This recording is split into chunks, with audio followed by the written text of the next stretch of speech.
You better start moving and feel the music. Get your groove on and let it use you. When you feel the fire and you know it's right, pure desire, just hold on tight. Get up, down, move around, get down on the ground, get high and touch the sky. You know the reasons why. Just dance. Come on, just dance. Just dance. Come on, just dance. When the heat gets too hot to handle, and you know you're about to get it, and you can reach. Come on, let me the fuck in. Pair of rhyme. How come I can't There's jump? nothing that flex tape can't solve. You can look at the clouds fly by. Come on and let What the fuck can't I jump? yourself enjoy. I'm on a planet with like Kaezlo. low gravity, Raising low up gravity. Lieutenant 3. Raising up. Hee hee. Oh shit. I don't know, we have 2 bullets left.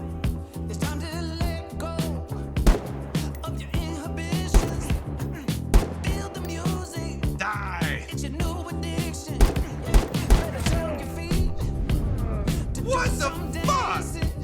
Don't have to be all that Laffy. fancy. Low. Get up, Medic Son's guarantee. down on the Low. ground. Get high and touch the sky. You know the reasons why. Just dance. Come on, just dance. Just dance. Come on, just dance. When the heat gets too hot to handle, Well, shit. So much for the good year. and you can reach much higher now. You better believe. Name the Bimley from Tree to Tree. Am I drinking milk from a saucer? But do you see me eating mice? Well, you stop laughing right now. Stop! They will not become shallow! They will not feed the curse! Forgive me, my queen, but I had to. Before the dark got any stronger. When the heat gets too hot to handle, and you know you're about to What did you do? and you can reach much higher now. I left us on cruise control in space. What just happened? You can look at the clouds fly by. Come on and let yourself enjoy the ride and fly a little higher. I need scavs. That bitch is going down.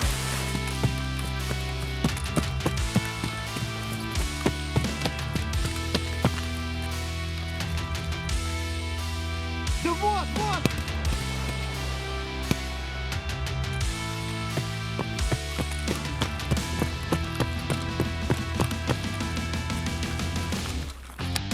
Sit back, enjoy the ride. We're on our way. One track, no turning back. Forget yesterday. Unknown destination, aiming for the sky. So high, so high, so high. Killing frustration. We're doing it all to survive the nightfall. When you fight against the time and you're about to lose your mind, it's easy to cross the line. There's no answer as to why when you look death in the eye. You ain't dead, are you? Either you live or you die. No, you just lying there chilling. I'm at 3%. I'm gonna die. Reload under your control before I break. Killing frustration, have to do it all to survive the nightfall. When you fight against the time and you're about to lose your mind. I would say he's crazy, but I think the idea of the Moby Blast is that other people can't see. There's no answer when you look death in the eye. Either you live or you die. Sorry, I'm sorry. I have no way to talk. Best gunslinger this side of the Mississippi. I'll tell you what, I'll sell Smith & Wesson and Smith & Wesson accessories. Get the goddamn clothes and we'll put it around between your eyes. Just saying. Taught my boy how to shoot when he was 3 years old. I had to wait till he was 3 because, well, boy ain't all that bright. Hey, what? You're killing me, you're killing me, you're killing me. Can't have enough, you're killing me, you're killing me, you're killing me. Better move, Doc. You're killing me, you're killing me, you're killing me. When you find yourself time and you're about to lose your mind, it's easy to cross the line. Gary versus Carrot. Magic Songs guaranteed. It is open.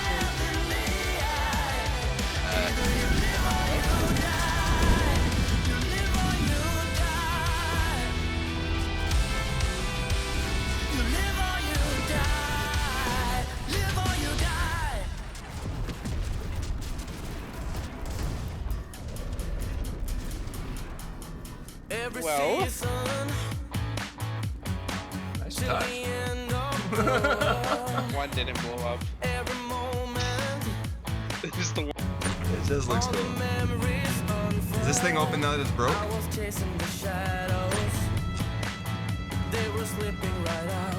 This thing still won't open. Can I punch it? What if I punch it? Now I know where I stand. Call it amazing. You wanna do right by me. You know what you're facing. You wanna do right by you. Call it amazing.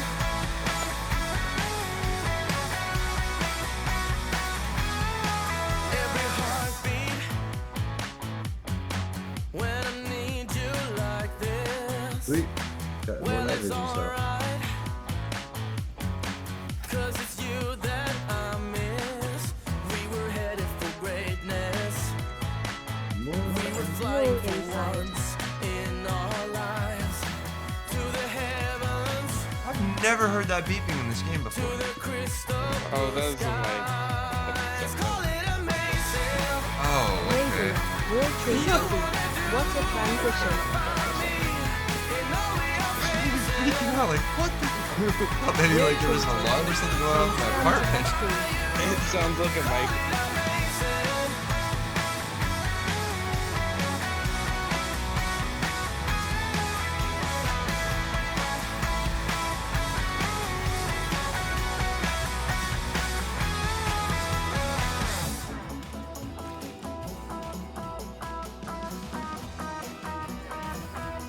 Well, it's alright.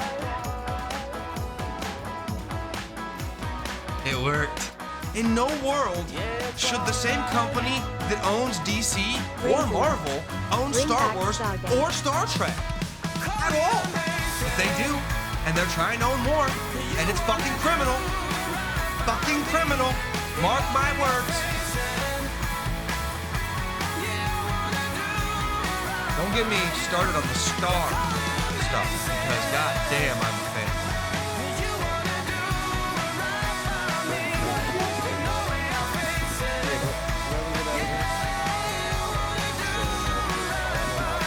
Corpses, corpses, corpses everywhere. I see a little silhouette of a corpse. Now you're dead, now you're dead. Gonna shoot you in the fucking head. God. Now shoot real quick.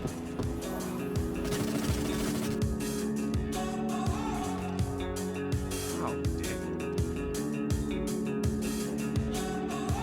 Highly sedated, intoxicated. We're automated and overpopulated. We're all Raven, fish in a nice. stream. Anakin Gaming. Rue what happened LMAO. It's a vicious dream.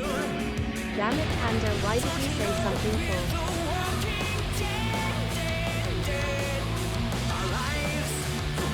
I can live with that.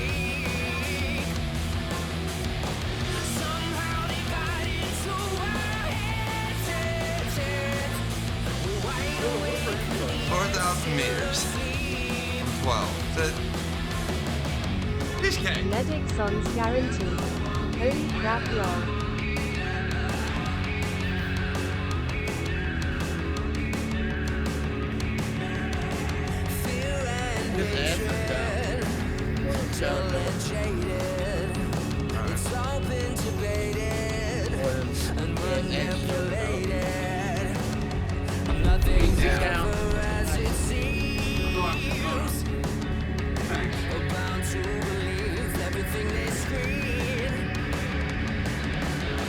I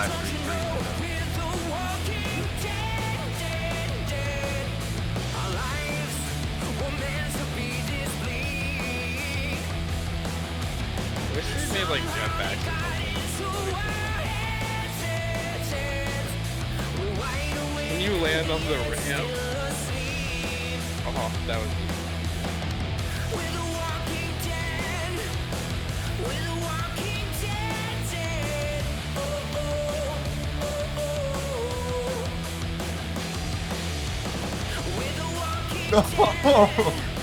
Oh, shit!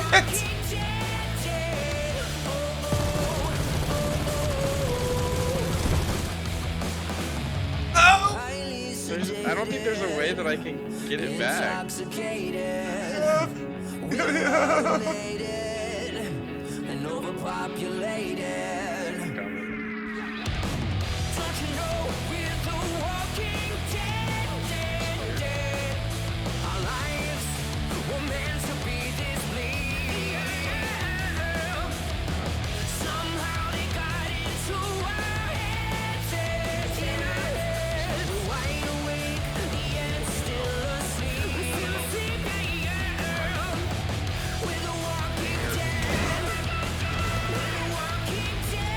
In no world should the same company that owns DC or Marvel own Star Wars or Star Trek. At all. Apparently redneck with a bad word. Raisin. That rock is hard to crack. If you think the field port on your Crusader looks sexy, you might be a space jockey.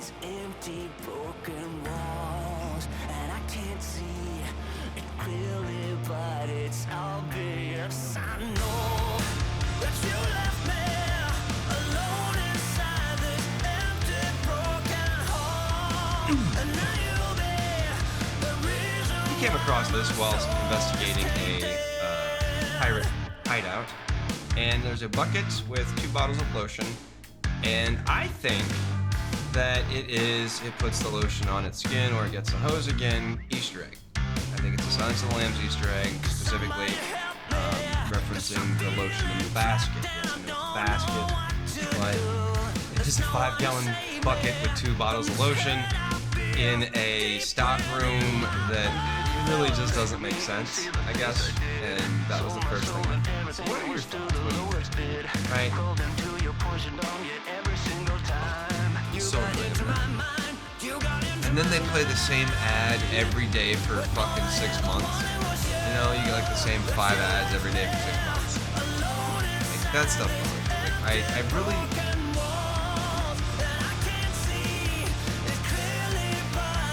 Raisin. Said I am getting a little Caesar Spanish hat. Yeah, that one's fun.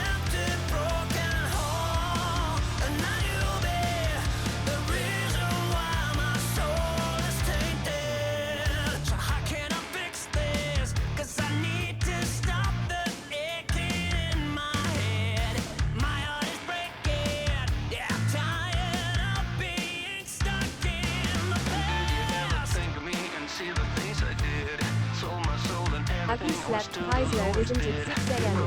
there?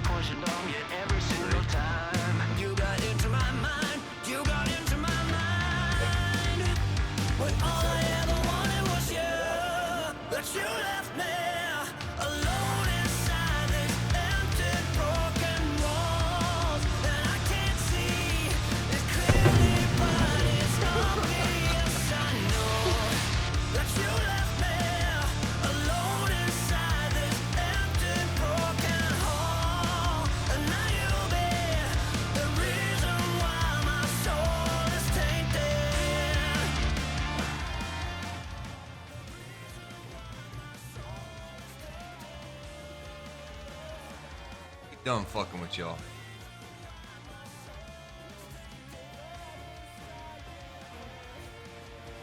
It was an interesting place. If you've never spent time in a casino, good for you. If you've never seen what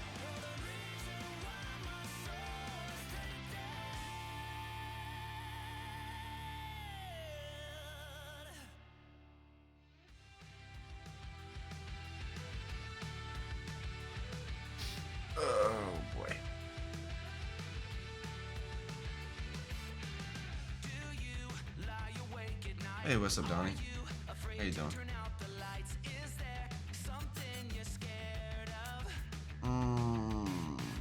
Okay. Well, hello there. We're gonna start a little bit early today because I feel like it. I'd rather see how abusive Star Citizen wants to be today. Sooner rather than later, right? Anywho, you've stumbled upon Night Shift. I'm Kaezlo, and we'll be bridging that gap between yesterday and tomorrow. Gonna start the evening. Hey man, oh I mentioned to the folks in the place and stuff that City of Heros is back, mentioned you were doing it. Yeah, I need to get back into it. I've been all over the place this week, but I want to do some more. I do want to do some more.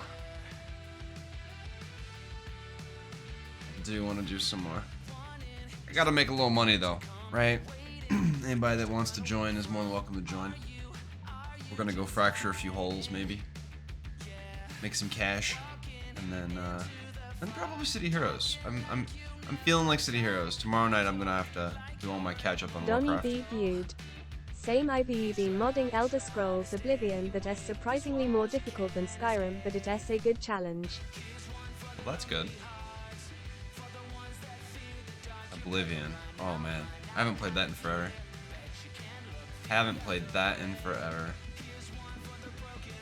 I never Donnie beat it B either. viewed. I usually mod to try and remaster. That's ambitious. Very ambitious.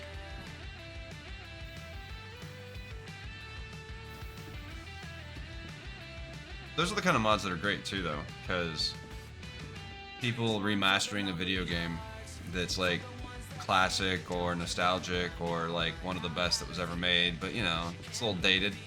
Like, that's always fun. Donnie B viewed. Oh for sure, I love doing it, giving older games I love a facelift. Yeah. I think I was playing the updated Jedi Academy, Jedi Outcast. I thought that was pretty fun. Like the fact that they went through and did all that, I was like, that's awesome.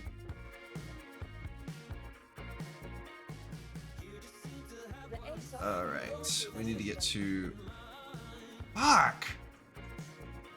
I'm sorry, that is an invalid request. Your VIllians visit us again.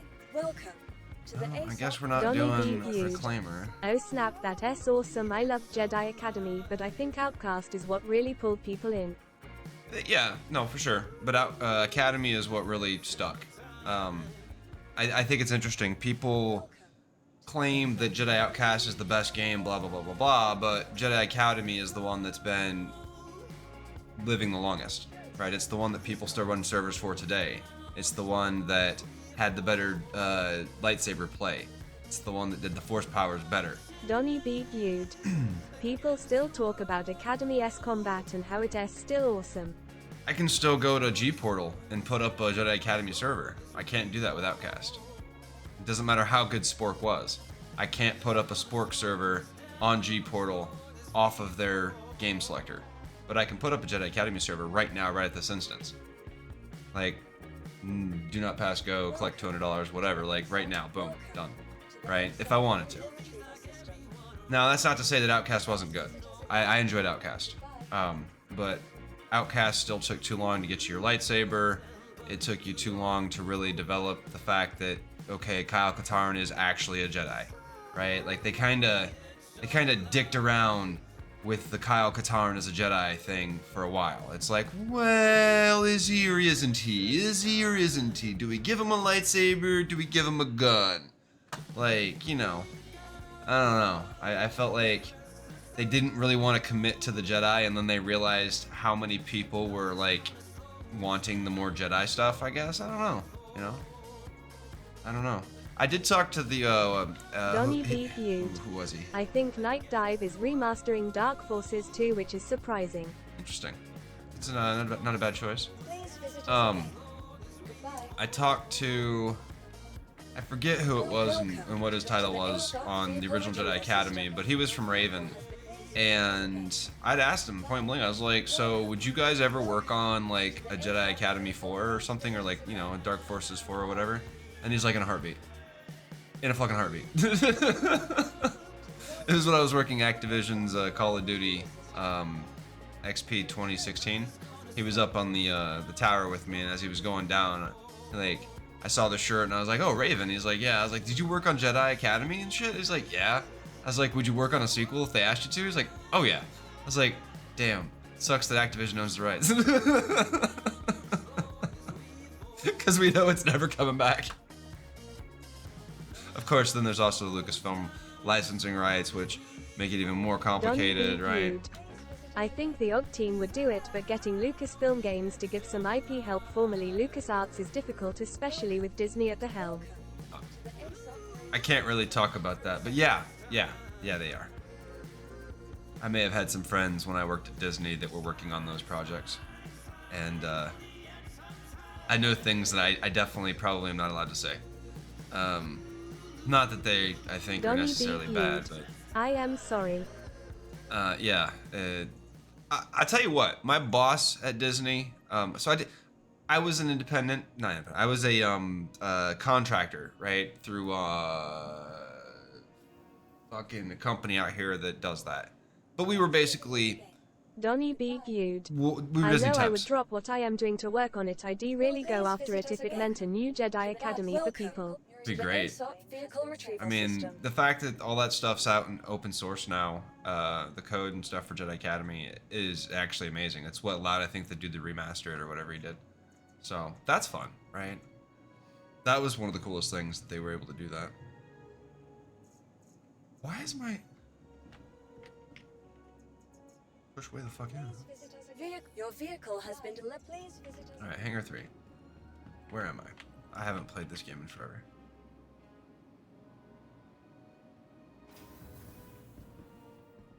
Nom nom. Yeah, it was one of my favorite games. I really enjoyed Jedi Academy. The multiplayer in that was awesome. The RP servers in that, I think, were pretty cool. Also, I also thought they were kind of boring too. It's like, why would you want to play a game with lightsabers and then, like, be the fucking shopkeeper? Doesn't make no sense. Doesn't make no sense. Shopkeeper doesn't have a lightsaber. That's fucked up. Who wants to do that? Our people. Epic NPC man. Oh boy.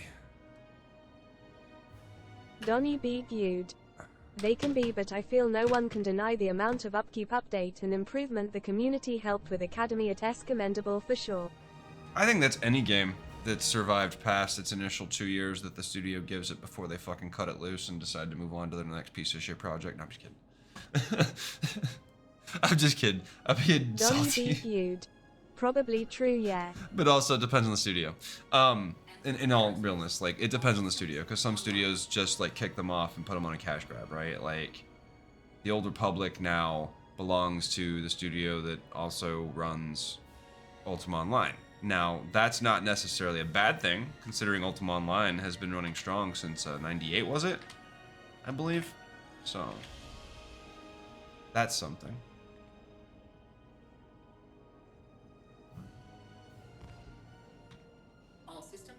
Donnie B. Gude. God, I want Old Republic to just turn off so someone can focus on a new Star Wars MMO. Yeah. Yeah. Takeoff complete. Maybe something that's not as focused on fucking playing dress up. You know, actually focus on the gameplay and expanding that, as opposed to just expanding the fucking cartel coin store each week, each month. You are clear to launch. That's not to say the game's not fun. Like, I think Star Wars Republic is Donnie incredibly B. fun. Gude. Sai seems you can I have similar opinions about SWTOR. I I subbed for like the first 30 days. I bought the collector's edition, and we cleared all of the base tier raids that were available when the game launched in a week, 2 weeks. I think I was fully geared by the end of the month, and I put it down, and I haven't really gone back since, because at the time I was still looking for something a little bit harder than that, and I could get back into it, but it's about the people. It's about the people. I was playing with people, and we all were kind of disappointed with it, and we moved on. Thank you, and please visit again. And that's just what that's all about. Like, if you're playing a multiplayer game, it really should be about the people. I don't know where this whole ideology came up that, well, I'm just playing my fucking game. I'm not here to make friends. Fuck off, bitch. Like, that whole mentality in gaming is what's killing gaming, not the fucking studios. The fact that I can't play a multiplayer game and think that I'm gonna make a friend because nobody wants to make friends because there's this whole mentality that I'm just playing a game and I only care about myself. Fuck you, man. I'm like, that's what killed gaming. My whole complaint is that while it is decent, it is not sandbox, and Star Wars is about it is deep thought and attention to detail it is missing in the Old Republic compared to Star Wars Galaxies. It is not good. Well, yeah, and we'll never see Star Wars Galaxies get that official license like City of Heroes did. It's just not gonna happen. Sadly. Because there's no way Disney's gonna license that out. Naturally. And it doesn't even matter if it was Disney, though, because if it was Fox, it wouldn't be any better, right? It would just be sitting there dormant with nothing going on, right? The whole reason why Disney bought out Fox was so that they had complete control over all of the IPs they had. It wasn't just the X-Men, it was Star Wars, too. Fox held the rights to Star Wars, right? They had the rights to some of the Star Wars. Disney wanted their rights. They would do it to Sony if they were allowed to. They would buy Sony out in a fucking heartbeat to get their Spider-Man back. I know they would. And it's their Spider-Man, but it's not their Spider-Man. Like, that was like the first character they sold off when they started having troubles in the 90s. It was like, oh, here's Spider-Man. Like, so fast. Donnie B. Gude.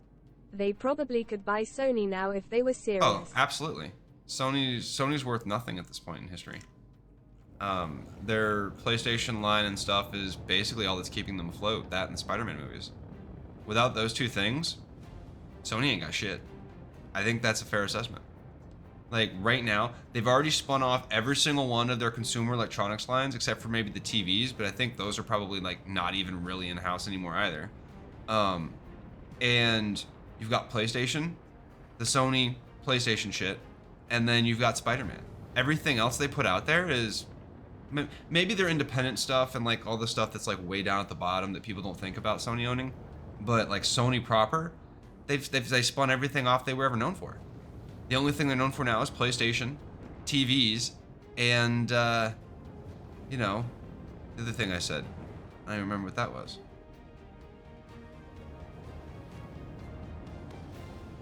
Oh yeah, focusing on the same fucking IP and beating a dead horse until it's been re-released on every console in history.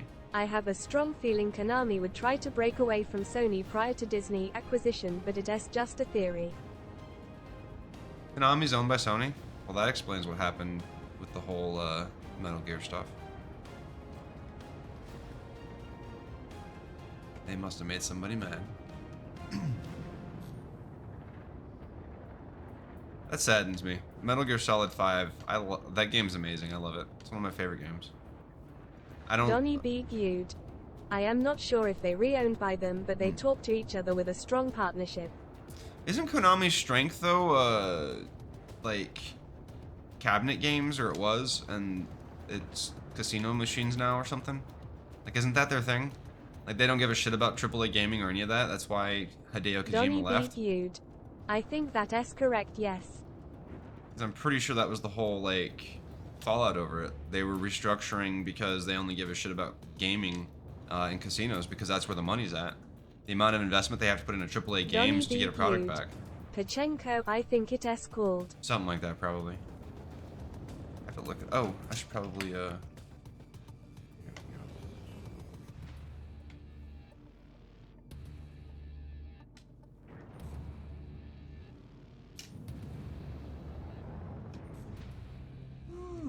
a joystick in a while. It's not one with a throttle, anyways. Giggity. Landing gear deployed.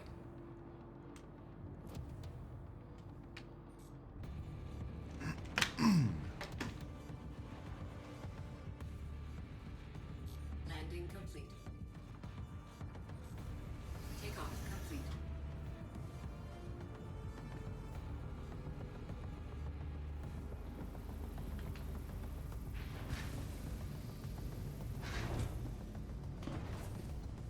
Oh, what the fuck ever.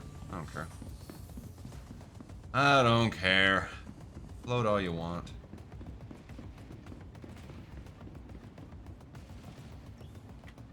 What didn't I do, boys and girls? I didn't turn off the engines. Donnie B. Gude.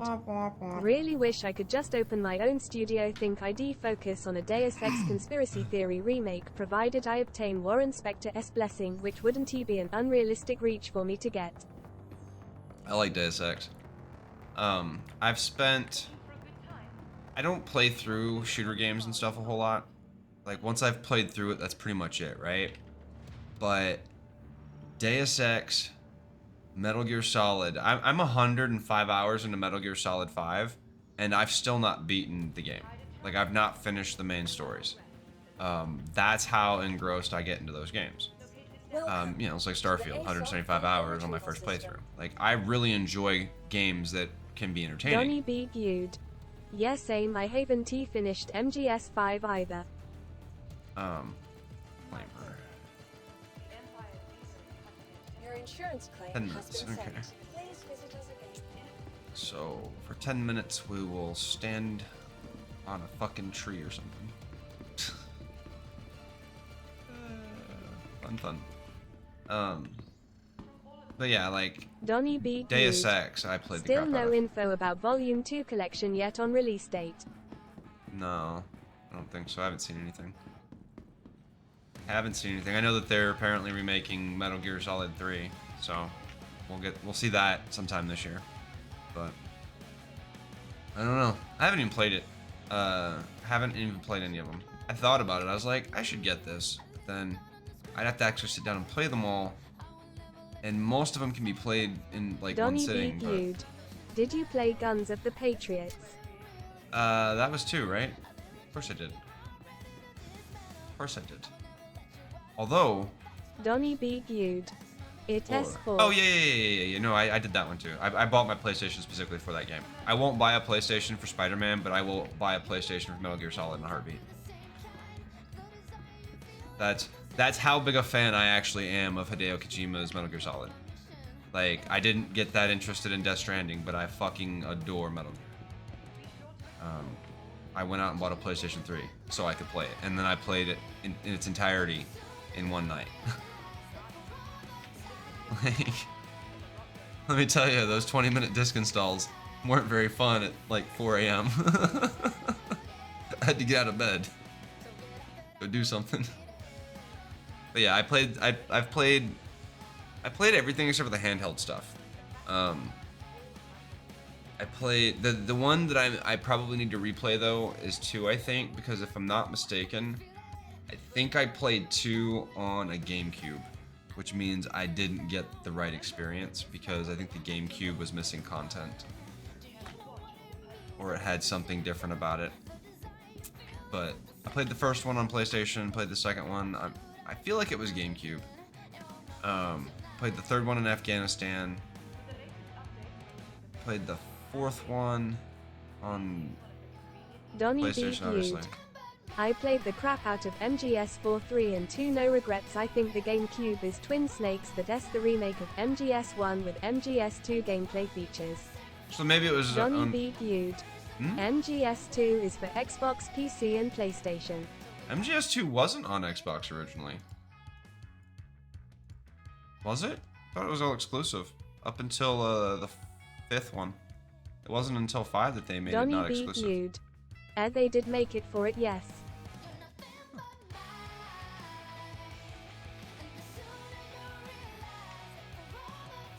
Donnie B. Gude. It was late, but it was there. Oh yeah, but that was the HD edition for 360, right? Or some shit. That was like way, way after the fact, though.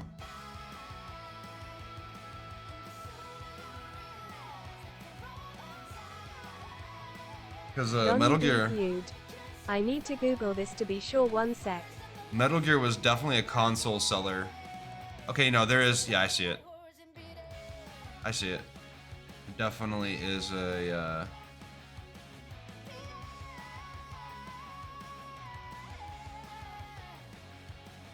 Metal Gear Solid 2.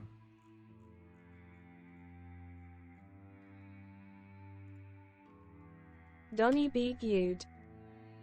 Ah yeah, it was called Metal Gear Solid 2 Substance.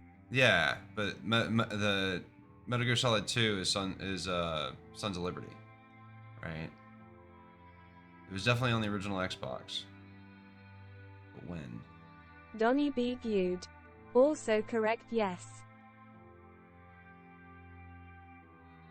Yeah, because they did Sons of Liberty, which was the original release on PlayStation, and then they started fucking with it. Like on the like you said on the GameCube, it got a weird release, and then on the Xbox, it had gotten a weird release too. Got that substance shit.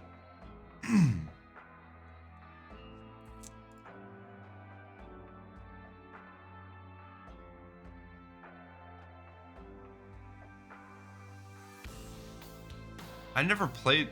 Maybe I did play it on Xbox then.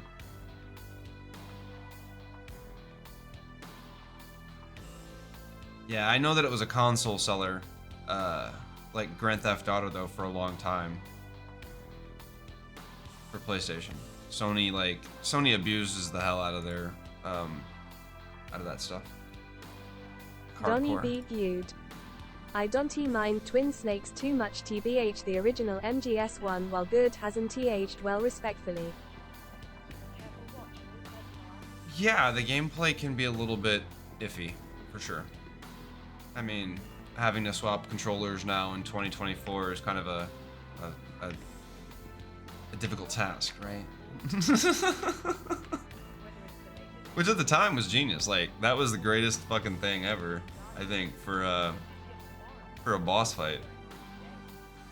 It's like everything you do he counters. How the hell am I supposed to fight him?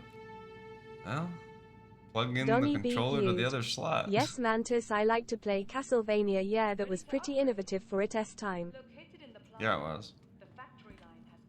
I thought it was. But I mean, I enjoyed the entirety of the game. Like I said, I've played all of the mainstream games. I even had Peace Walker on my PSP. I just never beat it. But out of all the games that I've never beaten, I've beaten every Metal Gear Solid game I've played except 4 or 5.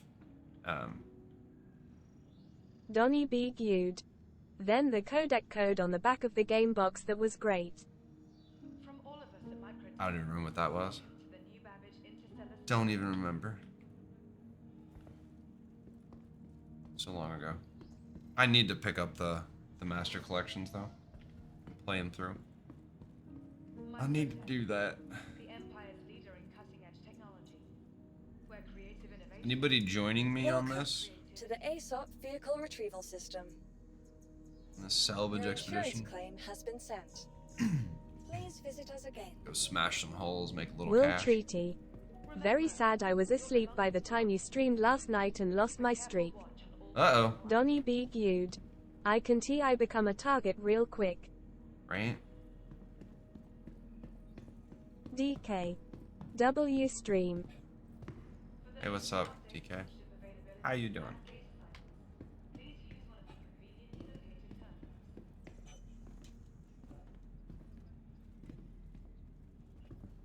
Will Treaty.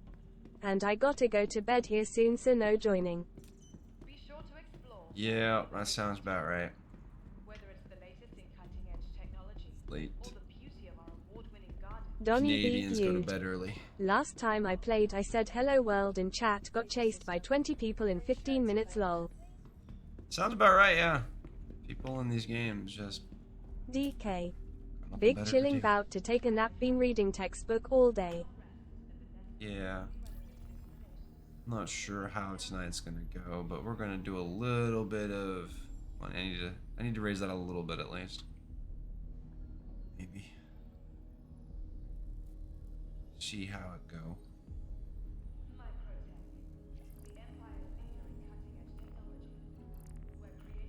Donny B. Gude. That AUEC and you say you need more 00. A little bit more. Well, I mean, considering the game likes to eat my ships constantly, so I've probably lost easily 50 million to the game just eating my ships because it felt like it. So. Alright, now mommy, daddy button.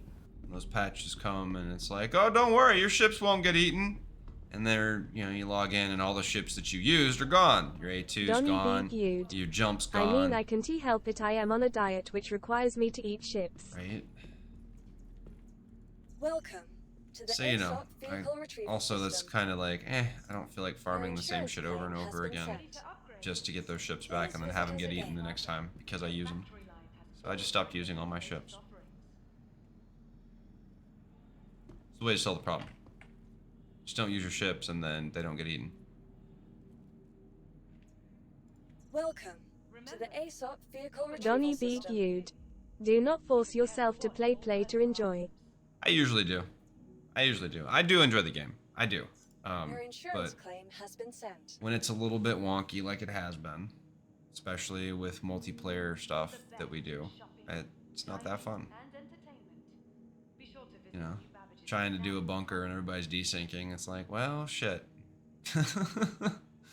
How you gonna play with people if everybody's desyncing? One person's got like the master fucking like play and can play everything, and everybody else is like 40,000 seconds behind, and eventually you'll catch up, but you know, by then you'll be dead because the next respawns or something will pop up and you don't see them until they shoot you. Of course, that was like Donny B. not fair. That's Gude. not this patch. Believe me, I understand we do care a lot and spend much time looking into it. Never falls on deaf ears. Bigger things at play. Will Treaty. Yeah, definitely hard to do when the servers aren't behaving. Oh yeah, I'm excited to see what comes out this year though, because as soon as the servers are stable and people want to come back, we're back. You know what I mean? Like, we'll jump in and have some fun, but there also needs to be a purpose, right? I mean, collecting junk into your Your vehicle has been moved to a inventory storage facility. isn't exactly, you know, the stellar gameplay loop that some people might think it is. Like, what do you do in Star Citizen? Well, I collect junk and put it in my inventory, and it just sits there until I use it, which doesn't usually happen, because why? Will Treaty. Donny B. Gude. Just don't say hello simple lol. Right? If you didn't open your mouth, they wouldn't know you're here. Except for there's always that one guy just trolling, like looking through to see Donny B. if there's any Gude. devs. Fair, but I love the people. I can't help it. Audio chat still broke. That's lovely. Will Treaty. Fair.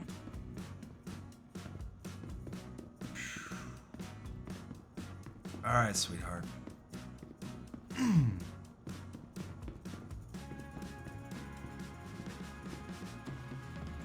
Gotta go do 3 men's work.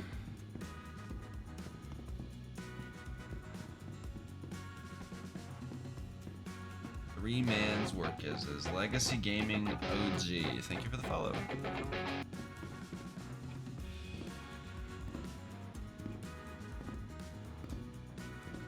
Will The Treaty. fuck you say to me, you little Most of shit? my interactions have been positive, but there's always the rotten apple in the bunch.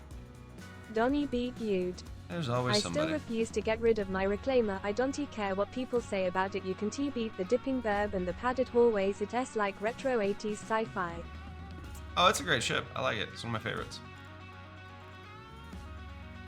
If I ain't flying it, I'm usually wrecking it. So, like, you know, raiding it and shooting people. One of these days I'll do my guides. One of these days.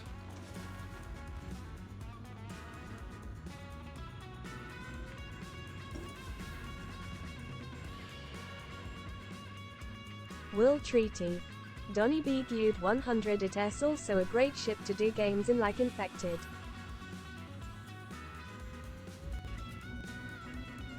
Yeah, where's all the game modes, right? Where's the Forge, the custom game mode where players can make up their own FPS combat game modes?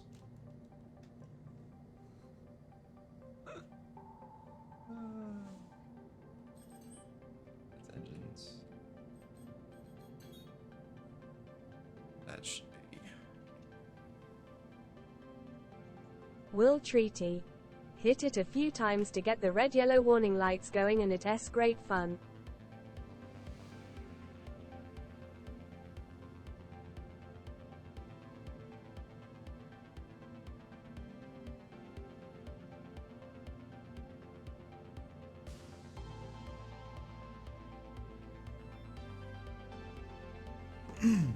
Well, I guess whilst we're waiting, those shields to charge up. Donny B. Gude. Not to push too hard out of topic, but I am curious how you feel about City of Heros so far. I enjoy it. It's a fun game. I do like it. My issue is that as fun as the game is, it's still City Heroes, and so there's a point where until you hit a certain level, Bring out today! it's kind of slow. You know what I mean? Like until you hit a certain level and you've got more abilities to actually cycle through, it just feels like you're hitting a button and auto-attacking. And that's pretty much what you're doing for the first few levels.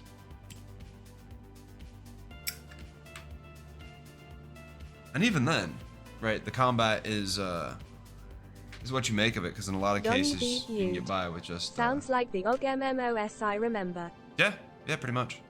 Pretty much. Just sit in one spot and shoot shit. No dodging stuff on the floor like Final Fantasy or World of Warcraft. Just chill out and hang. Good night. Engines offline. Engines online. What's going on?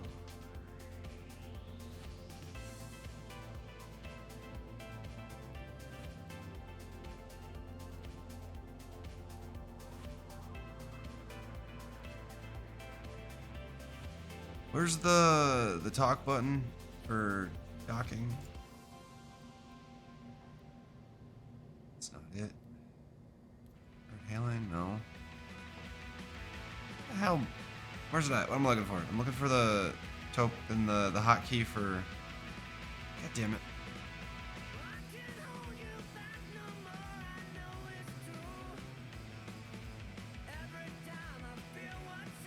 Will Treaty. Left Alt N. Yeah, where's it at? That's not what it's supposed to be.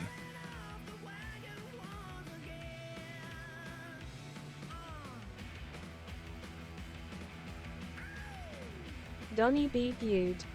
Oh, I need to mention this: if you have a vulture with Baylor salvage heads attached, whatever you do not remove them off physically or using the Vehicle Loadout Manager app. You will not be able to reattach them back on the vulture due to a bug there. I don't mess with that stuff anymore. I haven't messed with any of that stuff, actually. I'm just trying to figure out where my hotkey is for... Will Treaty. It's under communication, I believe.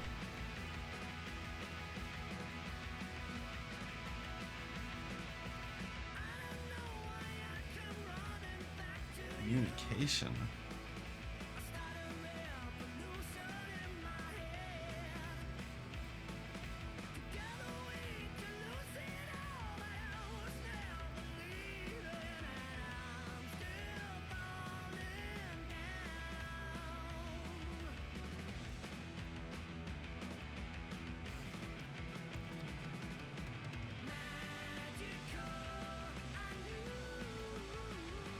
Will Treaty. Maybe the quick interact area.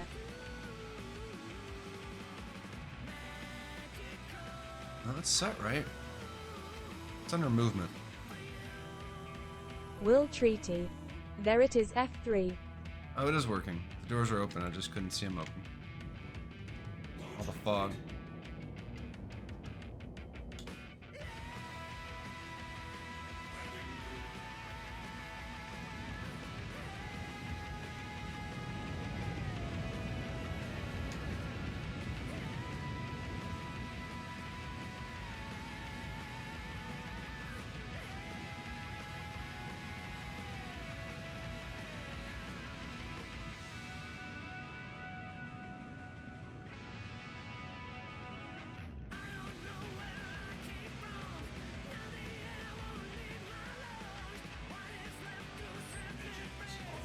Will Treaty. Gotta love it when they don't release the clamps.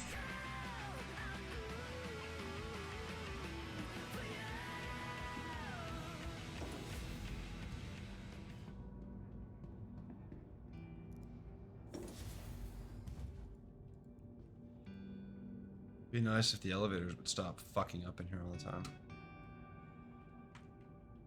Like, it's always something with this elevators.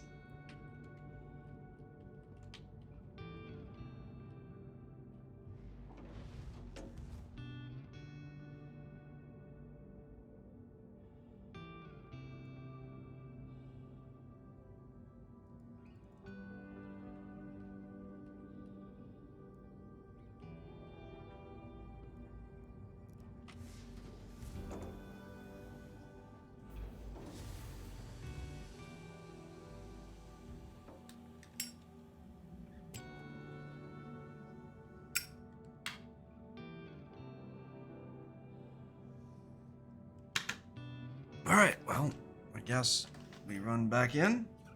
Will Treaty. We'll respawn Yeah, it. that elevator needs work, lol. And we'll try it again. If it decides it doesn't want to go a second time, we're done. I'm not gonna fight it at all.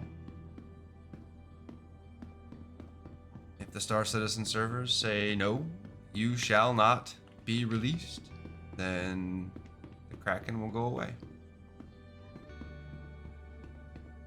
Find something else. Play City of Heroes. Level up my Will fucking Treaty. something. Kraken. Yeah, I'm a fucking Kraken. You know, release the Kraken. They didn't release the Kraken, so Kraken gonna say fuck this and go somewhere else. Will Treaty. I see. Yeah. Sea of Thieves, bro. I don't know.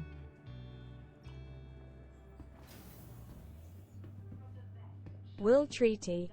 Valheim. Will Welcome Treaty. to the ASOP BG3. vehicle retrieval system. BG3's got a Kraken? Haven't got that far, I guess. Did not know. Vehicle selected.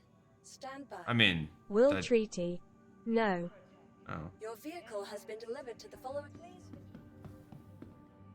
Well then, what do you mean? Just randomly listing off games or something? Hello there. Howdy ho. 19 again.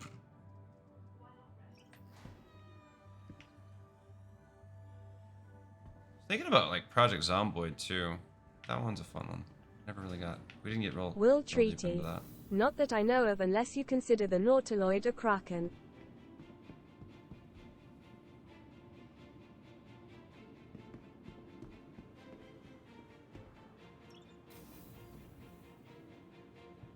Will Treaty. Just listing off games you could switch to. Anakin Gamers. Aloha. How you doing, Anakin? How you doing? Anakin Gamers. Go back to the ASOP terminals and wait for your ship marker to show up. Will Treaty. Hi, Anakin. Welcome to the ASOP vehicle retrieval system. Please visit us Anakin again. Gamers. Goodbye. Happens to me a lot. Anakin Gamers. Hi, Will. Welcome to the ASOP vehicle retrieval system. Your vehicle has been delivered to the following. Please visit us again. Welcome to the ASOP vehicle retrieval system. Your vehicle has been delivered to the following. Please visit us again. Goodbye.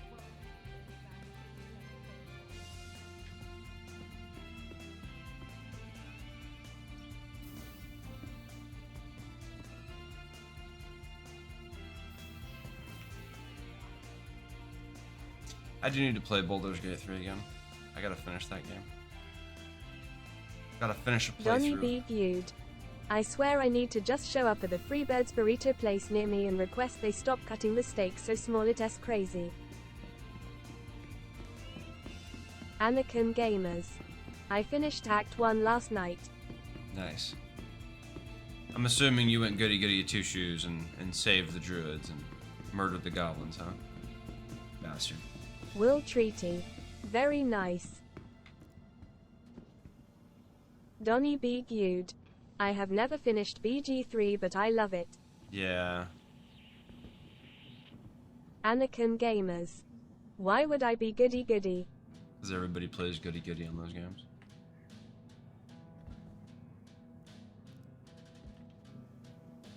Everybody goes goody goody. Anakin Gamers. Fuck M. Donny B. Gude. Same, I am evil in BG3 because means lol. Will Treaty. So myself, my brothers and a friend just started an evil playthrough lol.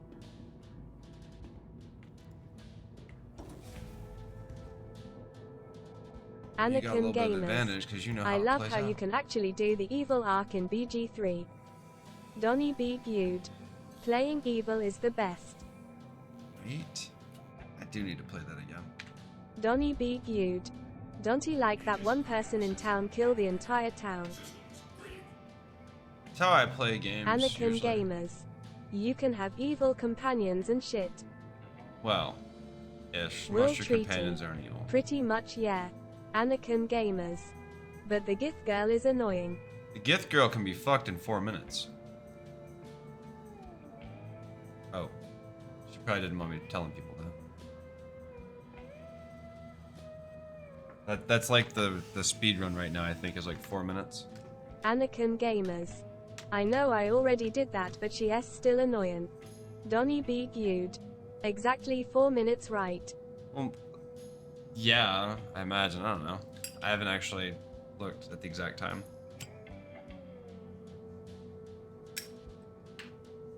I did watch the video to see if it was legit, and it looked legit. I mean, right? There's always a way to, like, cheese content Anakin like that. Gamers.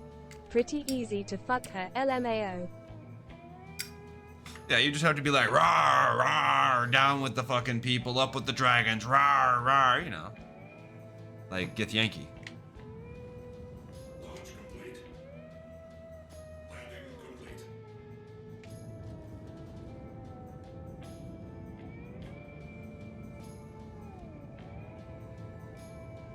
Anakin Gamers. Even Shadowheart ISNT that hard.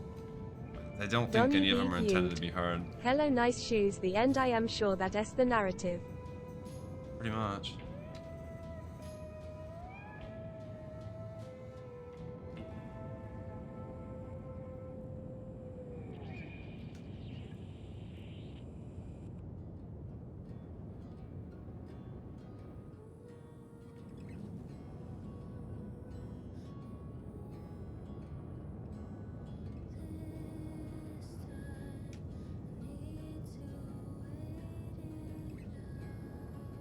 Anakin Gamers. I was having a party at my camp and Gale kept trying to hint at me and I was like, bro, I am good, relax.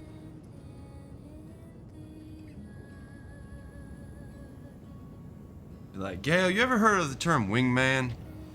It means support the dude macking on the women. Shut the fuck up, do your job. Be the wingman. Okay. Okay.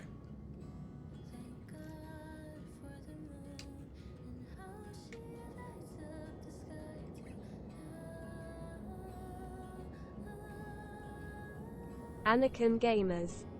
But I thought I was the main man. Gail? No, Gail's got his heart set on his fucking magic mistress. He's a fool. He's just trying to fill it with whoever wants to sleep with him for the evening. Don't trust Gail. Don't trust Gail. I wouldn't trust Gail.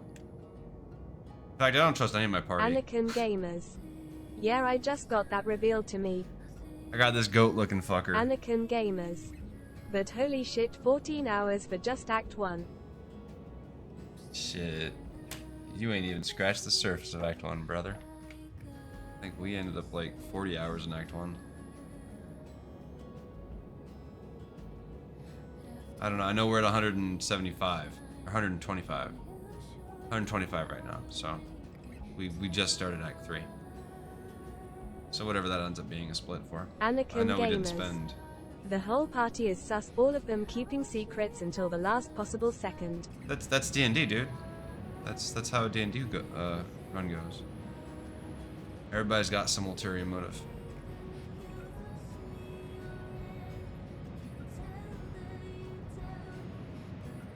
Everybody's got an ulterior motive. Anakin Gamers. IDK, where else to look? I've explored the whole area in Act 1. I have the missions to go underground or to the mountains for the towers. Really? Is that Anakin short? Gamers. That's not right. Well, I know nothing of D&D besides BG3 LMAO. Nothing wrong with that. I don't play D&D. I watched like the movie. It was fun. And I played Baldur's Gate. And games like Neverwinter Nights and shit. But I don't focus on the lore. I read some Forgotten Realms and shit back when I was a kid, so I know who Elminster the Mage is. But like as far as D&D, I was never a fanboy. I'd rather play like a Star Wars role-playing game than a Dungeons and Dragons. Because to me, the fantasy setting was always too limiting. Anakin Gamers. I have to keep googling the lore. When you play a game like Dungeons and Dragons, right, you're stuck in fantasy. Anakin Gamers was about to ask how Steam can seem to find games we have in common, but then remembered you re on super private lol. Yeah. Anakin Gamers. Yeah, I have it all hidden lol. Yeah, I don't get anything from him either. Nothing. Not a thing. Anakin Gamers. I can see you have it and your playtime, but you can see mine.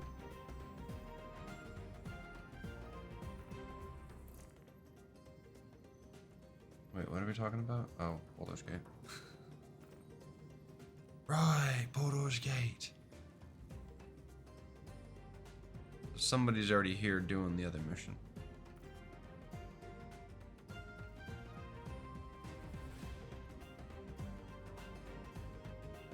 Yella.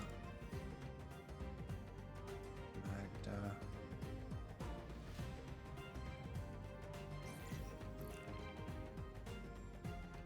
Will Treaty.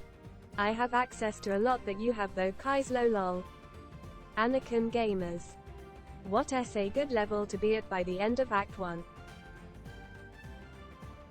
I mean, there's Will only 12 Treaty. levels, so... Most are from my brother S account. Oh.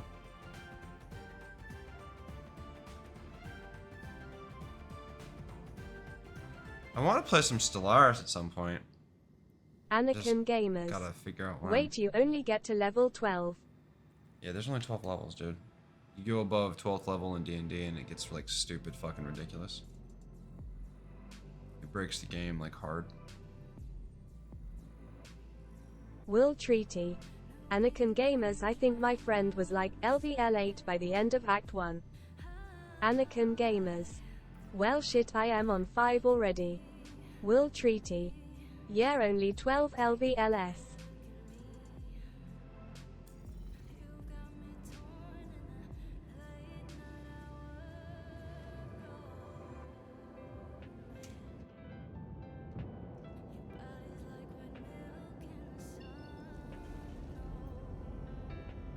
God damn it.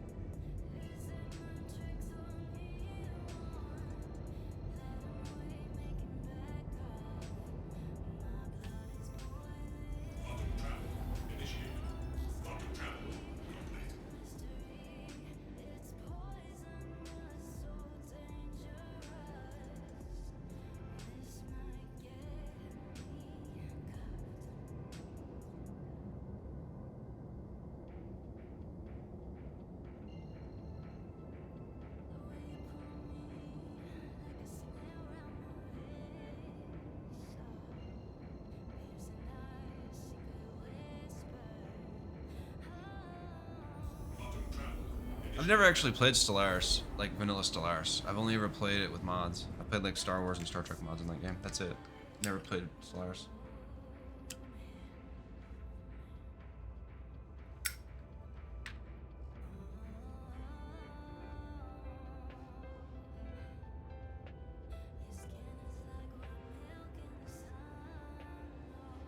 Oh, lovely day.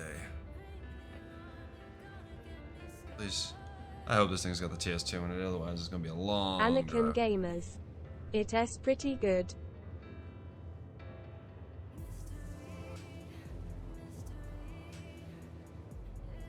What's pretty good? What you talking about, Willis? Anakin Gamers. Wasn't he a fan of the planet management required too much micro? Anakin Gamers. But the rest is good. It's the same as Anakin that Star Trek Gamers. game I was playing. Stellaris. Yeah, every time I log into Steam, I see that Panda's been playing that shit. It's like, I do need to play that at some point. Do need to play that at some point.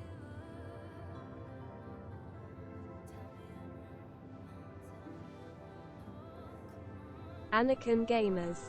I haven't played it in 2 years. Jesus Christ, dude. Will Treaty. You can now play co-op Stellaris, so you can just have one person in charge of planets. Yeah, because that's not boring.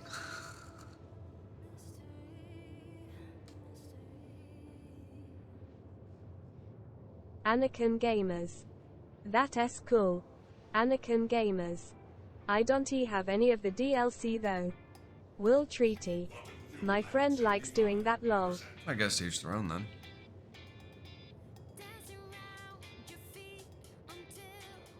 Will Treaty. I have a couple of the DLC. I have them all. I'm thinking about doing X4. Like, digging into that for a while and seeing if I can't build like an empire. I've never actually built an empire in that game. I was thinking it could be fun. It's all spacey and shit.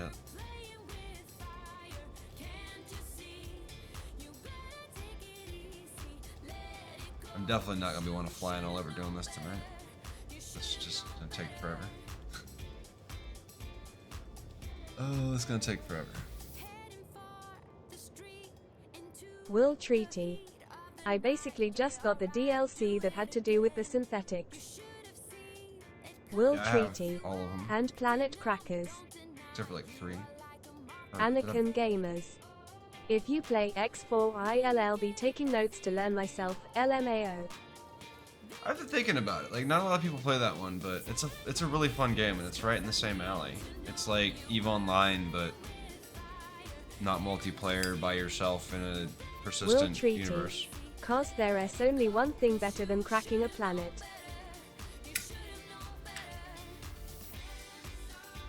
Anakin Gamers. I wanna learn it, I just need to sit down and actually watch some videos and shit. Yeah. I don't usually watch videos. Anakin Like, Gamers. I do for like Warcraft and Will shit. Treaty 21 weed. Will Treaty. It is detonating the star. Like, I just try to play it, and then if there's something specific, I'll look up that specific thing. Like if I don't know something or I don't understand how to do something. I don't always look for the video though. I used to look for like just a quick description Will because Treaty. I can usually decipher With that the kind of Nemesis stuff. DLC. Will Treaty. Anakin Gamers nah. Anakin Gamers. I didn't even know how to start lol. Yeah, it's a sandbox. It's a true sandbox. Like that's the thing about X4 that's daunting and intimidating is that Anakin Gamers. it's like Eve. Found a nice 4-part short video tutorial. They aren't like 45 minutes each. I don't think you need a 45-minute tutorial necessarily to learn how to play the game. At least not to get into it. If you want to like be specific and detailed, maybe, but initially it's just you and your ship, so right? There's nothing real complicated there. It's not until you start like unlocking multiple ships and having to hire pilots and like leveling up your pilots and shit that it becomes a little more complicated. Are you fucking kidding me? Anakin Gamers. All the ones I found about basics were 45 minutes. This is a 4-part of like 5 15 minutes videos.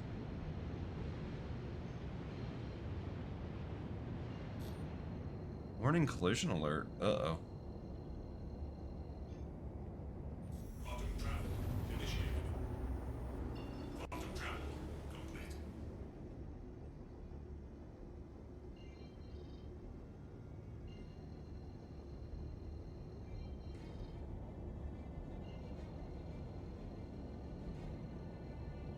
Anakin Gamers. Also I can play for like an hour and a half hopping on. Quantum travel initiated. Quantum travel complete. Cool.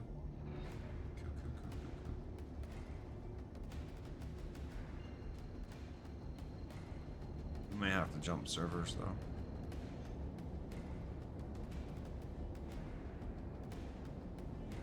Quantum travel initiated. Quantum travel complete.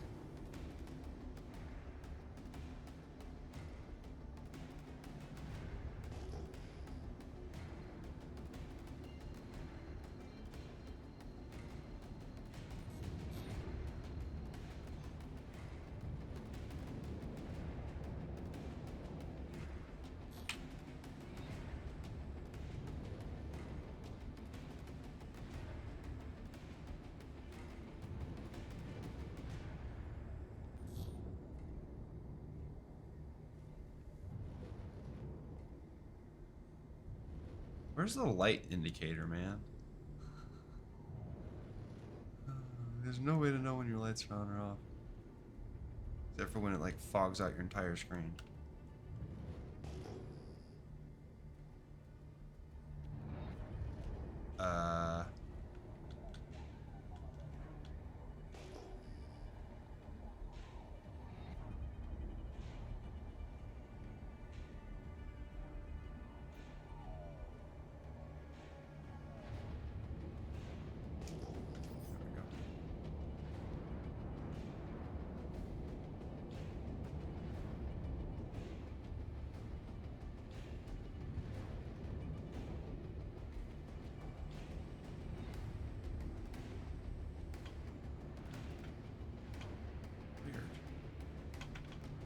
I feel like there's something off on my throttle or something because it keeps drifting.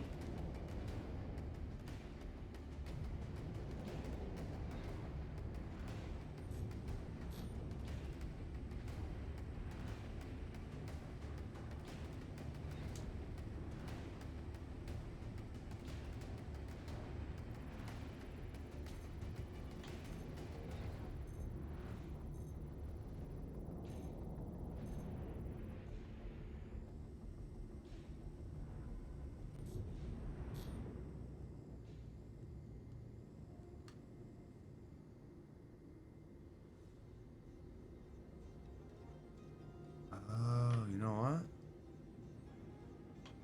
It's like super sensitive. Disable that, I think. Or just keep my hands off it.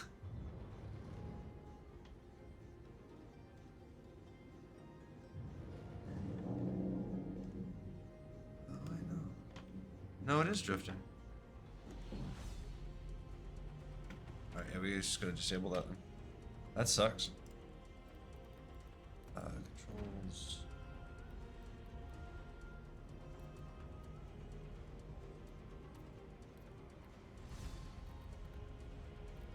Anakin Gamers. First time opening SC in 2024. Right.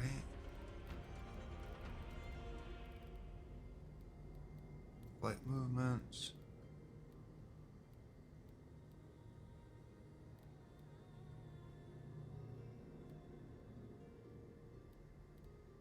Slider. Unbind. Sucks, but if it's causing issues, then I can't be using it, right? Figure it out, though.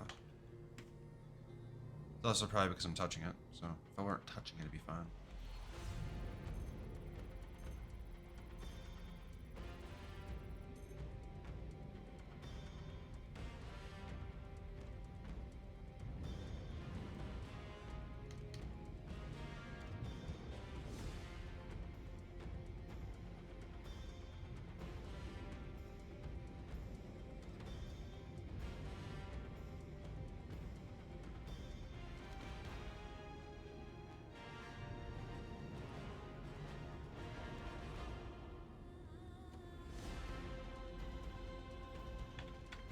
Now, let me check my calibration on that.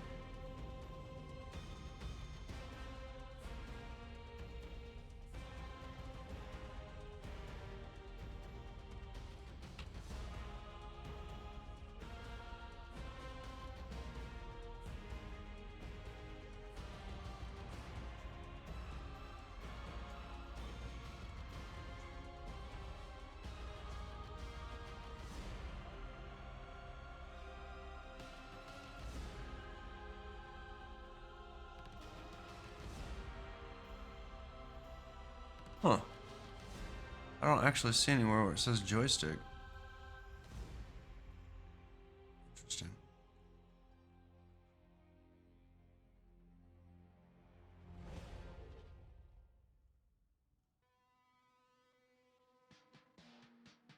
Maybe that's what it is.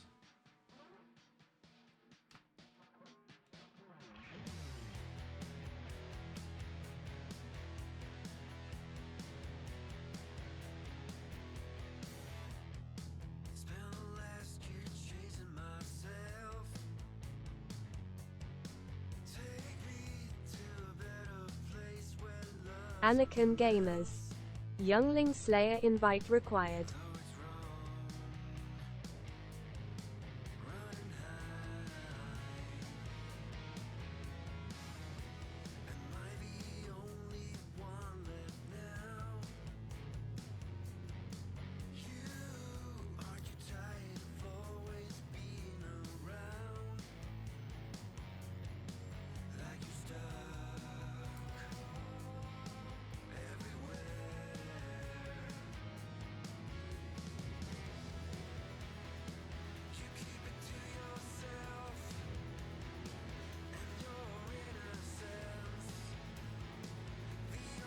Anakin Gamers. Great start, can T leave my have LMAO.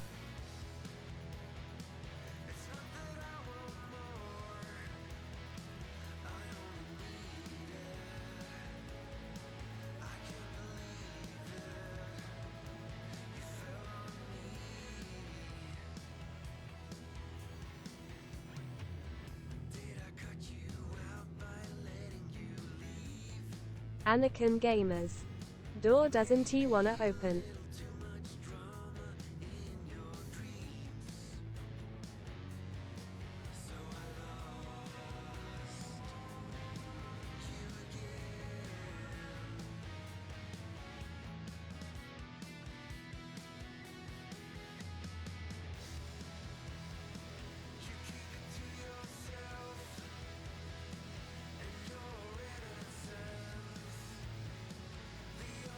Anakin Gamers. Will Treaty 21, what did you do to my door?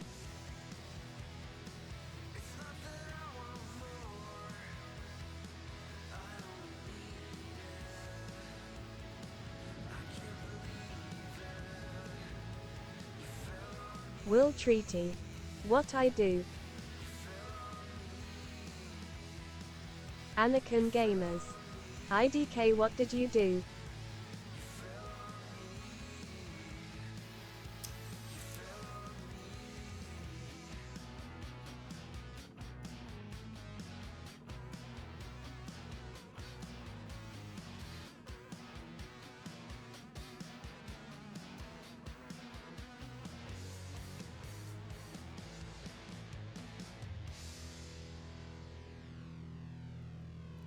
Weapon systems online.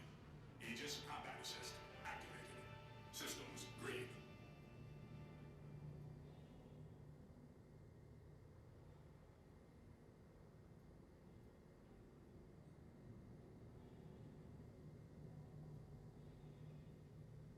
Anakin Gamers. You broke my door, will Treaty 21.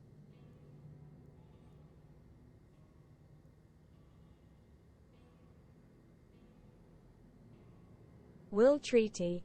What door? Anakin Gamers. My door. Anakin Gamers. Backspace time.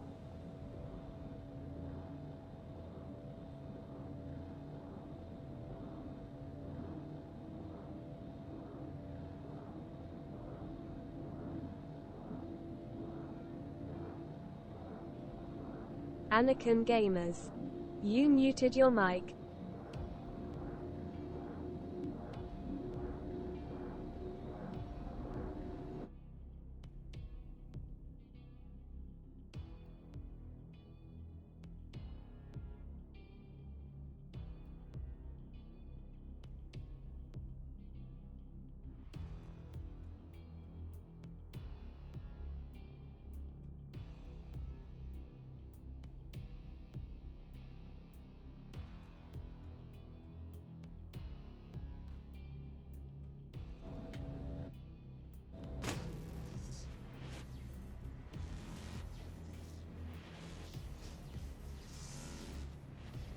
I didn't mute my mic. There it is. Should be back now. Should be back now.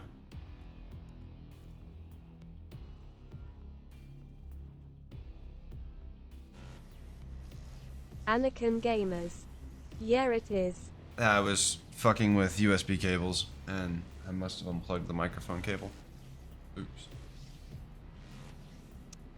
And it broke. It broke it shit.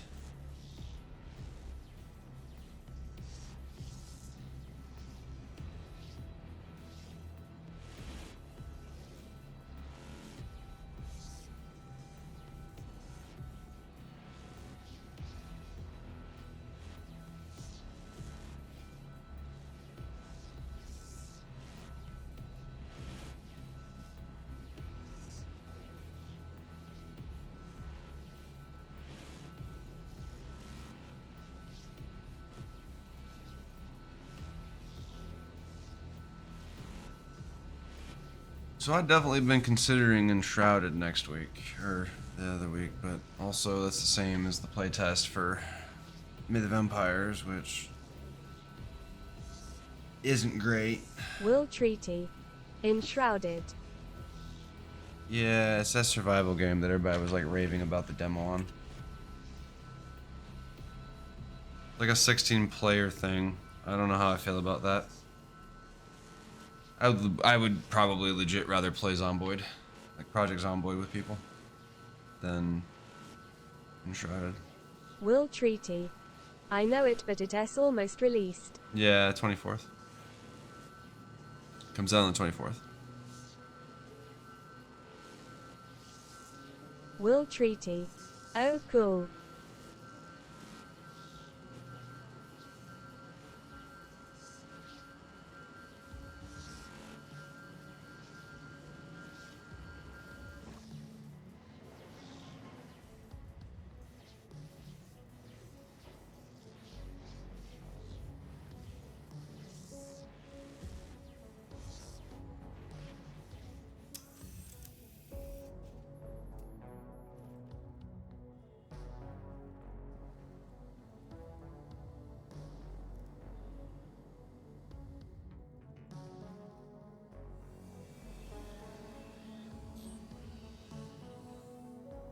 Anakin Gamers. Should I fly to where you are? Probably not, because I'm leaving here. I'm leaving here. Where I am going, I have yet to discover. Anakin Gamers. Where to then?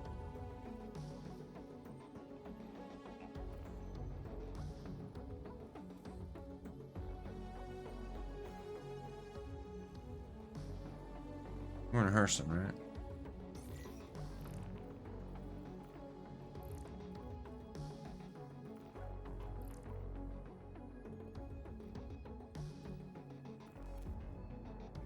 There.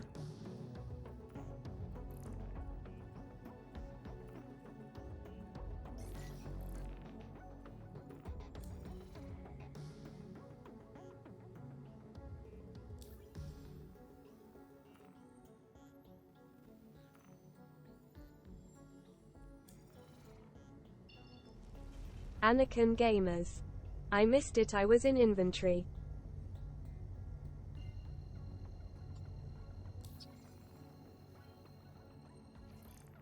Alright. Gonna share it again. Don't be in inventory this time.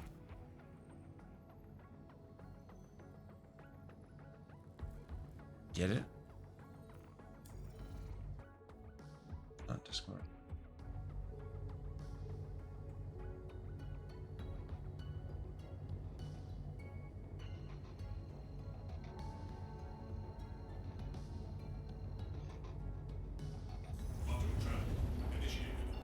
Anakin Gamers. Whoops, I was looking at my Inven, just kidding.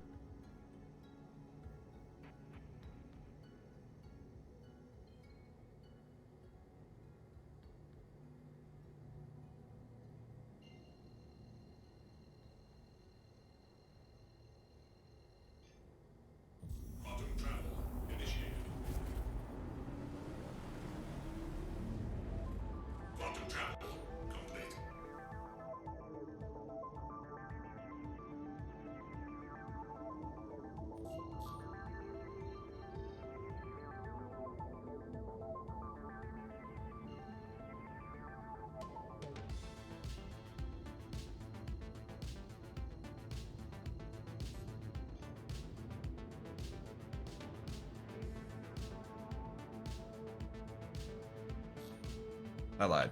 I gotta unload cargo. Will Treaty. Okay, I am gonna go to bed, have a good one. Night, Will Treaty. 07.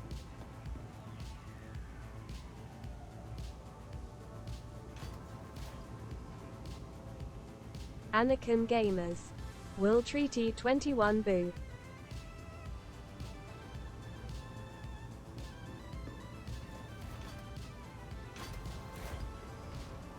Going up.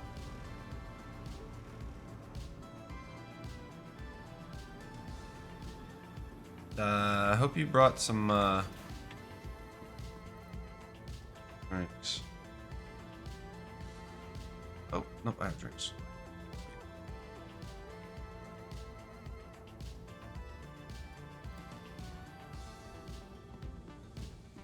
Donny B. Gude. We need a new Fear game or Turok game.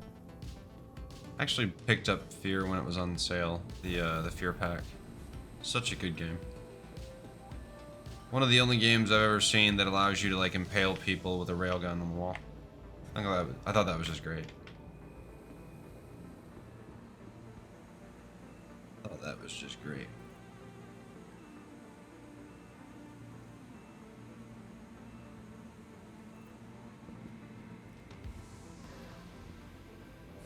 Donny B. Gude. You ever play Fear on highest difficulty? The AI is really smart. Probably, but not since it came out.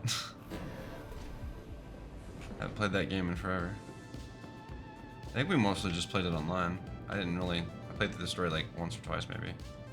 Maybe once. I don't think I did it twice.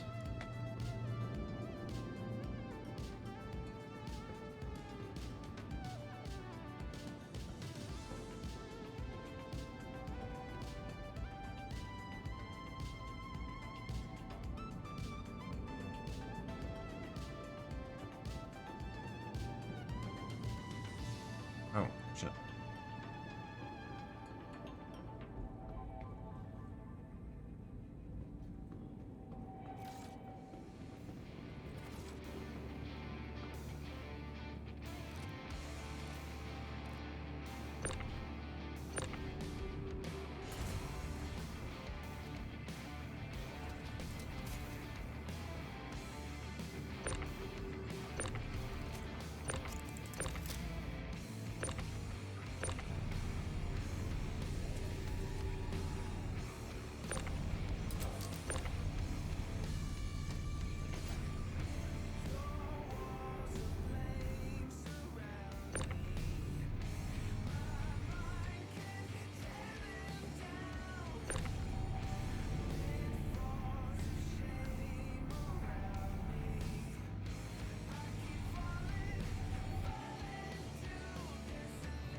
Alright, 20 minutes to crack this next one. Should be enough. Been more than enough.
Donny B. Gude. Need to see about making some potato soup. Potato soup. I like my potatoes. I like tater tots. I think my favorite potato is the tater tot. Anakin Gamers. Love potatoes but fuck soup. That's a fair statement, I guess. I like a good stew or chili, though, and I think both of those technically are soup, so I'd have to disagree with you personally, because chili is the bomb, but...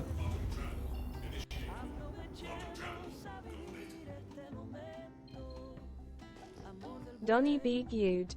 So yeah, potato soup is pretty good. Anakin Gamers. Stew is good, chili is good, but your traditional soup anti for me. No. Chicken noodle once in a while is not bad.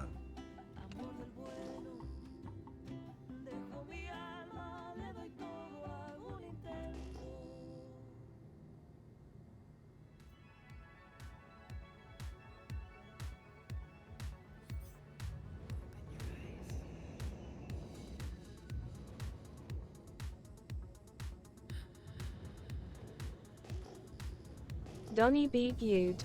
What about lobster bisque soup? Never was much of a fan of crustaceans. Like shrimp, and that's pretty much as far as I go. Never cared for crab. I think it's because my dad scared the shit out of me with like the claws and stuff. Because like when we were eating crabs or some shit at like Bonanza, he used the tendons and shit to make the pincers work. Pretty sure that was the last I ever even thought about wanting to try crab. I know how he did it now, but as a kid... Viewed. Crab battle trauma. Basically, yeah. Yeah. I know exactly how he did it, but that doesn't change the fact that, you know, he scared the shit out of me, and... I just don't think the meat's all that great. I don't know. And it might even be the meat, it might be the hassle. Like, I never thought it was a grandiose plan to just crack open a bunch of shellfish to get the meat out. I don't know. I feel like a steak kind of, you know, easier. I mean, technically it's not, right? Because you gotta butcher it, but I guess. Anakin Gamers. Streak. Streak, huh? Donny B. Gude. Medium rare prime rib. Anakin Gamers. That too.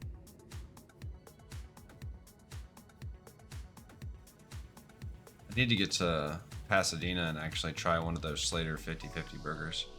It's like 50% beef and 50% like bacon, if it's still... I don't even know if it's still a place. Used to be a place, but it's very possible that they don't exist anymore. Donny B. Gude. Bison burger changes lives.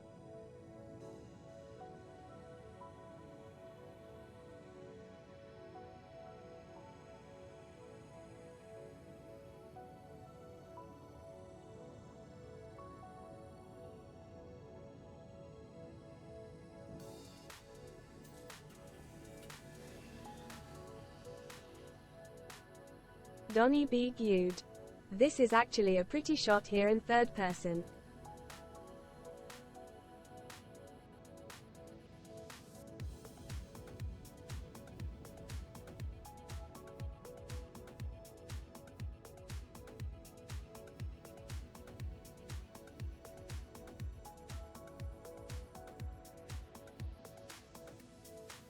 See the shadow on the asteroid.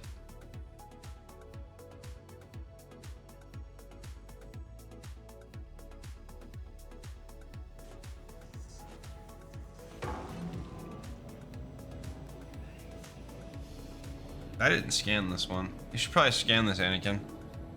Before I shatter Donny it. B. viewed. Man, the world will not be ready when it is finished. No, I don't think Anakin Gamers. I am in your ship already. so. No. Anakin Gamers. Salvage area. Copy that. I didn't load the underneath. I just put 2 of them down there. Oh god, no, it's all gone. You fucking pricks. Anakin Gamers. Oh no, we re-dead.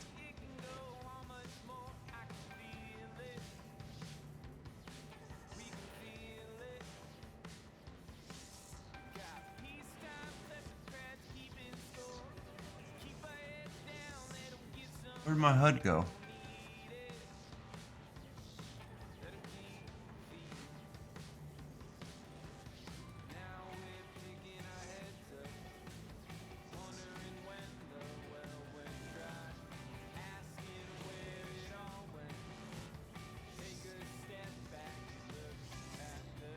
I assume it's working. I don't know. We'll find out, I guess. Oh, shit.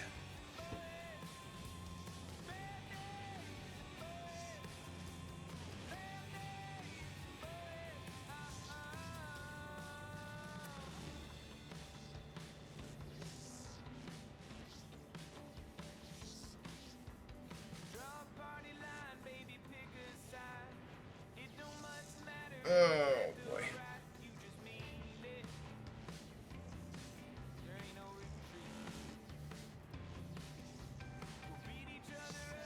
Sounds like it's going.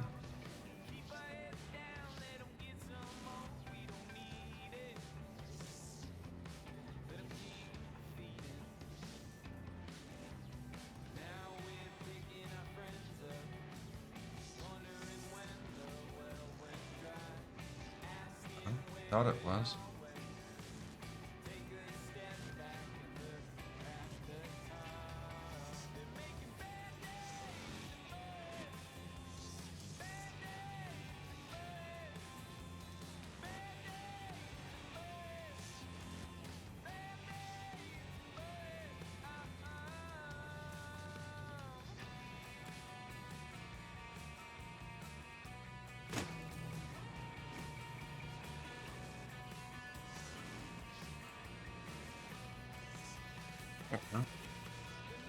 That was weird.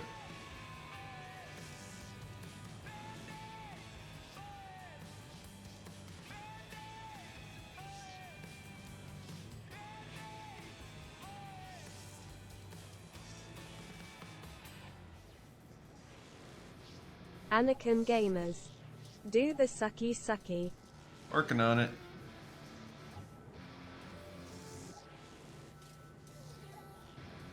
Working on it.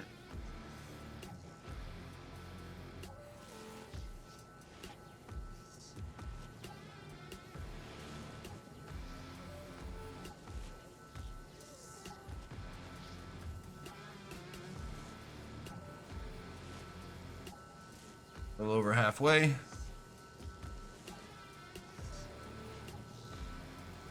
A little over halfway.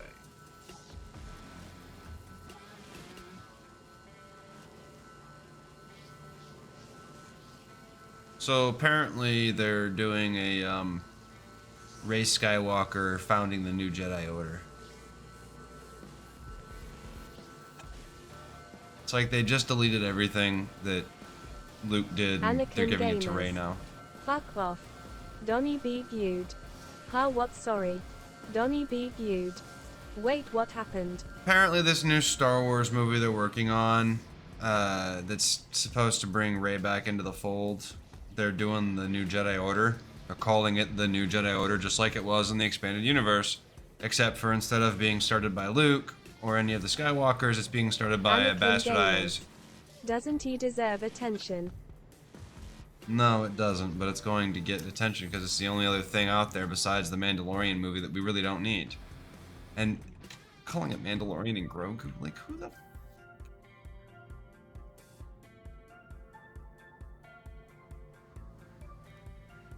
It's done. It's over. They've Disney-fied it and made it a fucking kids thing. Donnie B. viewed. World has changed.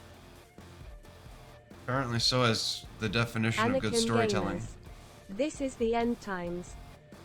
You know, I don't know. If you tell a good story, you tell a good story, right? But they haven't. None of the stories they've told have been good. None of the stories they've told have been necessary to tell in Star Wars.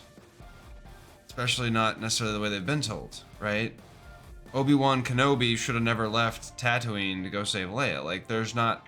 You don't have to make shit up to fill in gaps that are perceived by you. She's living with Bail Organa and the royal family of Alderaan. If they can't fucking keep her safe, if they don't have a hidden Jedi on their fucking staff, don't force Ben Kenobi into it. Just don't.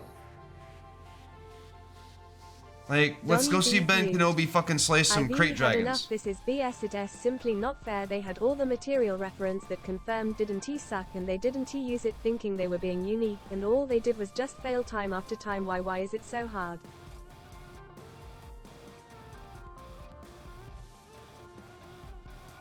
Because somebody wants to prove that they're better than a Anakin certain Gamers. somebody. One of the screens is stuck on filling box and 1T progress. Anakin Gamers. NVM fixed it. So you should be able to fix those. It's somebody wants to prove that she's as good as so-and-so was, and frankly, she's not. She never has been. She's not even close, and she should just give up while she's ahead. And by ahead, I mean given all these awards in Hollywood that she really truly didn't earn for Star Wars. Just because you're in charge of one of the most profitable franchises in the history of fucking the world doesn't mean you're good at your job. It means somebody put you there that thought you had some kind of qualities or capabilities, but after you've continuously tanked Donnie every views. single Fuck project, Force Awakens and everything after that. Rogue One can stay if it has to though. like, seriously, if you've bombed every single film product you've put out under a franchise banner, under every franchise banner that your company that you run owns, you are not successful. Period. That's not the definition of success. That's what we call hack. You've got the best franchise in the world to work from, and you're putting people in charge of it like J.J. Abrams, who are self-admitted not fans of the film franchises that they necessarily take over. And as a fucking Star Wars fan, he can go to hell. Because, like, his version of his Star Wars fandom is garbage. Force Awakens was trash, and so was The Last Jedi. And let's not even talk about the middleman. Right? Stick to Knives Out and whatever the fuck it is you do. Stay away from Star Wars, y'all. If you don't know the characters, if you feel like you've got to change a character because you don't know a character and make them a little bitch-ass pussy version of themselves, come on. There's no way in hell Luke Skywalker got his just desserts in any of those fucking movies. They shit on him like he was yesterday's laundry on some homeless dude at a bus stop. Not cool. It's like, fuck all those guys. They killed Han Solo by his own son, which is actually not a bad way to go, but it should have been Chewie. Should have been fucking Chewie. But because Harrison Ford doesn't want to play the fucking character anymore, and he thinks it's a worthless character because, here's the deal. I imagine, based on his original, like, reading of the script or the lines and stuff he was reading, he probably thought he was the main character. When he found out he was the sidekick, he got pissed. Right? And he always wanted the character to die. Like, as early as Empire Strikes Back. Luke represented strength, triumph, an underdog that rose against evil while battling some demons he didn't he suck, and the expanded universe was great material to explain it further. Yes, it was. Anakin Gamers. Did he say he felt that way? Oh, yes, no. He absolutely hates Han Solo. He feels like the character is pointless, serves no purpose, and is a boring character. Which, he's completely fucking wrong. Because Han Solo is the catalyst that allows everything to happen. Without Han Solo, Luke Skywalker fails. Anakin Gamers. So Luke Skywalker isn't the Story hero. Wouldn't he have happened without Han, but okay. Han is the hero. Donnie B. Bude. Han is the GOAT. You know, he's the hero that doesn't want to admit he's the hero that saves the day pretty much every time, right? Without Han coming back to do what he did with Luke, Vader would have got him, right? End of this movie, end of the trilogy, right there, boom, done, right? Vader's story basically kills his son, and he moves on to serve the Empire for the rest of his days until he gets this, you know, heartened and decides to just kill the Emperor himself, right? That's it. It's over. We gotta go somewhere.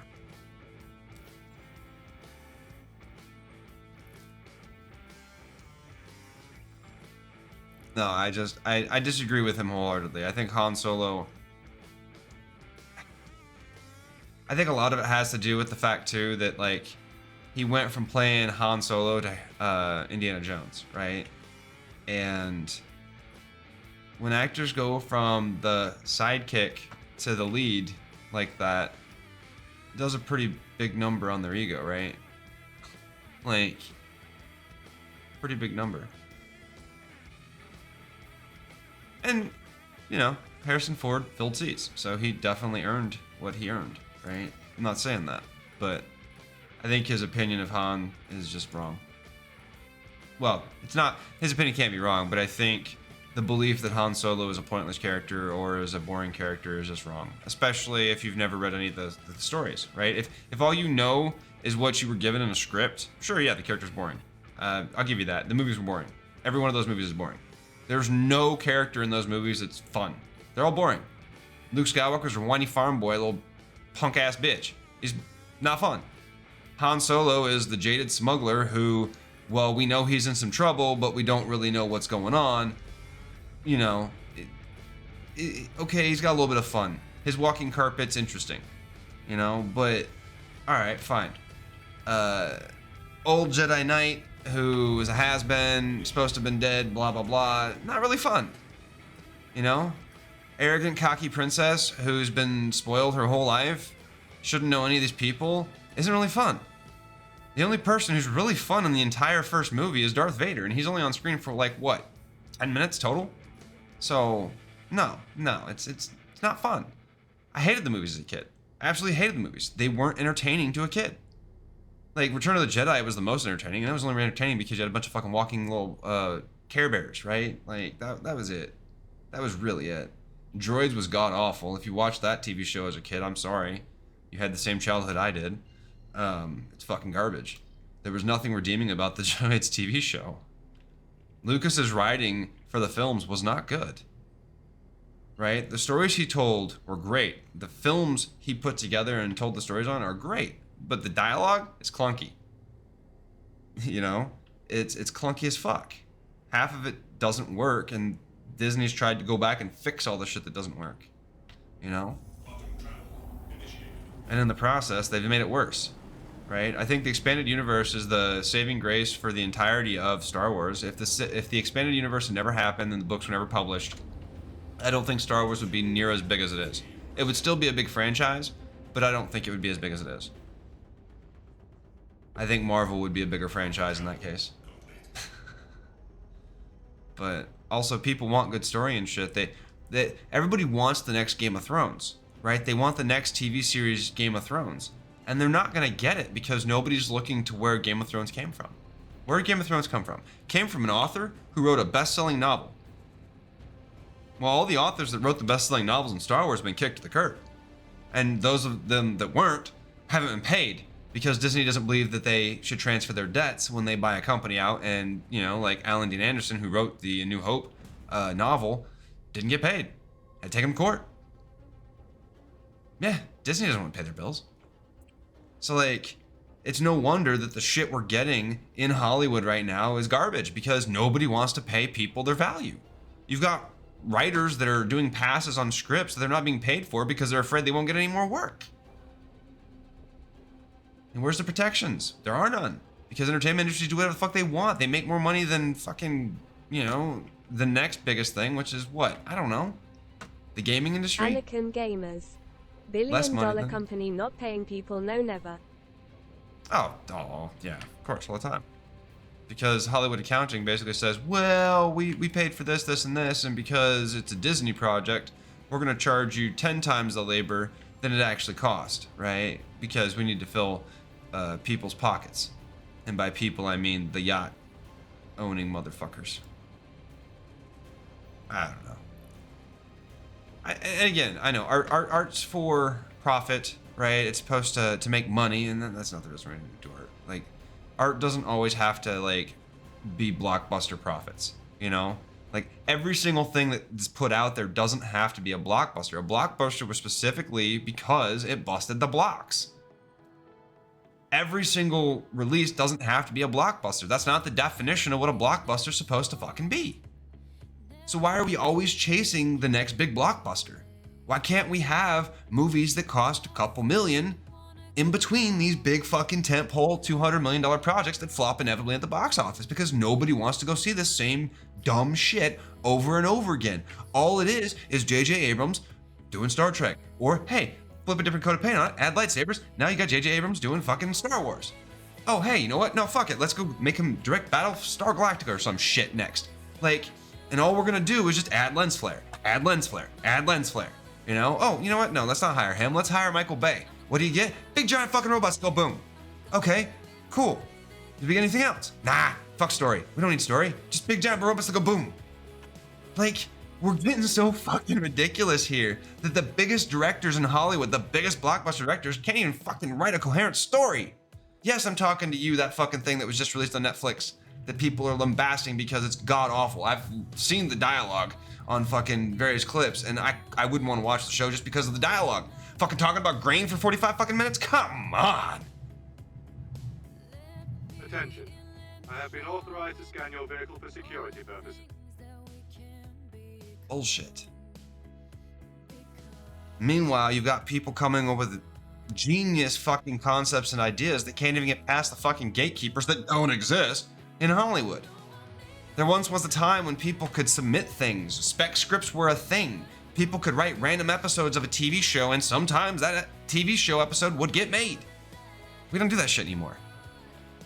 Because streaming, I guess? Fucking monopolies, they've streamlined it into fucking 4 companies that own everything and can do whatever the fuck they want with anything they want. And nobody can compete with them because the bankroll that they have to hold their lawyers in fucking retainer is infinite. Because, well, I mean, it's infinite anyways. Money's imaginary. It doesn't actually exist. We just make it up as we go. I don't know. There's so many good stories out there that haven't been told, but nobody wants to tell them. And the ones that are trying to are being told they can't tell them because A, B, C, or D reason, right? Oh, it's not kid-friendly. It's not PG-13. Like, remember when we used to have rated R movies? If you grew up in the 80s, you used to grow up with rated R movies, right? Like, we had movies that were rated R that you could watch. And now you can't even find a rated R movie in most places. And if you do, it's probably a straight to like streaming or something special, and no studio or company is gonna put their actual label on it, right? Like it's gonna be some off brand, like, hey, so far from fucking home studios, right? Because they don't want to be associated with R-rated content.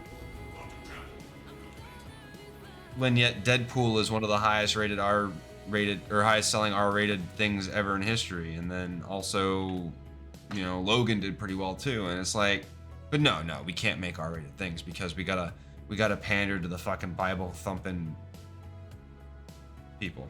I'm not gonna go and be mean, but Anakin Gamers. Fuck you studios in conjunction with We Don't Give a Fuck Productions. Ain't.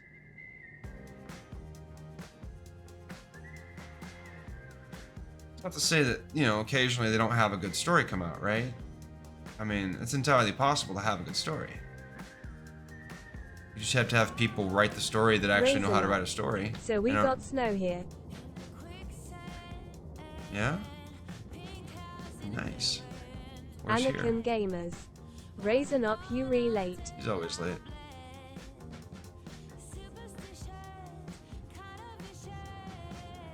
Anakin Gamers. Here, there, everywhere. Raisin up. Anakin Gamers, and yet I still got first. Yeah. He did. Definitely beat you. Anakin Gamers. Everywhere is nowhere and nowhere is here.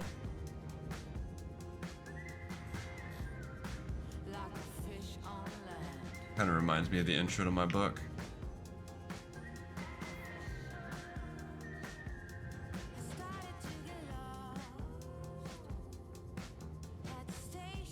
Some writing this week. That'll probably be tomorrow. Raisin up. So I might not be going to work tomorrow today. Cool. Think. They shut the store down and is it closing permanently? Like, what's happening? They're shutting down the Rite Aid across the street.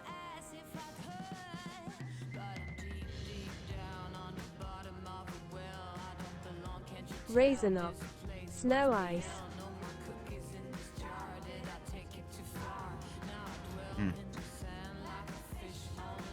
Yeah, that would do it. Snow ice is a nasty combination. Nasty combination. Raisin up. Others will probably be there. Raisin up. Just not me.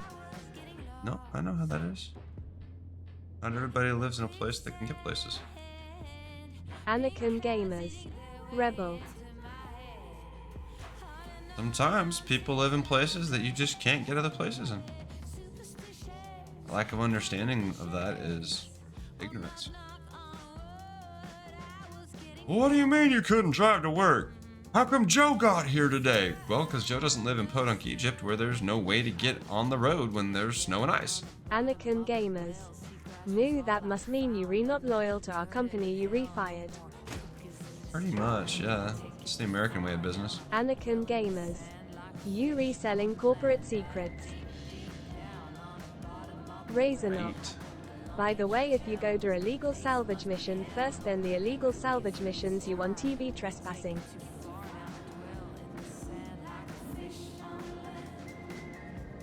Anakin Gamers. You re-trespassing.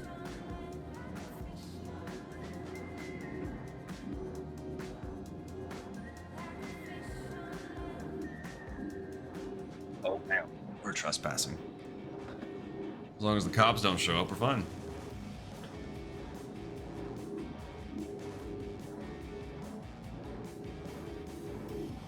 No coppa, no coppa. Raisin up. Hang on, let me get on. Anakin Gamers. Cops against the two of us. ID say it is unfair for the cops that is. Raisin up. ILL come get you. Well, we'd have to have a bounty first, and we don't have a bounty, so piss on your head. Anakin Gamers. No, no, come get us. Anakin Gamers. Please do shoot us.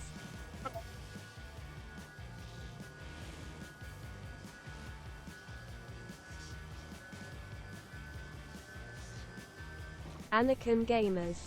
I am begging you to arrest me, please shoot me.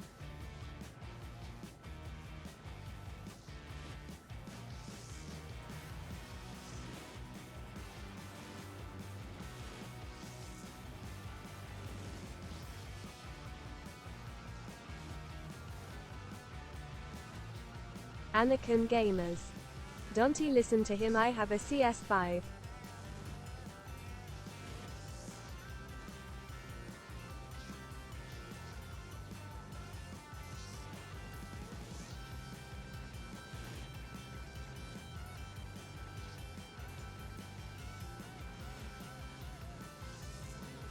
Raisin up. Ramen.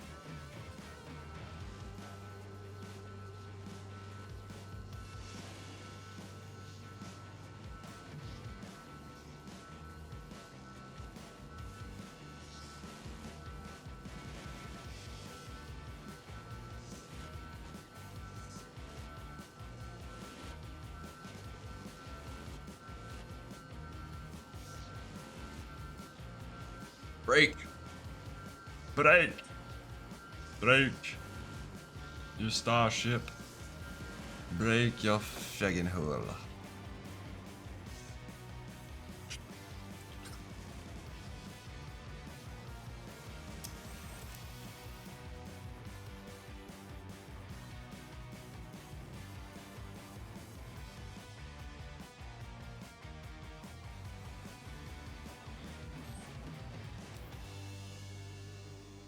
Alrighty.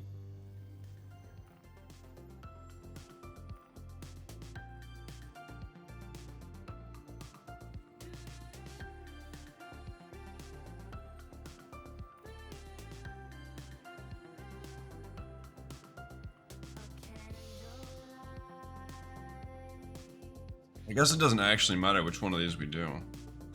Anakin Gamers. Sucky sucky 10 bucky. Oh, that's more than $10. Better be more than $10. There we go. Anakin Gamers. Inflation. Got it. Finally.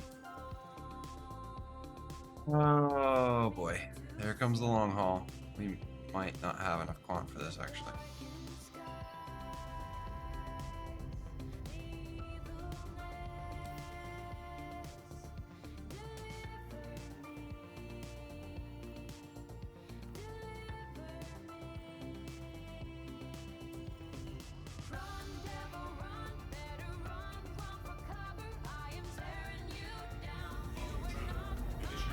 We should swing by the station over here, Seraphim, probably, and see if we can't sell anything up there, and then refuel, I think, maybe. Quiet Crazy Panda. Here. You almost had me wanting to play Stellaris, dude. I almost streamed Stellaris today. Anakin Gamers. I concur. Anakin Gamers. PANDAAAA.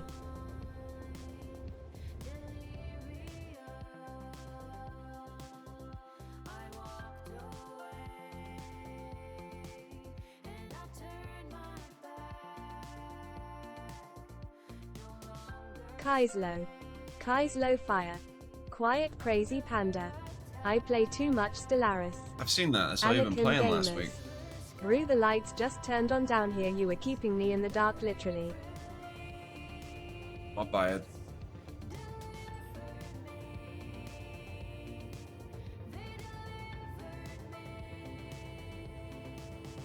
Yeah, I never played regular Stellaris though. I've only played the modded stuff. Star Wars and Star Trek. Quiet Crazy Panda. Hey, I play League 2 XD. I think everybody secretly plays a little bit of League though.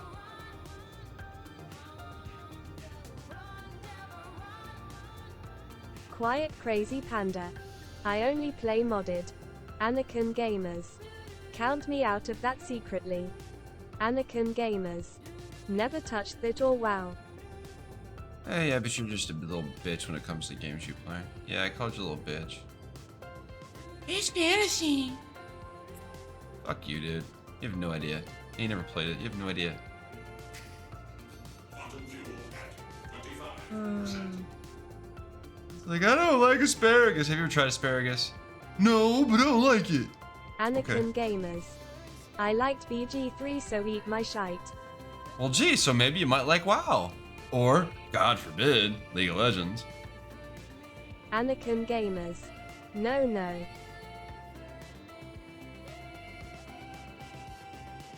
I don't know. I make anybody interested in WoW when I play on some of my characters because I make it look Anakin fun. Gamers. Because it is. Doesn't he work that way? Right. So you have an opinion of something you've never Crazy played. Panda. Mommy and Daddy are fighting. Of course, because that's how that works. I hate Ferraris, I tell you what. I ain't never been in a Ferrari, but I fucking hate Ferraris. All that zoom they do. I don't Anakin like Gamers. Ferraris. My opinion is the only right opinion. You are all wrong. That's kind of the definition of opinion.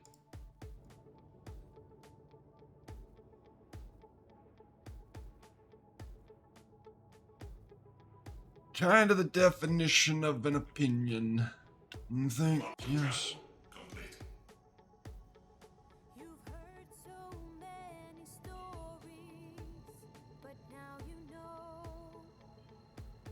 Quiet crazy panda. I had Hitler but I never met him. Right? Anakin Gamers. These cargo boxes are looking extra bouncy. But you know.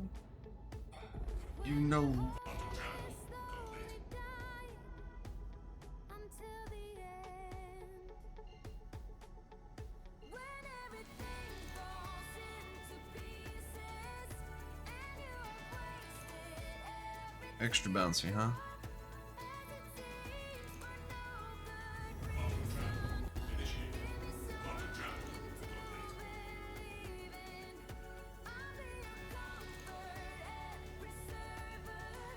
Quiet crazy panda. My flight stick works for Star Citizen but it's super weird. Yeah, I think I lost one of my buttons today on my flight stick, actually. Not real excited about that.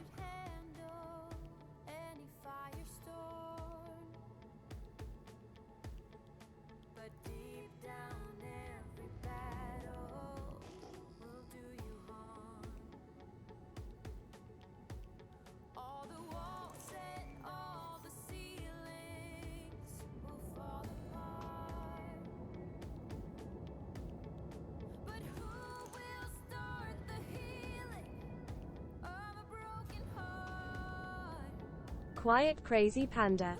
The key bindings for mine were real weird. Donnie B viewed. A bit random but got any new gig on the way. Quiet crazy panda. But hey. Not right Anakin now. Gamers. Yeah, IDK if we got Room Chief. If I hadn't fucked my ribs up at the first of the month, we probably would have already finished that music video shoot thing we're doing, but I bruised or broke my ribs or something, and need to give it some time before we do stupid action and shit, which is what's pretty much left. But I started, I reactivated one of my accounts and did all the updating shit, which required, like, cost me $100 just to be able to submit stuff for fucking Kaezlo, acting. we might as well just replace your skeleton with adamantium Jesus lol. I mean, it would help. Be in a lot less pain, probably. Well, that's not true. Adamantium is a poison, so technically. I'm sure Wolverine's always in pain. He's just like a badass and never, like, cries, you know? It's Canadian, right? Canadians don't cry. Donnie B viewed. Oh right, healing factor. Donnie B viewed. Damn it. Yeah, just that little thing. Just that little thing.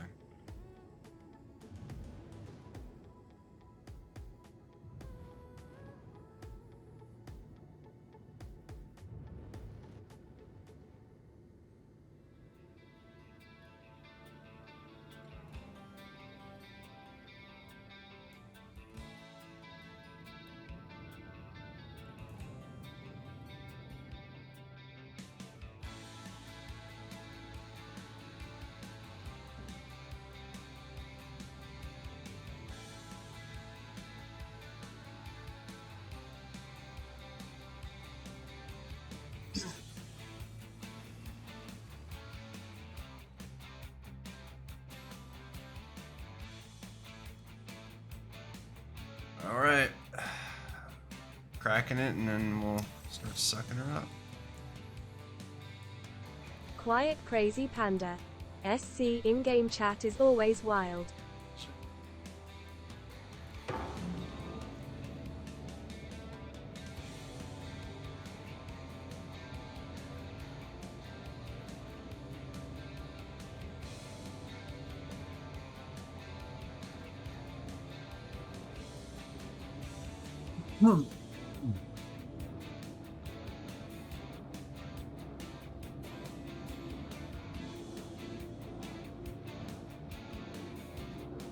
Cracking the hole. Release the Kraken. Kraken. Kraken, Kraken, Kraken.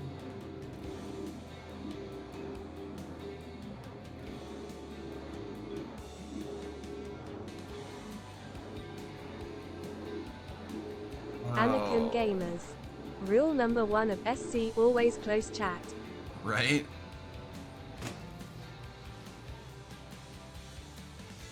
Anakin God Gamers. knows you don't want to get You caught in should that. join us, Quiet Crazy Panda. He should, but can he? Or is he still addicted to that Stellaris game? Need to play some Sea of Thieves. That game's fun as fuck. Playing it with Will and Ungodly the other day. It's fun. Really fun game. Apparently there's rumors that might be making its way to PlayStation and or Switch. Which would be good. It means possibly like more people playing the game, which means, you know, it's a fun game. More things might be developed for it. Full-on cross-play, right, would be nice. Between Sony and Microsoft, but that's... I think that's still a ways away.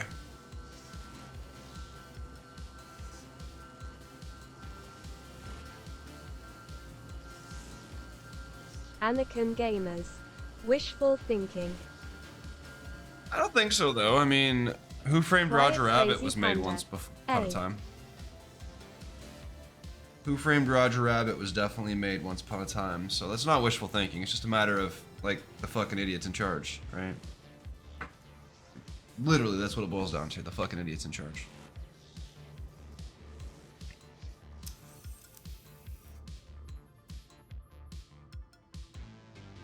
Alright, I guess we're gonna go hit Seraphim. Gotta get some of this loadout.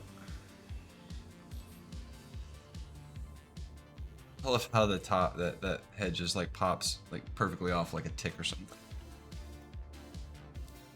Just like a tick or something. Anakin Gamers. This is less than usual, no. Uh-oh.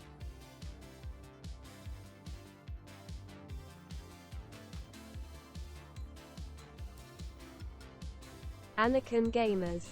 Didn't he even fill buffer?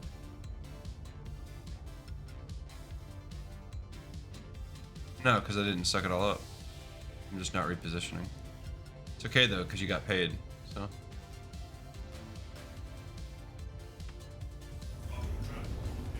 You got paid. Quiet Crazy Panda. I'll go to Seafoam eventually. Yeah, Seafoam sucks. I mean, actually, it's great. Like, Seafoam in your engine? Shit. So mechanics say anyways. Every mechanic I know recommends it. Of course, the only mechanic I really know is my dad. He recommends the hell out of it.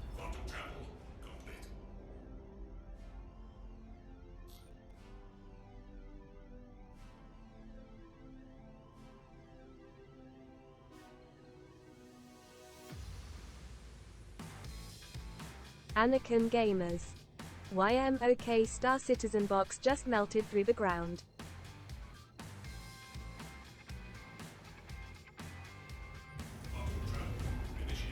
It's fine. It's expected. I'll just chalk it up to the guy loading, not knowing how to load.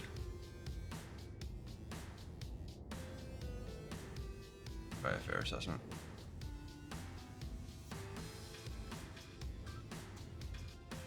Probably a fair assessment. So I did load some of it. Anakin Gamers.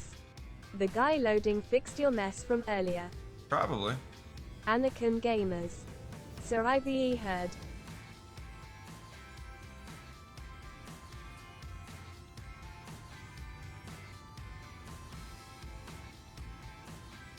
That's what I want.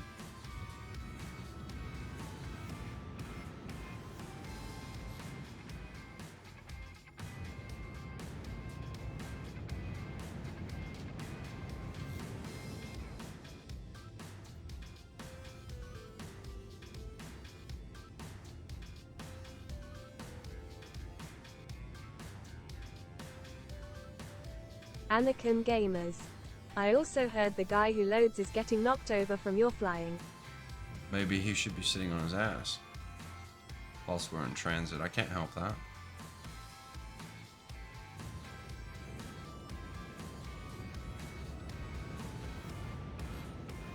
I'll give you a little more something to bitch about. So fly through the ring, right?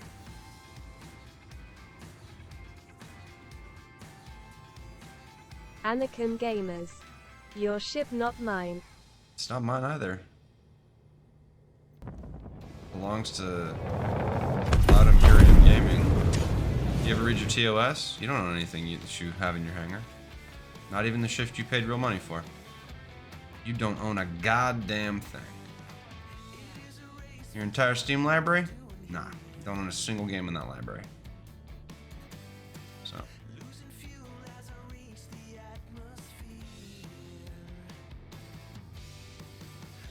You think you do, but you don't. To quote Blizzard. Hilarious. Okay, people, let's go.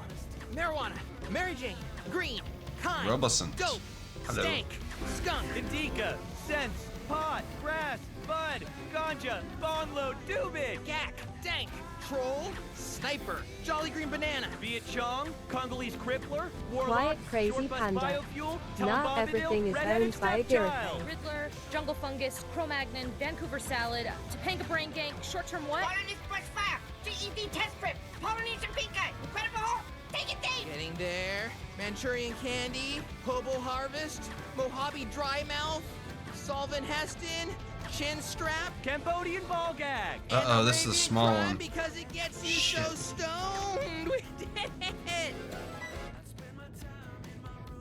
Still be able to make it work though.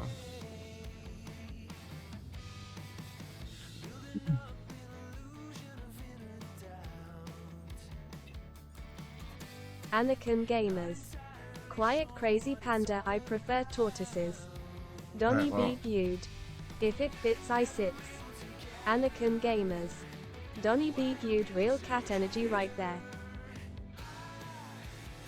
I feel like I'm floating away. Quiet Crazy Panda.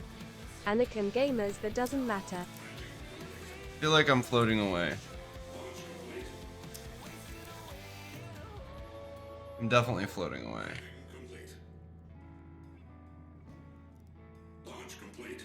Donny B. Viewed. If you are at SA, happy float.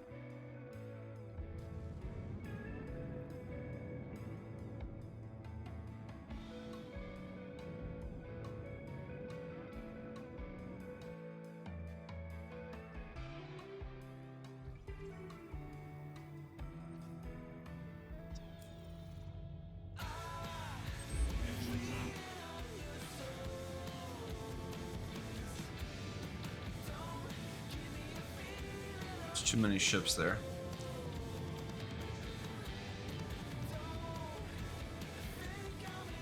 Alright, I can deal with that. MSR is a pushover.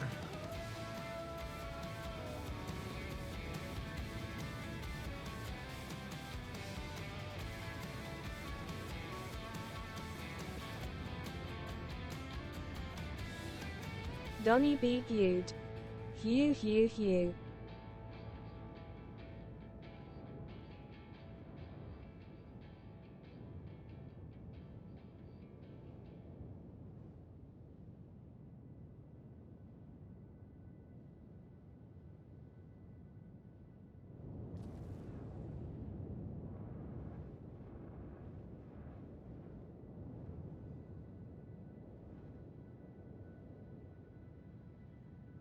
Actually, wait. Donny B. Viewed. Pretty sure Kaezlo is chuckling in his head.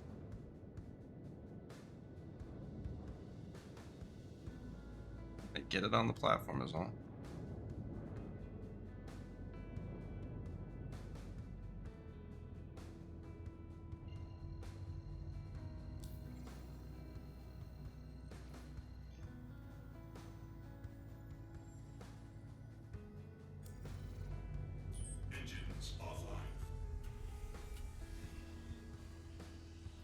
Whatever Donny works. B. Viewed. Well done, Master Execution. No, Master Execution would have been kicking it up like I intended to and having it float off into oblivion, like I've done before. But, yeah, that just didn't Donny B. didn't quite work how I wanted it to. Stop DESTORYING my compliment and just take it. God K Ardkir Wigjan Wigjan Key.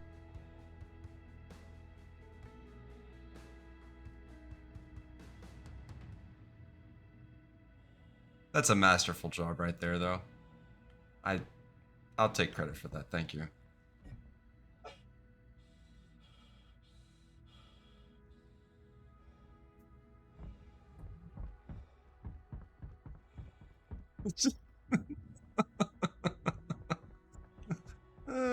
Anakin Gamers. Type please, but abbreviated Donny B. Gude. Donny Somebody B. Gude. is the big kid in Kinda the just playground. want to stare at that to see if something happens. Lol. I know, right? I'm like waiting for it to explode. It probably already should have, but it didn't. So I should probably sell. Keep watching that, Anakin. Make sure it doesn't blow up or something.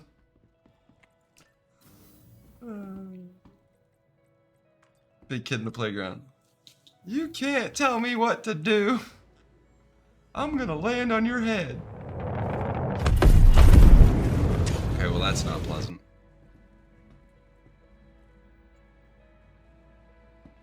Anakin Gamers. Run Forest. I hope that wasn't your MSR, bro. Cause it's gonna suck to be you. Your ship ain't going nowhere. Where am I going? That wasn't where I was going. Quiet Crazy Panda. Almost 3/4 of the way. Are you in game?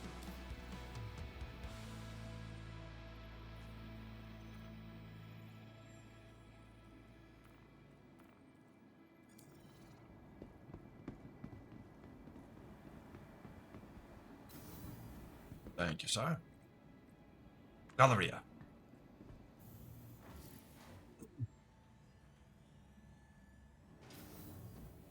You like headbanging over there?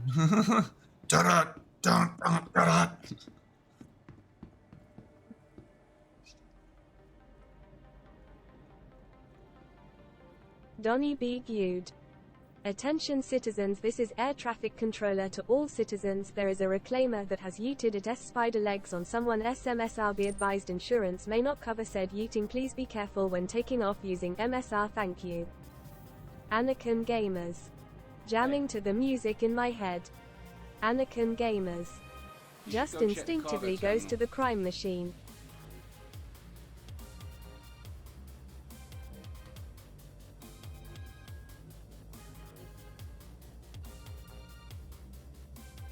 Anakin Gamers.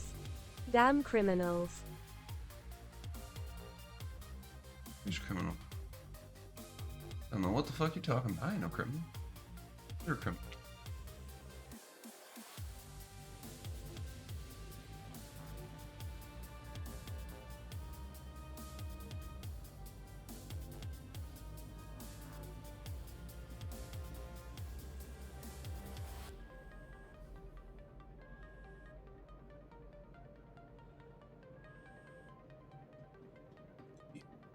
How's it going? Cargo terminal should sort you out. Excuse me? Fuck you. What's your job then? Just to sit there and be a pompous dick? Cargo terminal should help you out. Fuck off. I'll ask you a question if I want to ask you a question, motherfucker. Cargo terminal will help you out. Think you're special.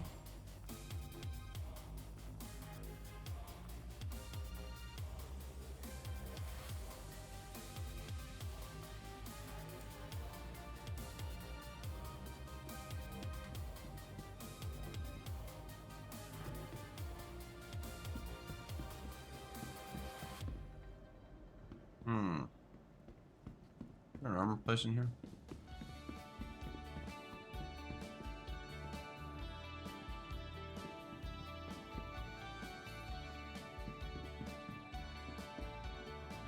What kind of armor they got?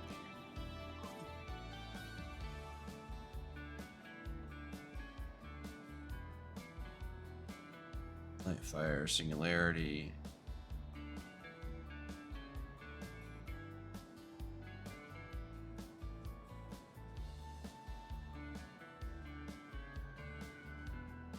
Yeah. Cool. Cool. Alright. We've got more snow to collect. Ships to destroy. Hulls to crack. There we go. That's what we're doing today. Something like that.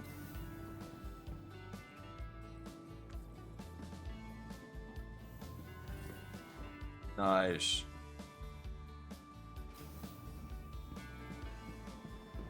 That was wiki Q, yo.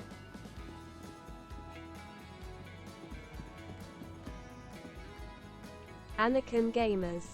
Alright man, gotta get some studying done, we'll be back in chat in a few. Alrighty then. Alrighty then. We were on docking pad 4.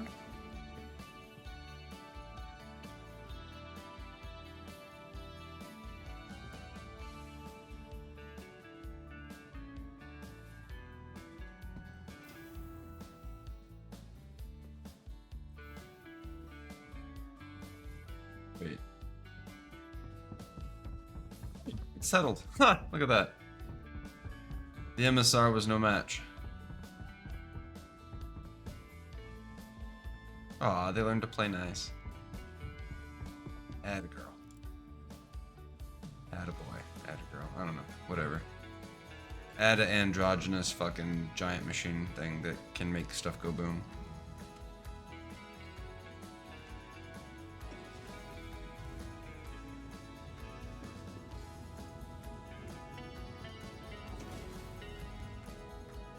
Should I wait for you, or should I just maybe share the mission with you?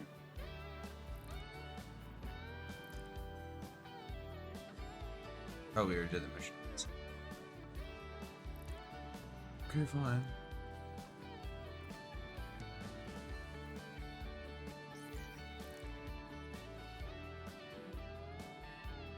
Wake of Disaster would be a fun one, huh? Just go in there and crack them all. There's like, what, 3 hammerheads in there? Shit. Oh shit, done. Fuck. Oh well. Sharing. Shared.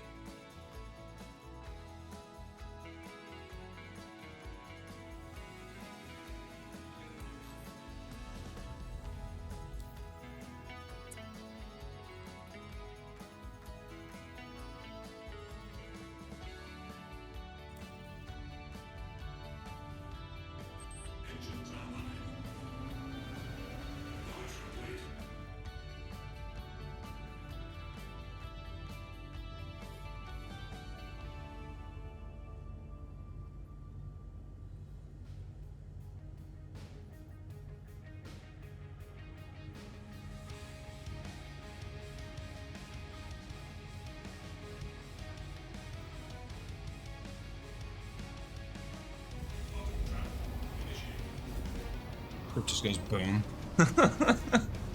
Don't fly through the rings! Oh god, that would suck.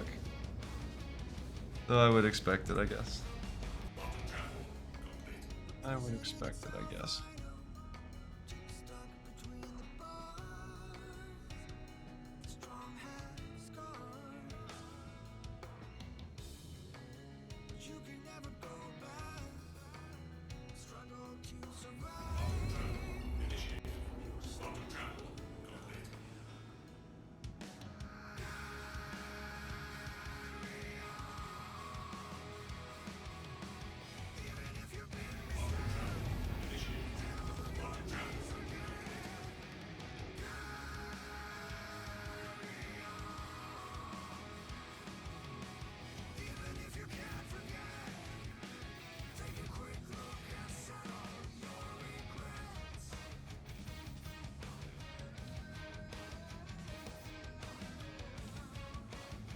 I don't like that vulture over there.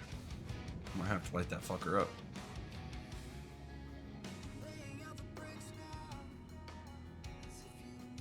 That's a hammerhead, but that's not my hammerhead. That's my hammerhead.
Right.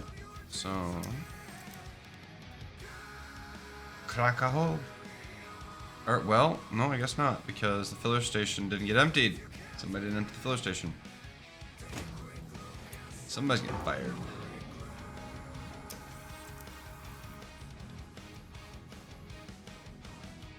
Somebody's getting fired. He had one job, bro. One fucking job. Empty the trash can. That's it. That's all you had to do. That's all you had to do. And I done already paid you. God damn it. You know what I didn't do though? We didn't go sell the rest of the shit. Oops.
Didn't sell anything off the grid. That's good.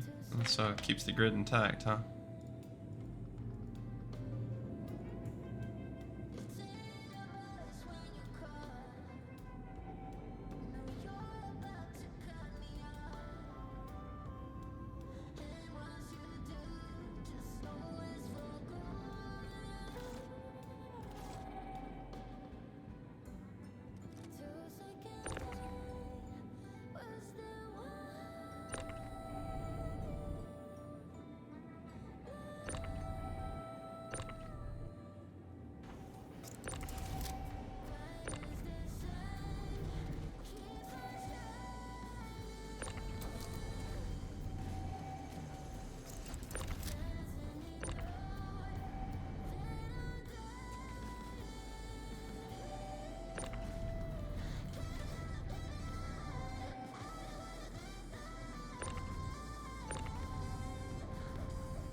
So those ones are real?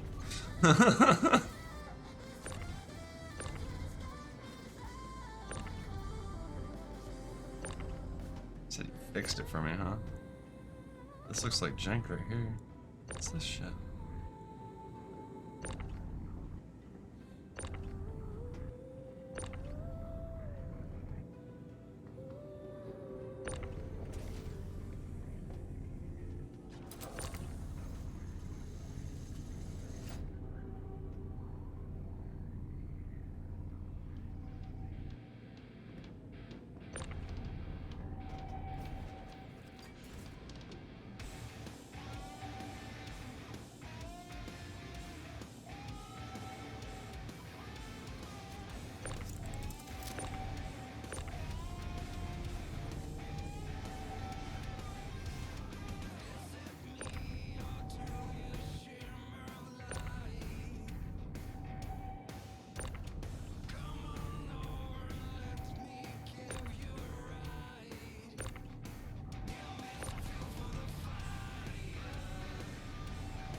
Starting to fall apart, y'all.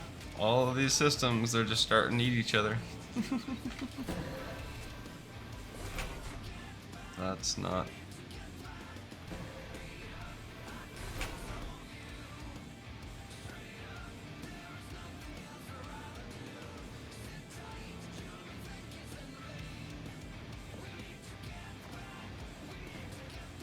Where'd Panda go? Oh, there he is.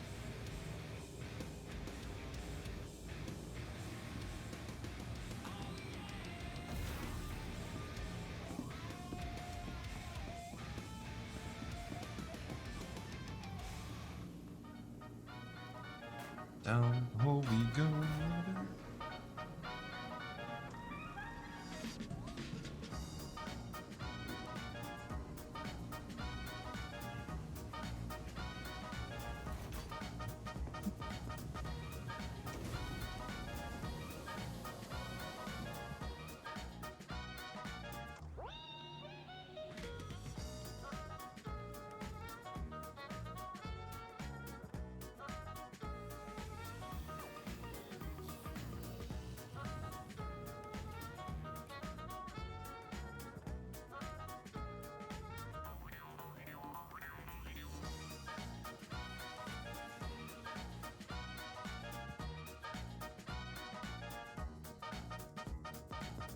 The claw.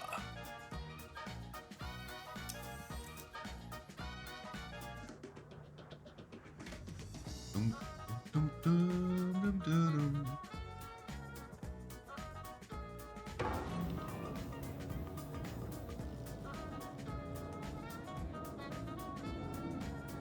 Turn your power off.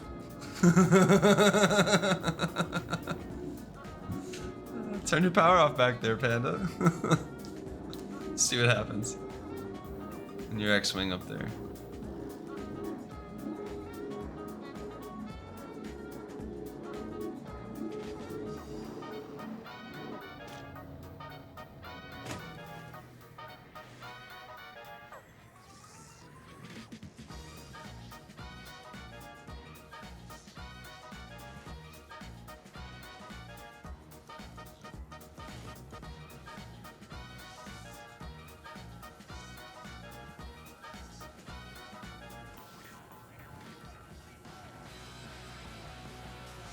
We gotta get into some city villains here shortly.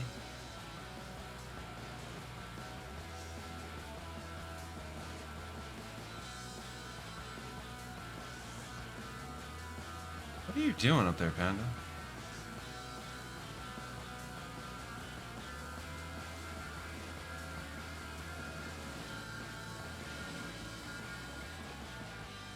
So wait. Could you EMP a ship to disable its power and then, like, shatter it? Anybody tried that yet? That'd be fun.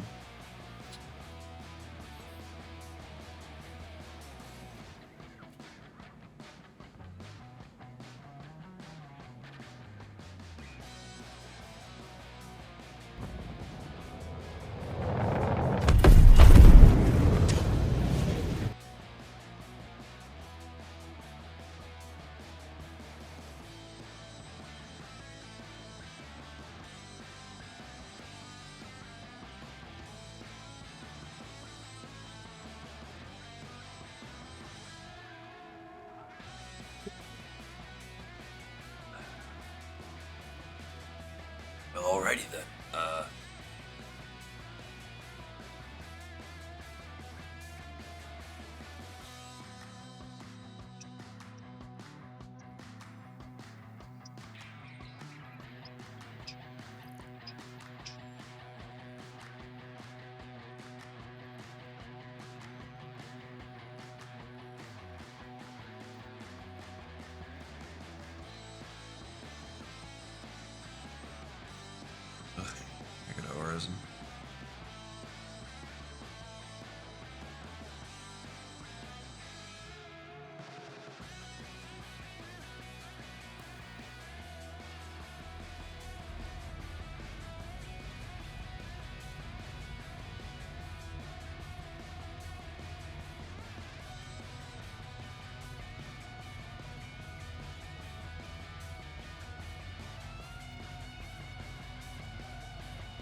Was that?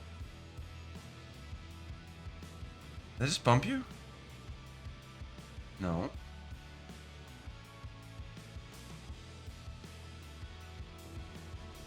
Where are you at?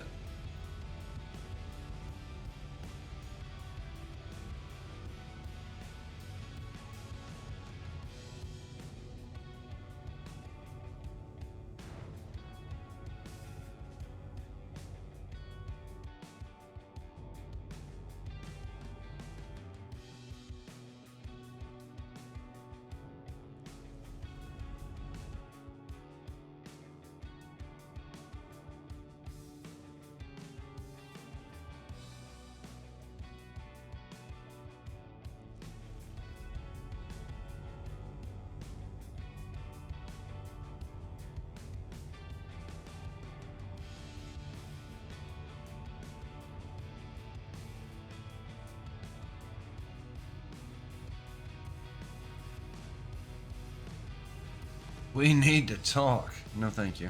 I don't know who you are. I don't talk to strangers. So, just get the fuck on out of here. We're not gonna talk to you.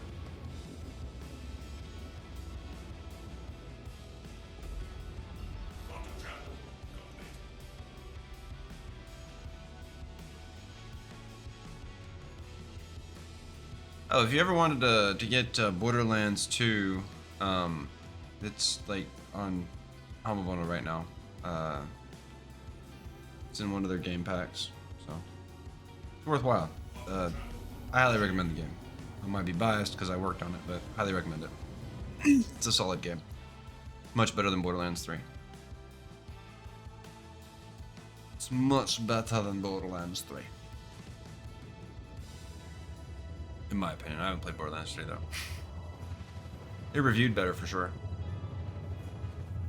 Definitely reviewed better.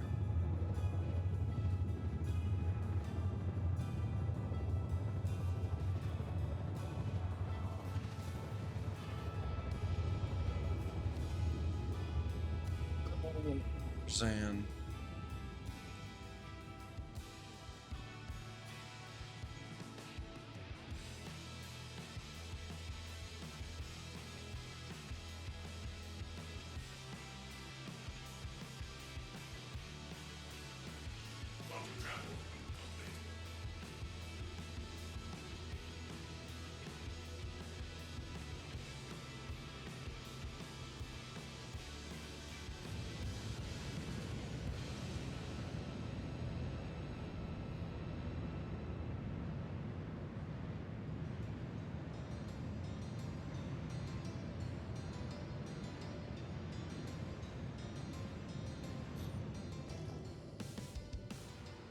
It's that one over there, right?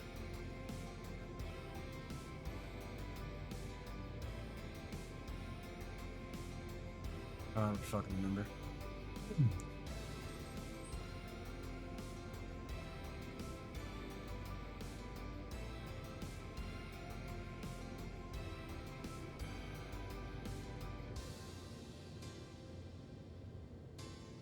I just land it where I need to be. Just go land it at Cloudview. Or whatever. Not Cloudview. Wherever the fucking trade stop's at. You know what I mean.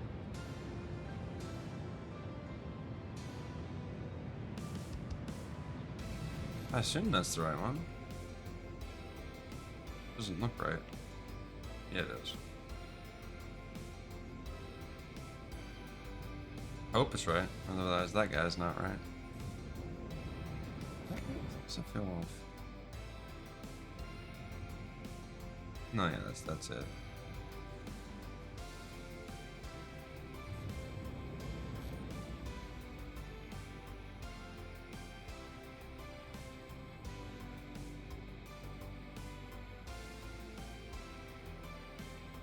Shouldn't have landed in the Armistice Zone though, because my buffer's still full.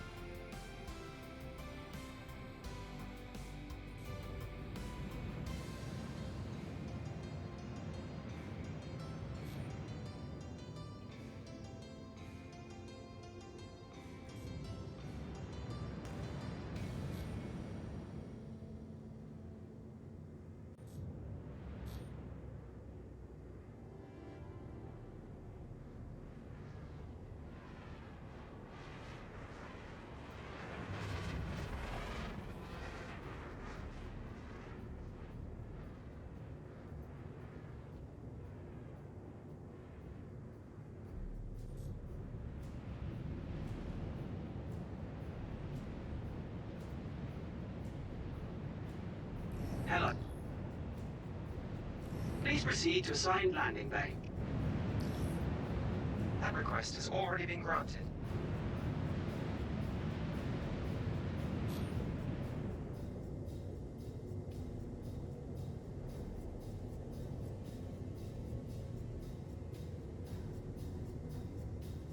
Donnie B. Gude. Big deal when Orison opened up, some of us never thought we'd see it. Yeah, it's one of the nicer areas. Like, I like the skybox and the way the planet and stuff lights up. Can't say I was a fan of the atmosphere when it originally, before it got tweaked, but. Docking request initiated. Docking request denied. Landing gear deployed. Donnie B. Gude. Hey you and everyone else, myself included, lol.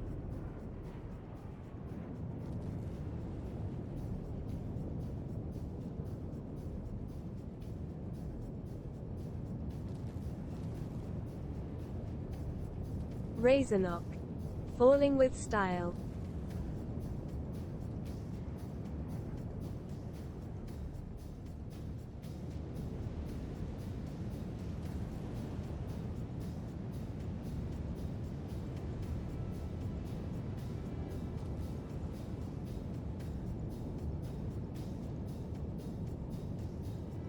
So I'm gonna clip this, so the next time someone says, "How do I land my reclaimer?"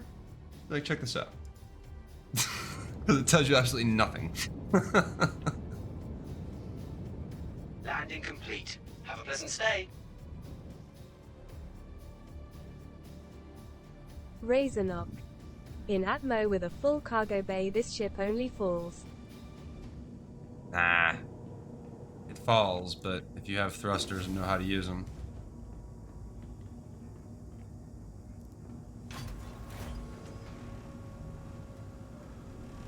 But no, it does. It falls like a brick. And Microtech right now is really bad because the wind just blows it all over the place. It's impossible to land it in something. If there's wind blowing in Microtech, it's not. You're not. No. You're having a bad day. People want to sit there and like rip on people and be like, "Oh, you gotta be better. It's a skill issue." It's like, no. No. The ship flies like shit. It's not a skill issue if the ship flies like shit. Is it doable? Yes, if you're really good at the game, I'm sure, but also it flies like shit. Razorknock. I wonder if it's intended or not. But flying like shit? No, I think it's supposed to fly like it does. It feels like it's supposed to anyways.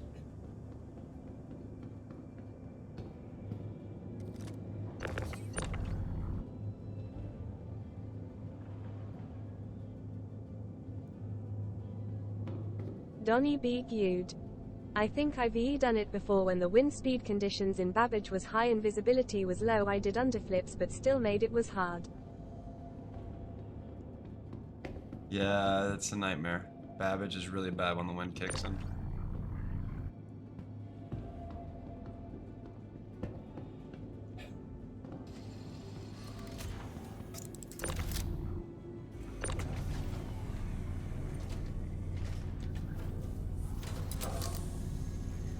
Donnie B. Gude. Razorknock. I think the story with how the ship performs is not over.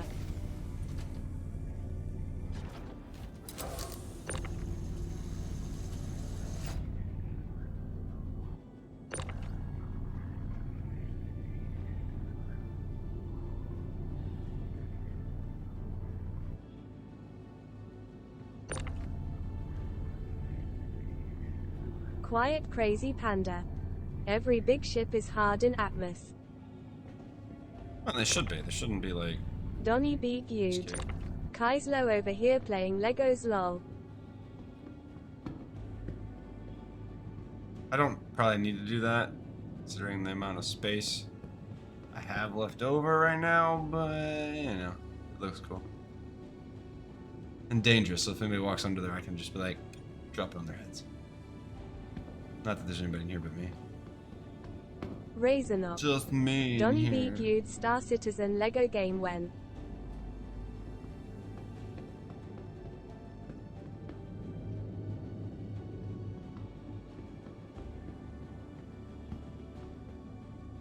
I mean, maybe Star Citizen should be complete first before they do that. Although I guess, you know, random companies do the Lego spin-offs, but what would separate Star Citizen from any generic? I feel like there is a joke here, but I cannot think of it. In partnership with Lego, like Fortnite? Is that what it's about? When they start doing the brand team-ups? Like, get Spider-Man 2953. Donny B. Gude. Kaezlo stop.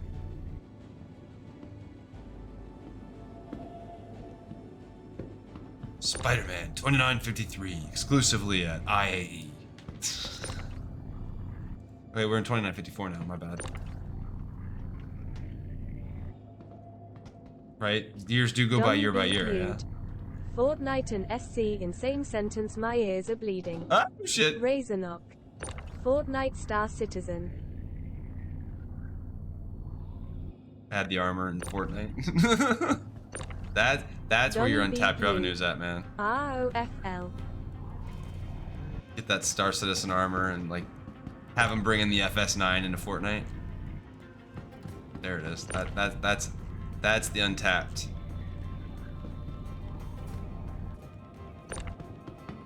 Razorknock. A2 in Fortnite. A2 glider in Fortnite. That'd be fucking stupid. That'd be fucking stupid. Razorknock. Drop the nuke.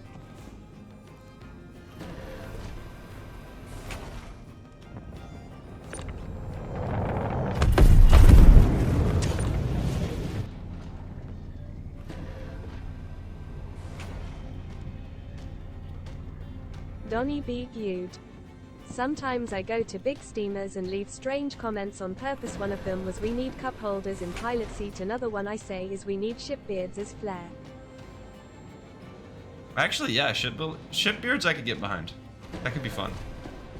That could be fun. Razorknock. That'd be fun. Donny B. Gude. WTF is a big steamer. A shit. A poo. Not like a Winnie the Pooh, but like Donny B. a poo Gude. that you... Streamer. Donny B. Gude. I cannot type.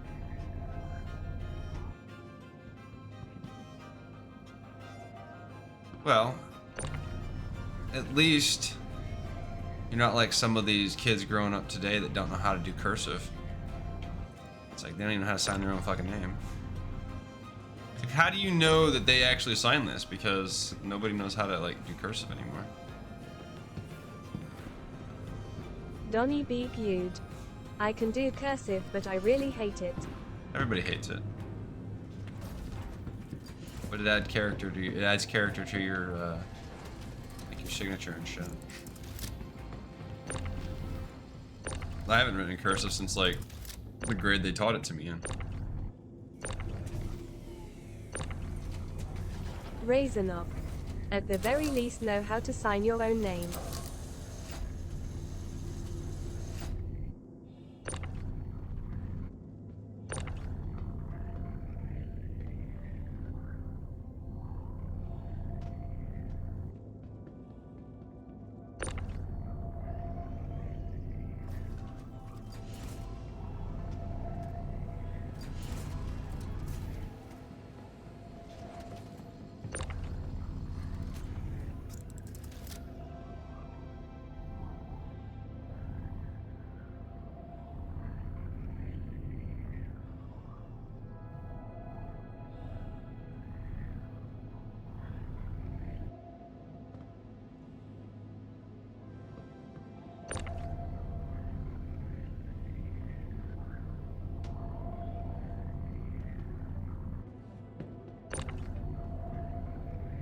Donny B. Gude.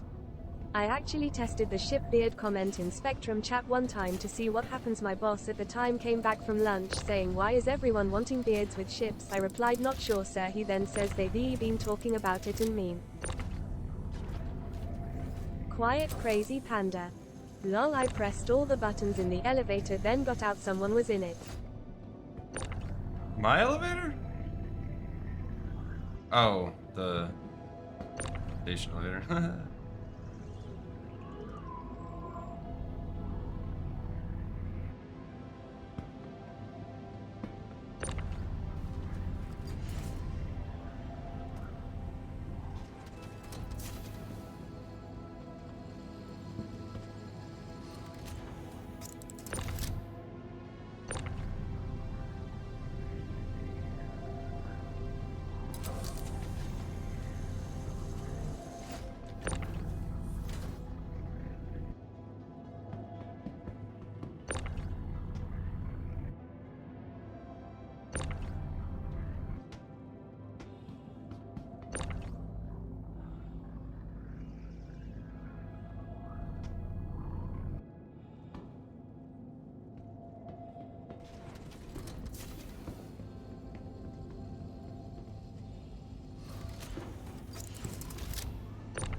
It's empty. Wow, that worked out. We completely emptied it. Like, that never happens. We've always got like 2 or 10 or something left over. Hell yeah.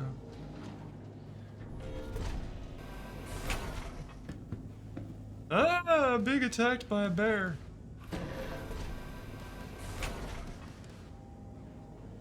That's Freddy or some shit.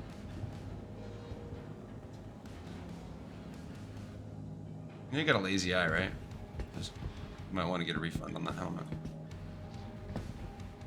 The Alpha Wolf. 07. How you doing, Alpha Wolf?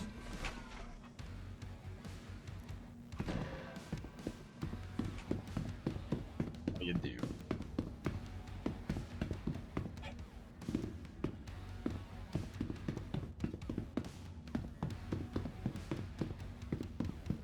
Gotta love that desync.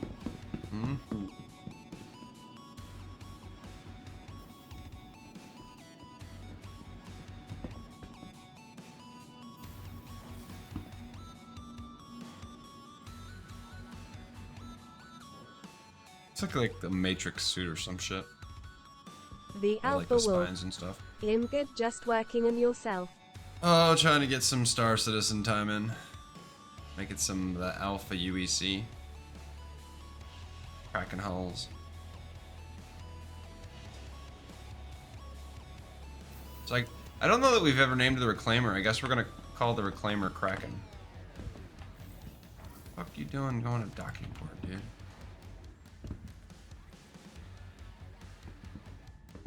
Why are we going to the docking port?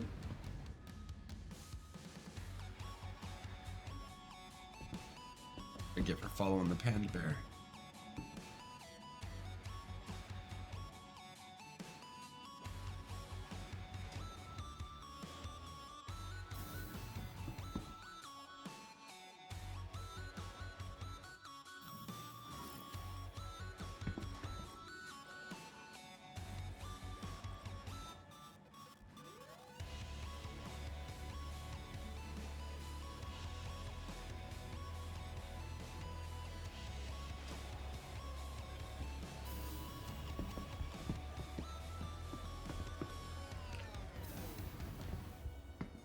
Asshole. Quiet Crazy Panda. Enjoy your trip. Yeah.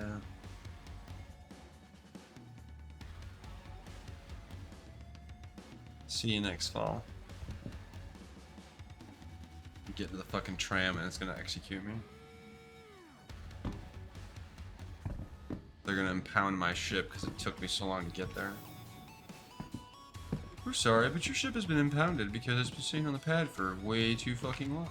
Welcome to the ASOP Next time, Vehicle Retrieval park your System. ship, asshole. Please visit. Quiet Crazy Panda. got 2 people in 1 elevator, my job. It's okay. It's okay. I'll remember that. Donny B. Viewed. Just so I understand clearly, would you ever talk in Discord over stream? I can't seem to catch you, not sure what your rulings on this are. I talk on Discord over stream all the time. I also don't have a problem catching you off stream. I just don't know when's a good time to chat. Also, I have to be awake and... Donny B. Viewed. K, well, my attention span must be poor or something, lol. Oh, I don't know. It's just a matter of whether there's anybody playing. Lately, nobody's been playing. Occasionally, Neelarak shows up, but I played Star Citizen tonight because he told me he was gonna play Star Citizen, and that motherfucker never showed up. So, yeah, see what happens when I let other people talk to me about when they're playing, and I'm like, oh yeah, I'll play with him, and then all of a sudden, nope. Cloudview, right? Is that where the... Yeah, that's where the stuff's at. Last call for passengers. The shuttle is preparing Right? to depart. Is it Cloudview? Please clear the hatch. Shuttle will be No. Wait. Yes. Yes?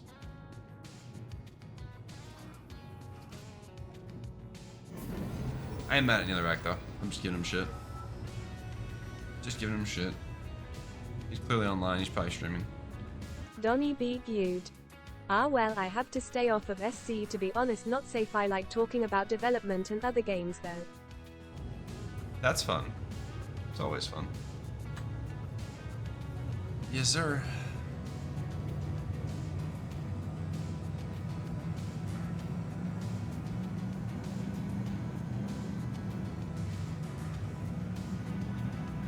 I'm sure people would enjoy something like that too. It's always fun when there's people chatting. I think Discord it's a good tool when used. Donny B. Viewed. Joined the Discord. Oh, Panda Bear showed up.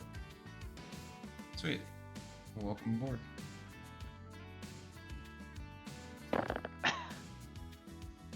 Oh, it talks. It's not just a fucking fuzzy bear hat. With a Hi, lazy eye. kids. Anakin Gamers. We're gonna have some fun. I have returned. With a lazy eye. Donny B. Viewed. KIM in the channel. Approaching next station. Ah, I see what you're If doing. this is yours. That's the other side, loser. Get scammed. Last call for passengers. The shuttle Hello. is Hello. What's up, dude? How you doing? Good, man. Been How in are here you? before. I have. I keep having to bounce in and out of Discords because it's at capacity. You can believe it. Oh wait, you filled up all... Wow, okay. Yeah. You have One would 100 servers you're connected to? I am. Yes. I silently monitor, watch, and collect data that's relevant or helpful to improving the experience. To know for action.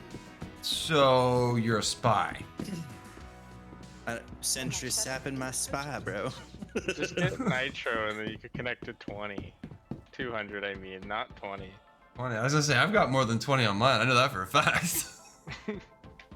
I meant to say 200. Numbers are hard. Well, what's the free, like, I've not been free on Discord since like 2018 or something, so I don't even know what free is on Discord. Freedom isn't free. Nothing's Not having free. Nitro is free. You own nothing, so, I mean, right? Razornock.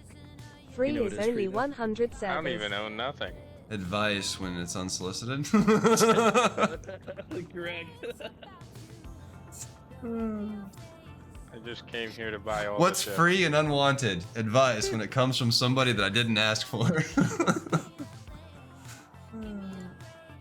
I felt like there was an IRS joke somewhere, but I can't think of it. It's just gone now. Okay, so it's not here. Where the fuck do I sell this on Orison?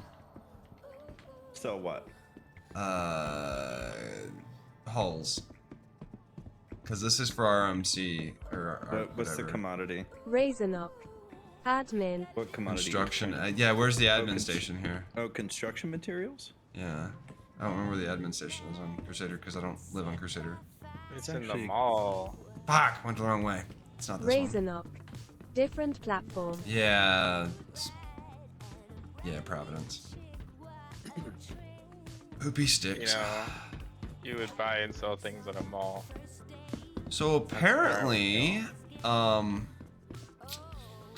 game Zenith, the VR MMO, is not in a good place. They are running at a loss and have been for the last year. So what game? It's a VR MMO, Zenith. It's actually a really fun game. I streamed it like once or twice. It's my second highest. Well, it's my second highest video on YouTube that I have. It was a guide to that. My first highest is Wrath of the Lich King cinematic. and I'm like 90% sure you can walk across here and sell them over here. it was bad because Oh, you already came over here. when it first dropped, I went and recorded it and I put it on my YouTube just to see what would happen. And it spiked to like 50,000 views in a day. That's so dumb, dude.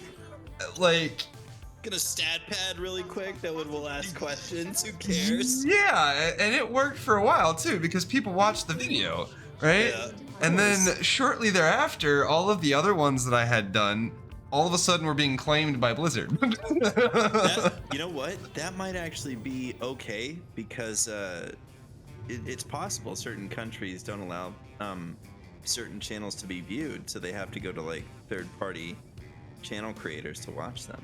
If you think about it. Oh, that's true. Yeah. Yeah. I didn't think about that actually, but no, I was just doing it to do it, and then my next best video is the one I made about God Hands in Zenith. Like the game? No, the God Hands was like just an ability. It's like a shield ability, and I just made this stupid little like fucking how-to video, and it's got like 50-something thousand, I think, almost at this point. It's like just shy maybe, and so it's actually catching up and almost beating the Wrath of the Lich King one, which I think is pretty cool because it's an independent game video on my channel is doing better than Wrath of the Lich King cinematic, which by far is one of the best cinematics they've ever released. There's just something about the voiceover in that, you know, to Arthas, and I kind of wish they hadn't gone away from that shit. Yeah. I don't know. Kind of like me wanting David Hayter back, but you know. Oh man, he threw some shade the other day. Oh, he didn't throw shade actually. What? He was like, he was doing an interview, I think, or he made a comment. He's like, so I finally got around to playing Metal Gear Solid 5. He's like, it's a pretty good game, aside from like, you know, the voice or whatever, I guess. He mentioned it, right? And in fairness, based on the way it sounds like he was tapered about it though. Or he said he enjoyed the gameplay.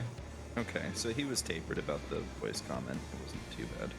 No, he didn't like slam on him or anything. But I mean, it's a fair taking the voice, and I don't even remember why they replaced him. I read into that a little bit, but it's sort of wishy-washy if you want to hear it. Sure, go ahead. So apparently, the gimmick was Hideo, for whatever reason, was latched on to this belief since MGS1 that he really, really, really wanted like a big Hollywood actor to play Snake, just because there was no like actual logic or value. It's just what he wanted to do, and for the longest time he couldn't do it. But he picked David Hayter to Hideo. But the surprise is that David Hayter's voice was likable, memorable, and effective, and this wasn't something they thought was going to happen. Years down the road, as Metal Gear games released, Hideo continued to have this belief, I want a Hollywood actor, but kept bringing back David because he understood the material very deeply, and he loved it, and Hideo knew that he loved it, and they had a good, like, everything was fine. Nothing was wrong. The fans were happy. Everybody was happy. But for whatever reason, he stuck with this childish, like, want that he wanted a Hollywood, you know, Kiefer Sutherland's like the worst fucking voice for the character. Yeah, so let me explain that. You ready for that? Yeah. And I'll keep it short because it is bullshit and we all feel this way. He was like, oh, I watched 24 Hours and really liked it, and because of that, I really like Kiefer Sutherland. So far, with everything that I've read into and looked into, because I went nuts over this for a couple of months when I found out, there was no valid, logical explanation at any given time as to why to replace David Hayter at all. And the fans have, with good reason, told Hideo in the future, don't do that shit. It's not okay.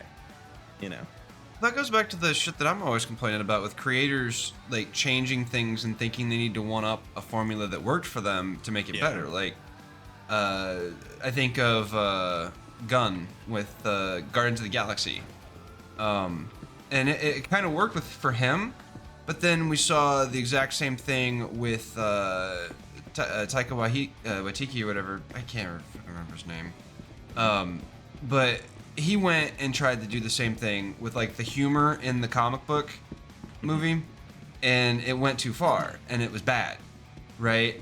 And it's not attributed to being bad, they just now attribute it to being his type of fucking filmmaking. And it's like, no, it's bad. Why are we giving them a pass because they have a name that people know? I don't know, I don't get it. Where is this fucking admin station? I don't even know.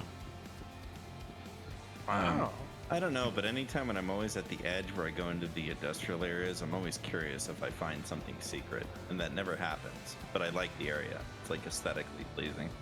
Right. I used to have because of all trick. the smoke. Oh, here it is. I used to have a trick over here, where you could go into certain areas and get teleported right back to the station, so you didn't actually have to fuck around. You just like come over here, you do your thing, you jump off where you're not supposed to be, and then you get teleported right back. Yeah. Like, I think we fixed that. Yeah, you did. Sorry. I don't knew think a about lot it. of We people just- knew about it, but we knew about it, but we let it go for a little while because we were like, this is not, it's not a big deal. Let him do it for a while. why is there still 160 cargo in my? What? Yeah, we're aware of this too. It's a skill issue. Sure. Probably. I probably loaded him properly. Very quick. Razorknock. Reload the screen. So try selling again. Watch. Third now? No? It's not gonna work, but Still there. Let's click sell. Alright. So try this one. You're in the buy section, by the way. Sell? Okay. Oh, I see. Alright, so I'm thinking of something else. Out of stock. Not showing anything in here though. Yeah. It's like Phantom. Might have been those ones that I picked up earlier and like dropped and they just vanished. I know what's going on, but I can't explain it. And we know what everyone else on the outside knows, and internally we have communicated issues. Right. So like we know it's derp, but we know why, and we can't really talk about it. It's one of those. Fair enough. There's a lot of derp that you can't talk about in this game. Yeah.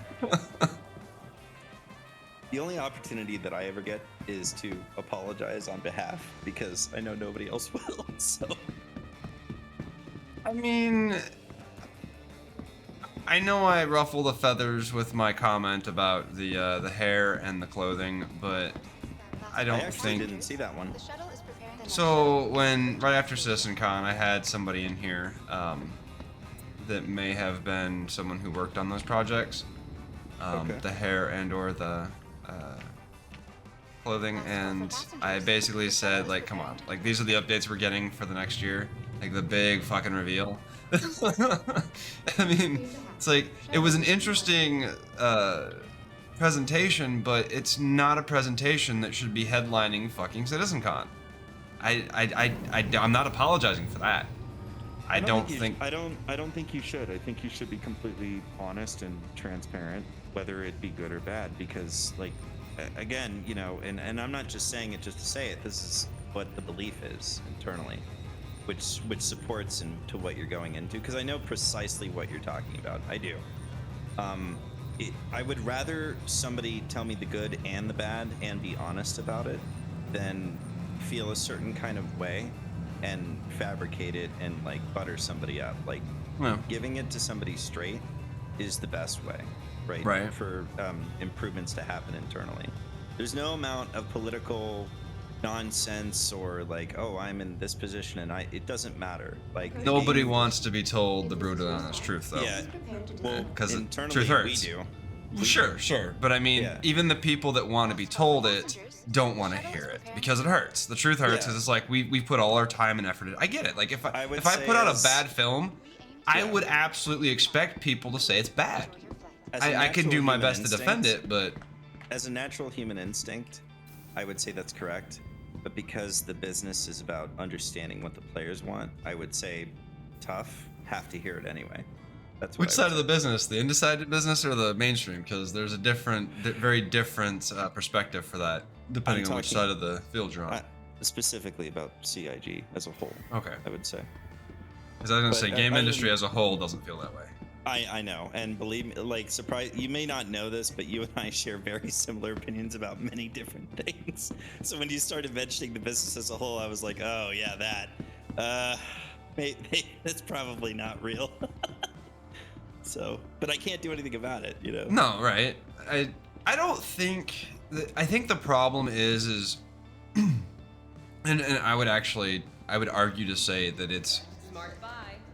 The downside of the gaming industry is that we lost the rockstar mentality. We could do without the sexual harassment and all that bullshit, right? But the rockstar mentality in gaming, it's gone. It's gone, and we saw it. Cliff Blazinski, Cliffy B, kind of unreal. Any of them, the freaking Carmax, the freaking Hideo Kojimas, any of them, they're gone. Yeah. Like the doctors at BioWare, they're gone. It's like YouTube right now. Everybody's fucking retiring because they've been making videos for 10 years. And they've made more than enough money to live the rest of their lives in peace and not have to fucking make another video if they don't want to. I miss the doctors, dude. I remember when that happened. But they had a grasp on how to run these businesses and how to make things that the consumer, and I'm going to use the term consumer because at this point that's where we are. We're not players, we're consumers. Everything that's designed is designed with the intent of separating us from either our time or our money, and generally both. And that sucks for gaming because gaming, A, is an art form, and B, is an entertainment.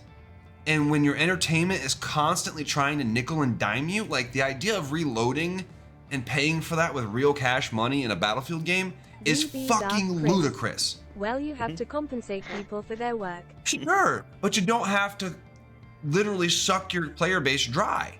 Because what happens is you burn that bridge. It's like anything.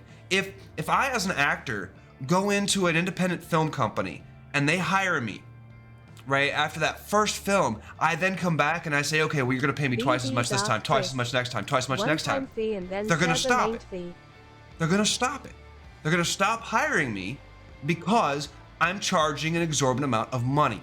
And that's as a businessman to a business. Or a business to a consumer, right? Because when I am acting, I'm selling myself to a production company, to a whatever, to make that happen, right? To offer my services. And it's the same as anybody else selling a product to anybody else. If you deliver a shitty product, there are consequences. I will never work for that company again. That producer, that director, that team, ever again. When it comes to business, we get the same type of treatment on occasion where they deliver trash to us and we're expected to suck it up and fucking just drive on and spend more money the next time I release a shitty update. And it's bullshit. Because there's a one-sided street here where it's just cram that shit up my ass and take all my money and say, oh, you're not happy? Fuck you, we don't care, we got your money. And that's exactly what they're doing.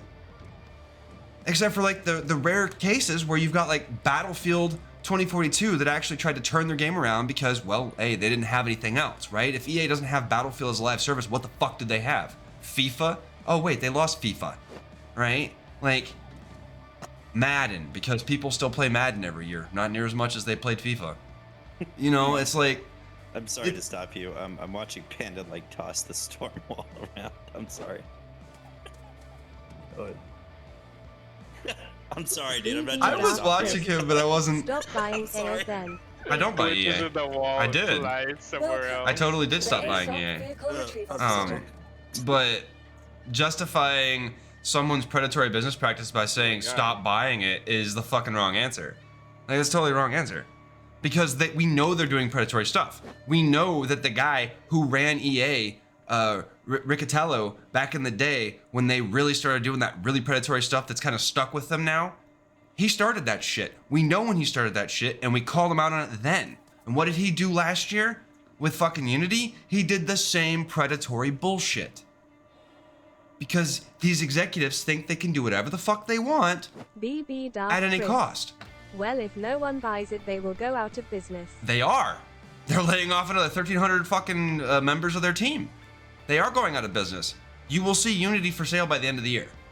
Somebody's going to buy Unity. BB Darth Chris. Well, there you go. I mean, they've already spun off fucking Weta. The graphics arts stuff, SFX stuff that they had. They've done things with that already, and that was huge, right? So now it's like, well, BB Darth Chris. The free market worked. free market.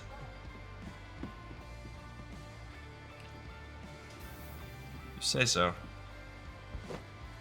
You say so. If it was a free market, we should have never gotten to the point where there's only 2 game engines that the majority of everybody uses. We are free to buy it or not. Elevator. Fair enough. Priority BB Darth objective. Chris. The fuck are your It might hands take doing? time. Squishing the whale. He's very squishy and he flies very well. Space whales.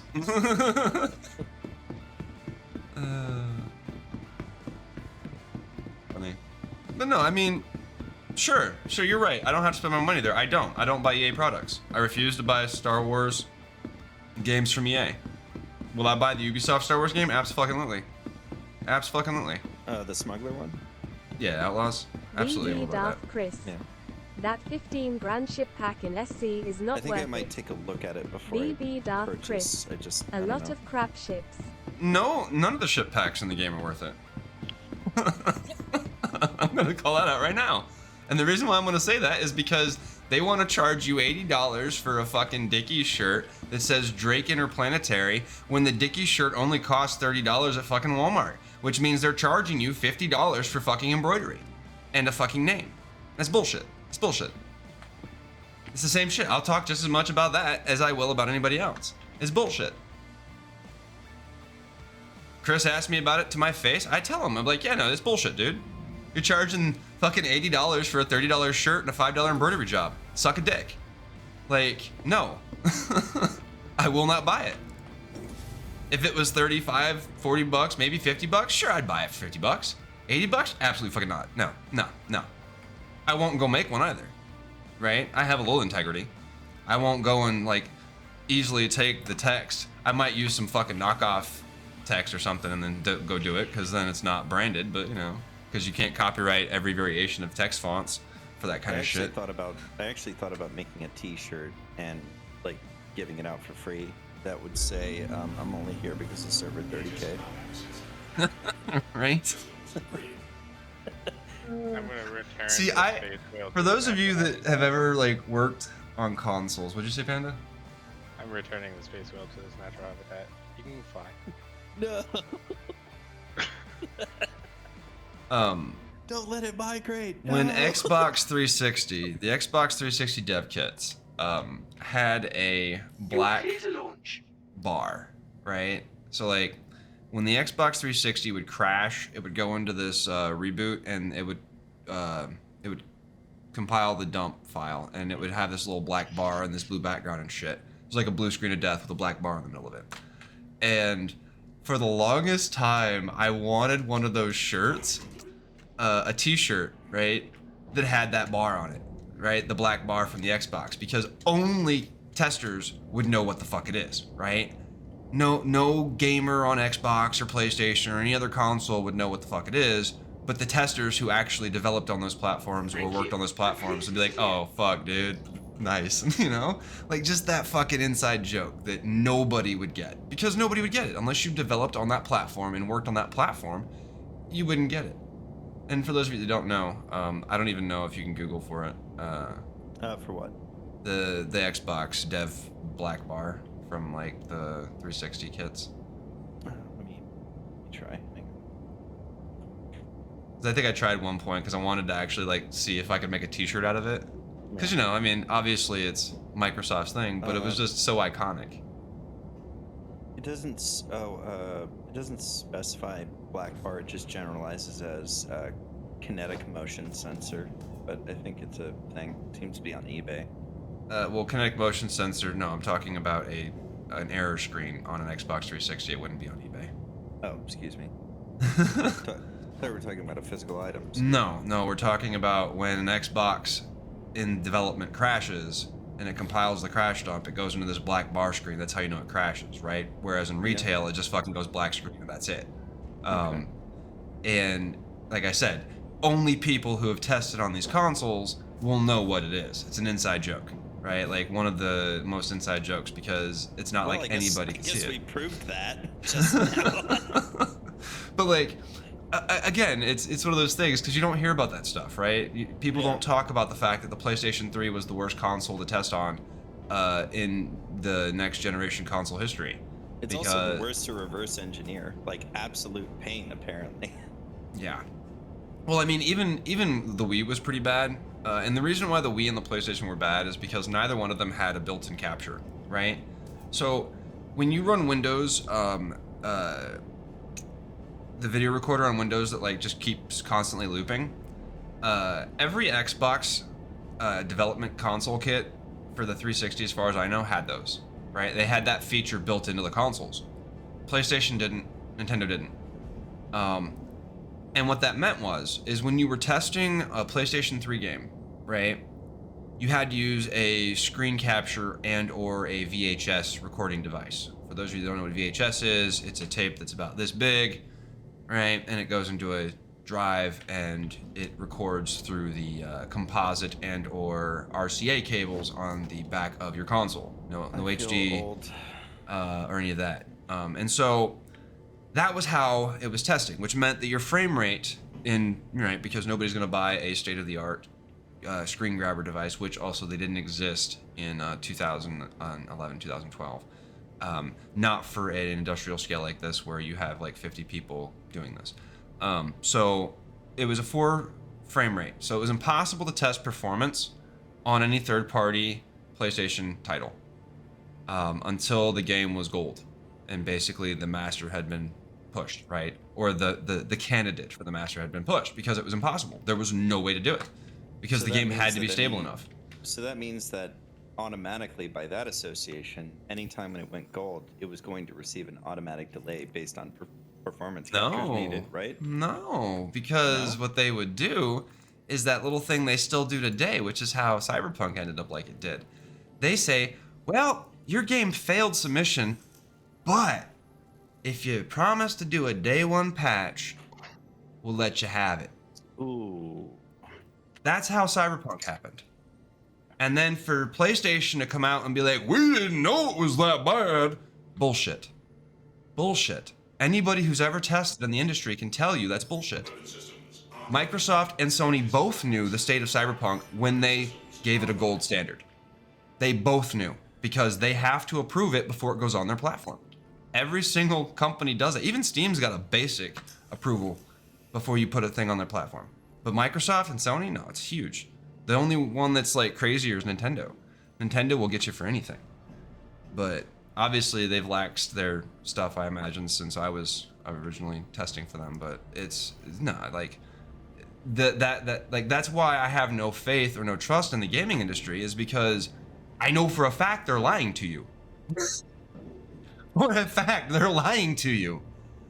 Because every game that goes and gets published on a console gets approved by both Microsoft and Sony, and the people testing it are going to be like, hey, yo, this shit is fucked. And they're going to be like, okay, yeah, we'll offer them a day 1 patch, right? And then they'll just take the money and go, right? It costs money to publish those things on a platform, like on that scale. Like, it's not free to do that. I don't know the values, and even if I did, I probably they wouldn't be accurate. But we're talking... Sad that they wouldn't go back and work on improving performance before like pushing it out. Well, they did, right? They did. but we couldn't test any of that until like just before or whilst we're ready to submit it. So like, essentially the way it was done for multi-plat titles like that, you build it on PC and or Xbox, right? And then you port everything over, right? Okay. Nowadays we build it for PC and we port everything over, but we make everything for console anyways, and it's just this weird fucking thing. But right, if you're building on just a platform, on that console platform, it's completely different, and so you have to port it over. And so the architecture was completely different, right? So you had the Xbox running on what was close to 486, close. And then fucking PlayStation 3, which was completely off the wall cell processor bullshit, right? With 256 megabytes of RAM, and the Xbox had 512 megabytes. And because the cell architecture, that 256 was supposed to perform better overall if you knew what you were doing. But that required support from Sony, right? And so if Sony wasn't supporting your project, like they did say Naughty Dog or any of these other big ones that they're still supporting today and ended up buying, then you got products that were like, okay, yeah, I imagine the Borderlands 3 on PlayStation 3 is worse than it is on Xbox 360. And I might be a little bit biased because I tested Xbox 360 and PC, and I didn't fucking do much with PlayStation, but I'm pretty sure that it's going to be worse. I'm pretty sure that Disney Infinity 2.0 is worse on PlayStation 4 than it is on Xbox One. Why? Because I tested it. I do remember going over to a friend's house, and she, I had played Borderlands on the PC for a while, and then like about a year later, she invited me, and she was playing it on the PlayStation 3. The first thing I mentioned was frame rate, of course. Yeah. As one does between PC and console usually. But the frame rate on the PS3 is garbage. It's absolute trash. And there's nothing really you can do, at least I don't think. No, there wasn't anything we could do. The Borderlands was a much larger game. Yeah. A much larger game. And the reason why it got cut was because of the PlayStation 3. Yeah. Because it couldn't handle the maps. It just couldn't. The 256, like the way they were doing the game, I don't know the details or anything about that. I was just a QA tester, but I'm observant and I'm logical and I can figure shit out. The way they were doing the game, right? It just did not work. They had to like cut so much stuff off of maps, turn them into like multiple maps. And I don't mean so much stuff like it lost content. The maps were just, they had a much grander vision for like how much you had to run around before finding shit. there was basically no preload caching or anything. It was just bad. It was bad. Like there may have been times when a build on the PlayStation was just completely untestable. And the PlayStation or the Xbox or the PC might have been like completely okay. And I'm not talking about like specifically the game itself. I'm talking about just the development on the consoles. Right, we're not talking necessarily about one experience, because this experience is across the board. I had the same experience at 2K that I had at Disney working on core games with PlayStation and Xbox involved. Well, that happens sometimes. You'll get a build that's untestable. You have to explain why. Sony was always bad. When it came to builds, like every build I ever saw, the Sony version always seemed to be worse than the Xbox version. I was also maybe a fanboy and a little bit biased, but there were numbers that we could track, and I'm pretty sure in most cases PlayStation had more critical crashes, Xbox tended to not. And I did a lot of compliance testing on Xbox because I was one of like 3-4 guys on my shift that had Xbox. $10 says it was a core dump. What do you think? Out of memory, maybe just what happened? Well, the audio cut out first, and then black screen. Yeah, that's out of memory. How do you know you've got a memory leak? The audio starts fucking up. No, I can't. Yeah, no, it's that simple.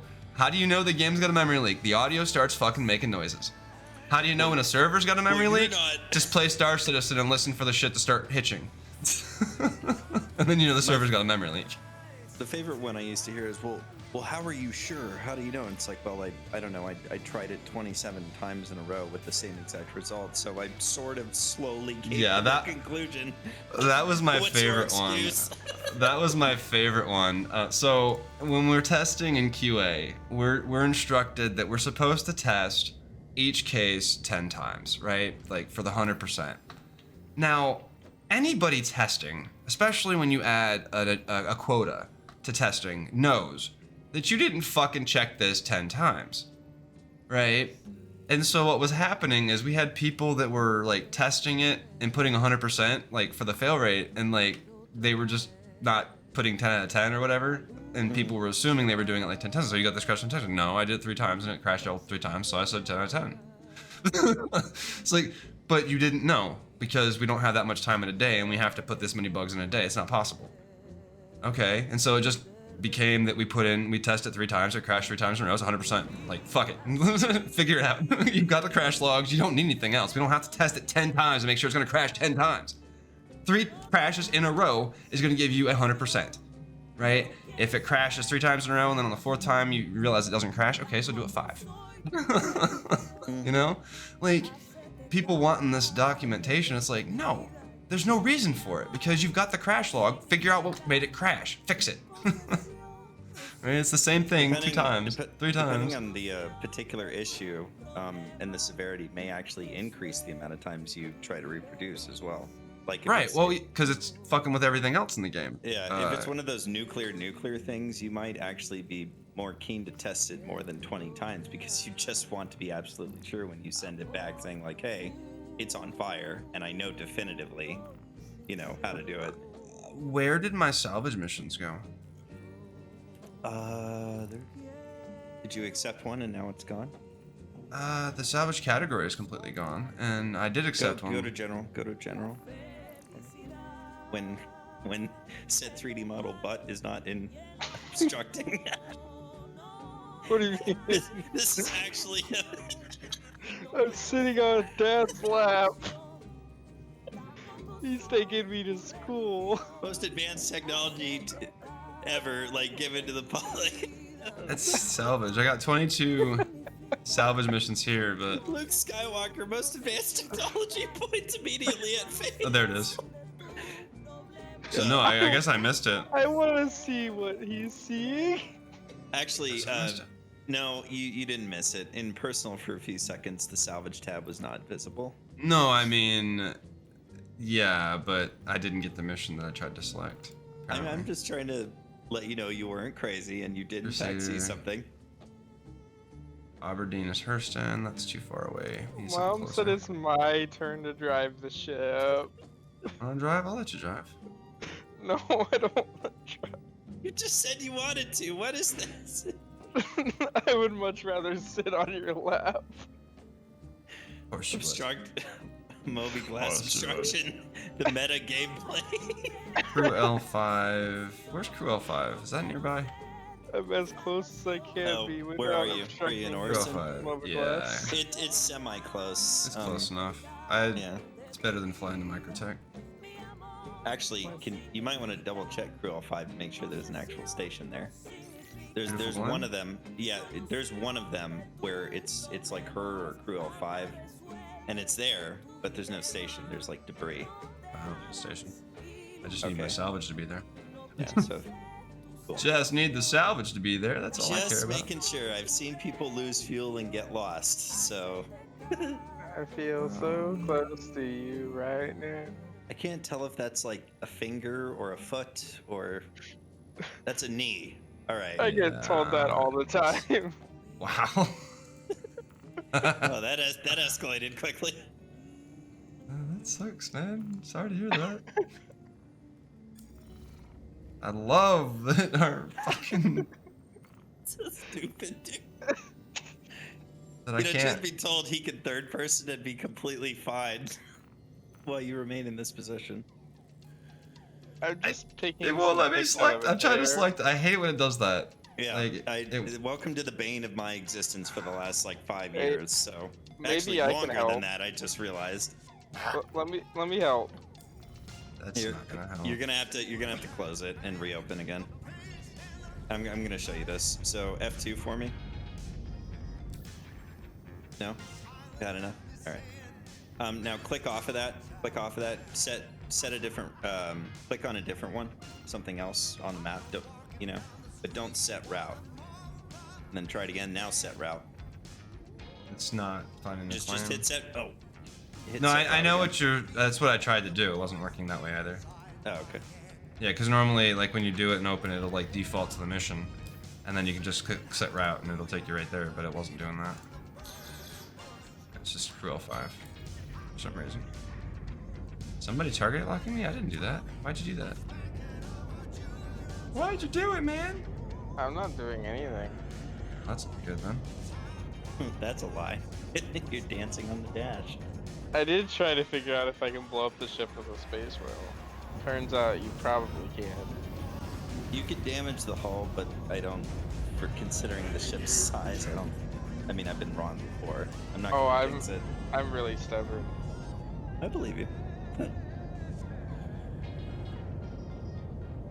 I have time. I'm going downstairs. Don't mind me. And are you okay?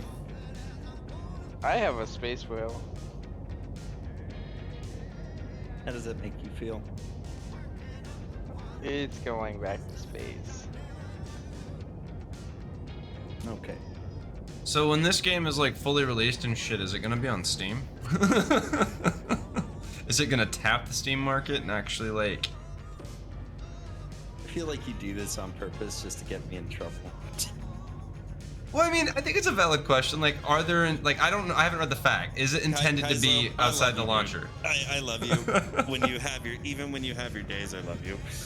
But you're very smart, and I'm just gonna say you're very smart, and you know better, No. and that's where I can leave it. Uh-oh. Panda has exited the ship. Of course not. I know the answer to the question. Chris Roberts let somebody have his 30%? Fuck no. I'm not stupid. I still was gonna ask the question though.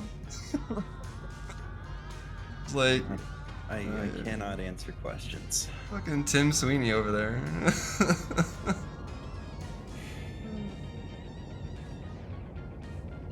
I don't know. I think Epic's just, to me, the way Epic is doing things from like, you've got each of these big studios doing these big projects does it from a completely different direction, right? To be a little real about things, Epic doesn't take as much as they do from Steam. I'm surprised Epic Games is not, and I'm not hinting at anything, like I'm actually just, this is what my personal belief. I'm a little surprised Epic doesn't have as much visibility as they do via Steam because they don't take as high of a cut from developers. I think the issue, I really think the issue with Epic is their browser sucks. I say this and I like Steam, by the way.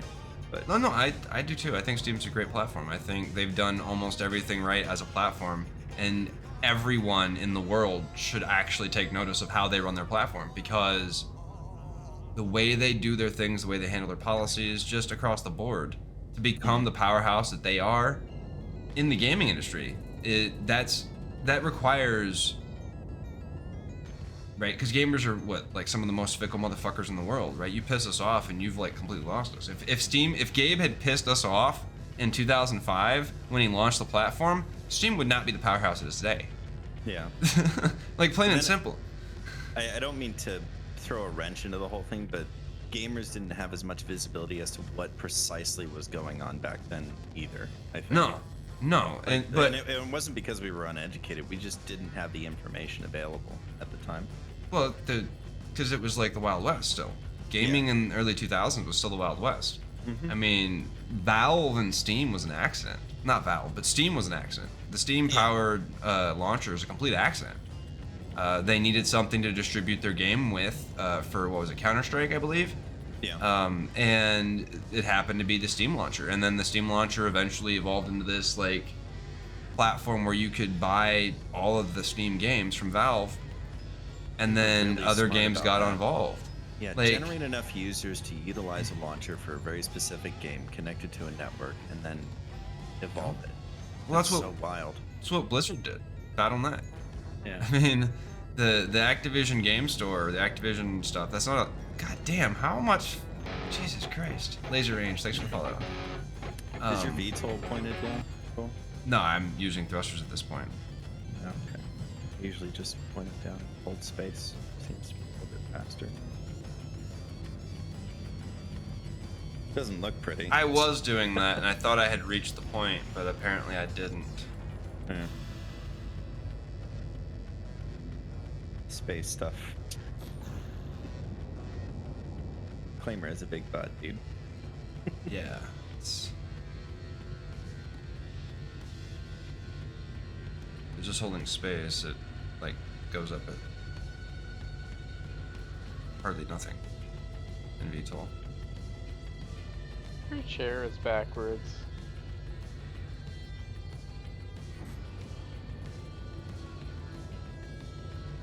Yeah, with thrusters in VTOL, I get like 50.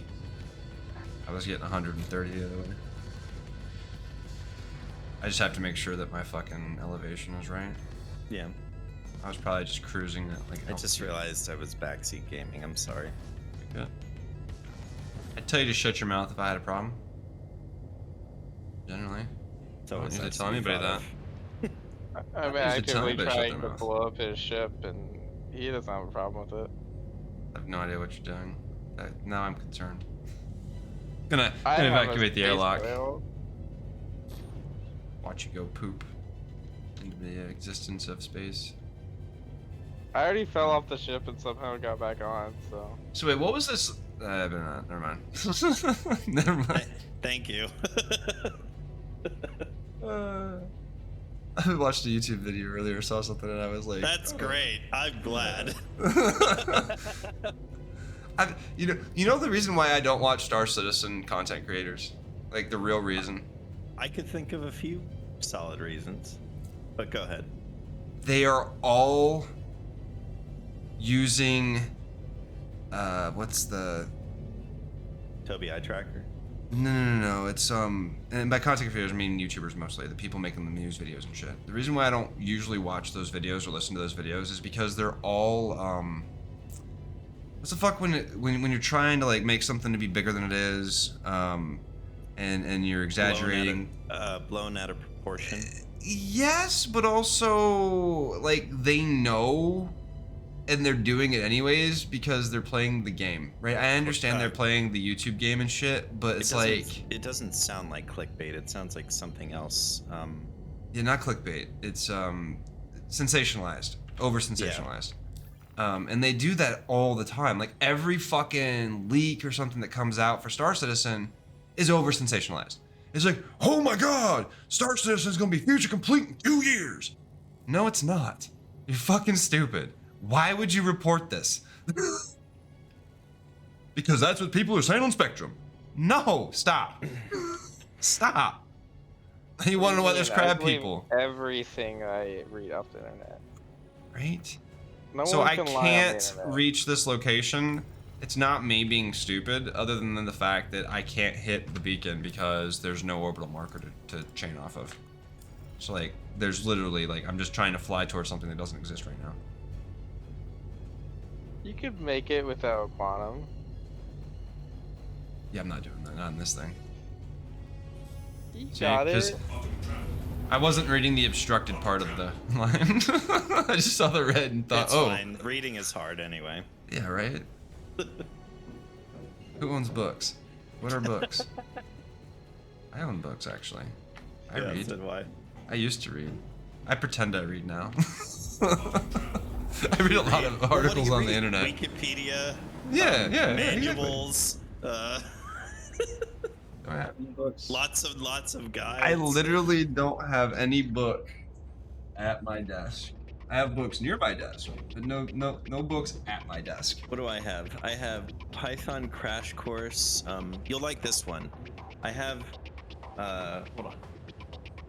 X-Wing Collector CD-ROM, but the big, gigantic Encyclopedia Britannica one from X-Wing versus TIE Fighter. I have a McDonald's menu at my desk.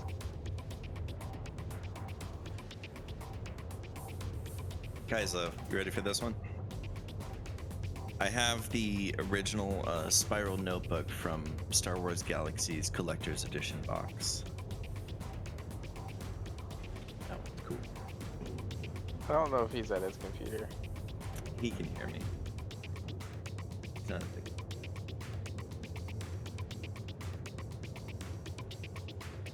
This is a great camera shot.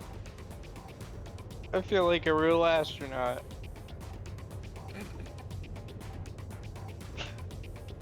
Well done.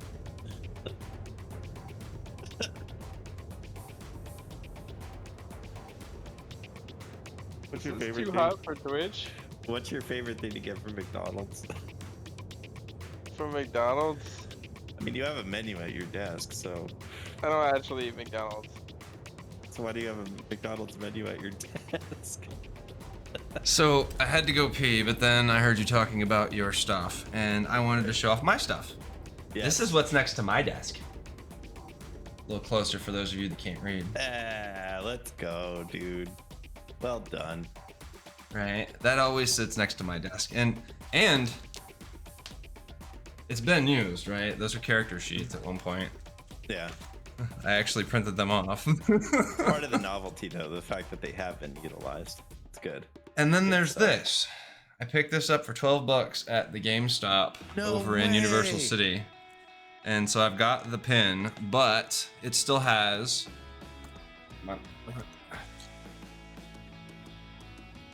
right? The original codes for your friends. Dude. Wait, cover the codes. Don't. I didn't show all the codes. Okay. And still have the disc, right? When those were a thing. Did you get to beta test at all? Yes, I didn't care same. for it as much in the beta. Yeah, no, it felt like Champions Online carbon copy. I probably shouldn't have linked that. I think I just showed off the code for my game, but it's That's linked, fine. so doesn't matter at this point. But yeah, like check this out, the art book, right? Like, as much as I wanted to admire Star Trek Online, and I've worked with like I think 2 people who worked on it, you know, and they were good people. They were really smart. I think when I picked it up, I was expecting a multi-crew for a single ship. And I don't know if this is true, but I heard a rumor that that was the original intention, but something happened in the middle of development or something. I don't really know the full story. I don't think it was ever capable of doing that because it's based on the City of Heroes engine, which means that there's no vehicles or anything in that either. And Are we sure it was based off of that engine? Yes, it's the same exact engine. Star Trek Online uses the same engine as City of Heroes. You can Google that to verify it. It's truth. No, I believe you. I thought because then that means that the engine that Champions Online uses is the City of Heroes engine as well. Yes.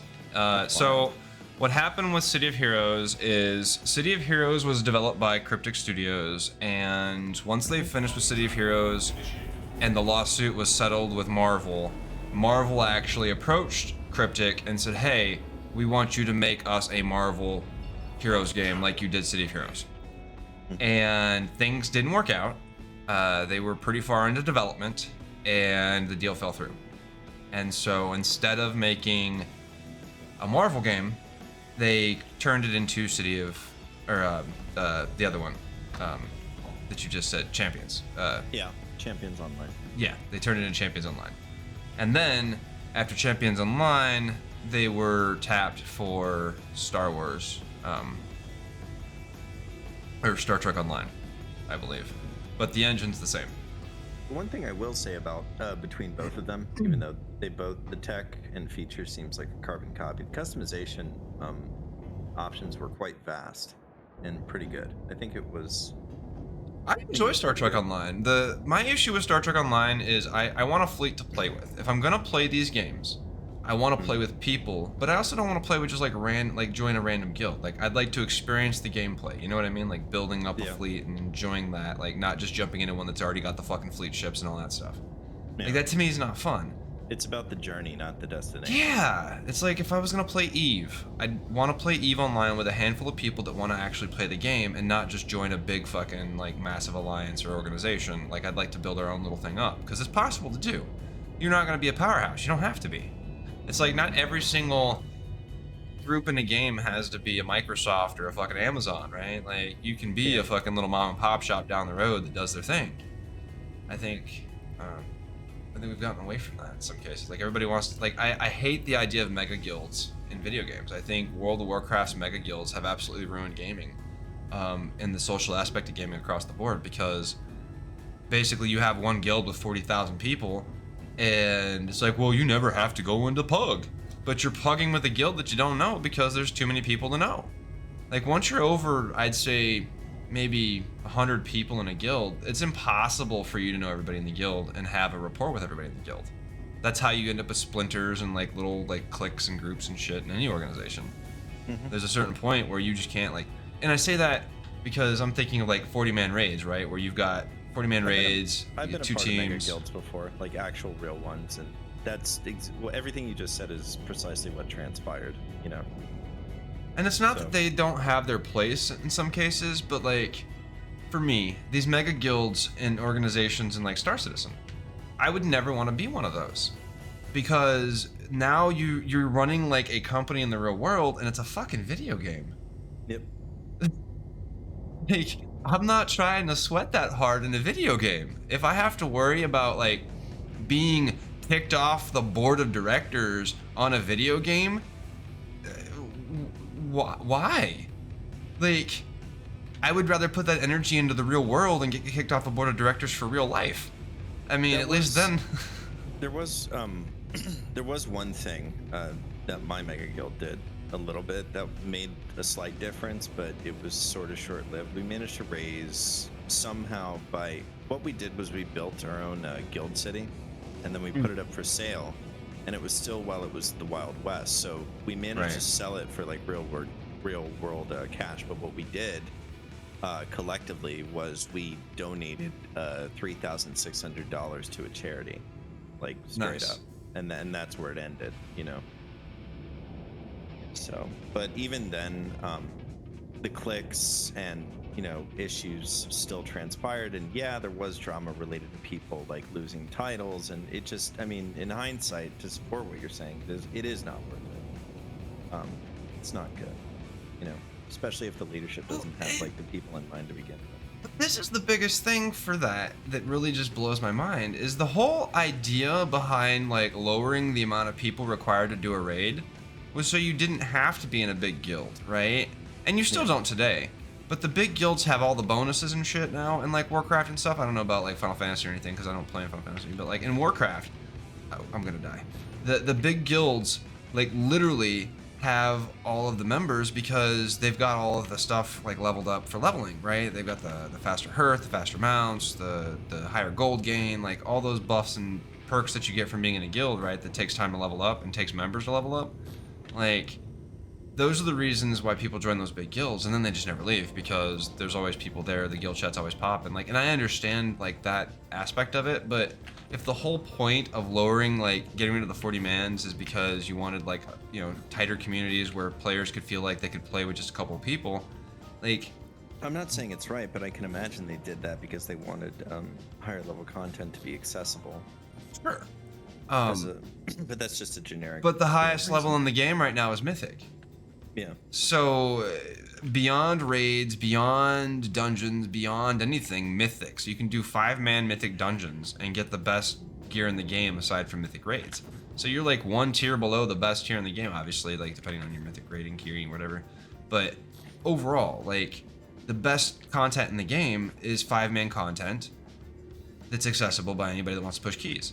The second best, or the first best content is going to be the raids, right? That require Mythic content and keys, right? But you have to have the dungeons to get that. And so like that's where like the end game is. It's the Mythic dungeons, then to the Mythic raids. But all that is a race against time.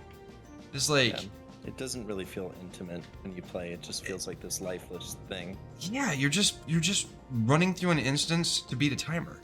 And as soon as you add a timer to a video game, it becomes a chore. Yep. And I know people want that. Oh, it makes it more challenging. No, it doesn't. No, it doesn't.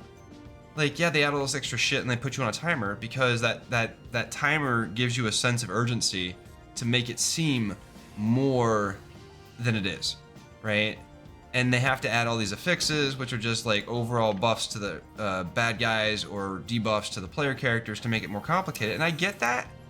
But I'm thinking, what happened to actually, like, you know, going in with a group of people, learning the content, doing the fights, like, you know. To generalize, I think a modifier such as that sort of depreciates the design and immersion of the gameplay for players.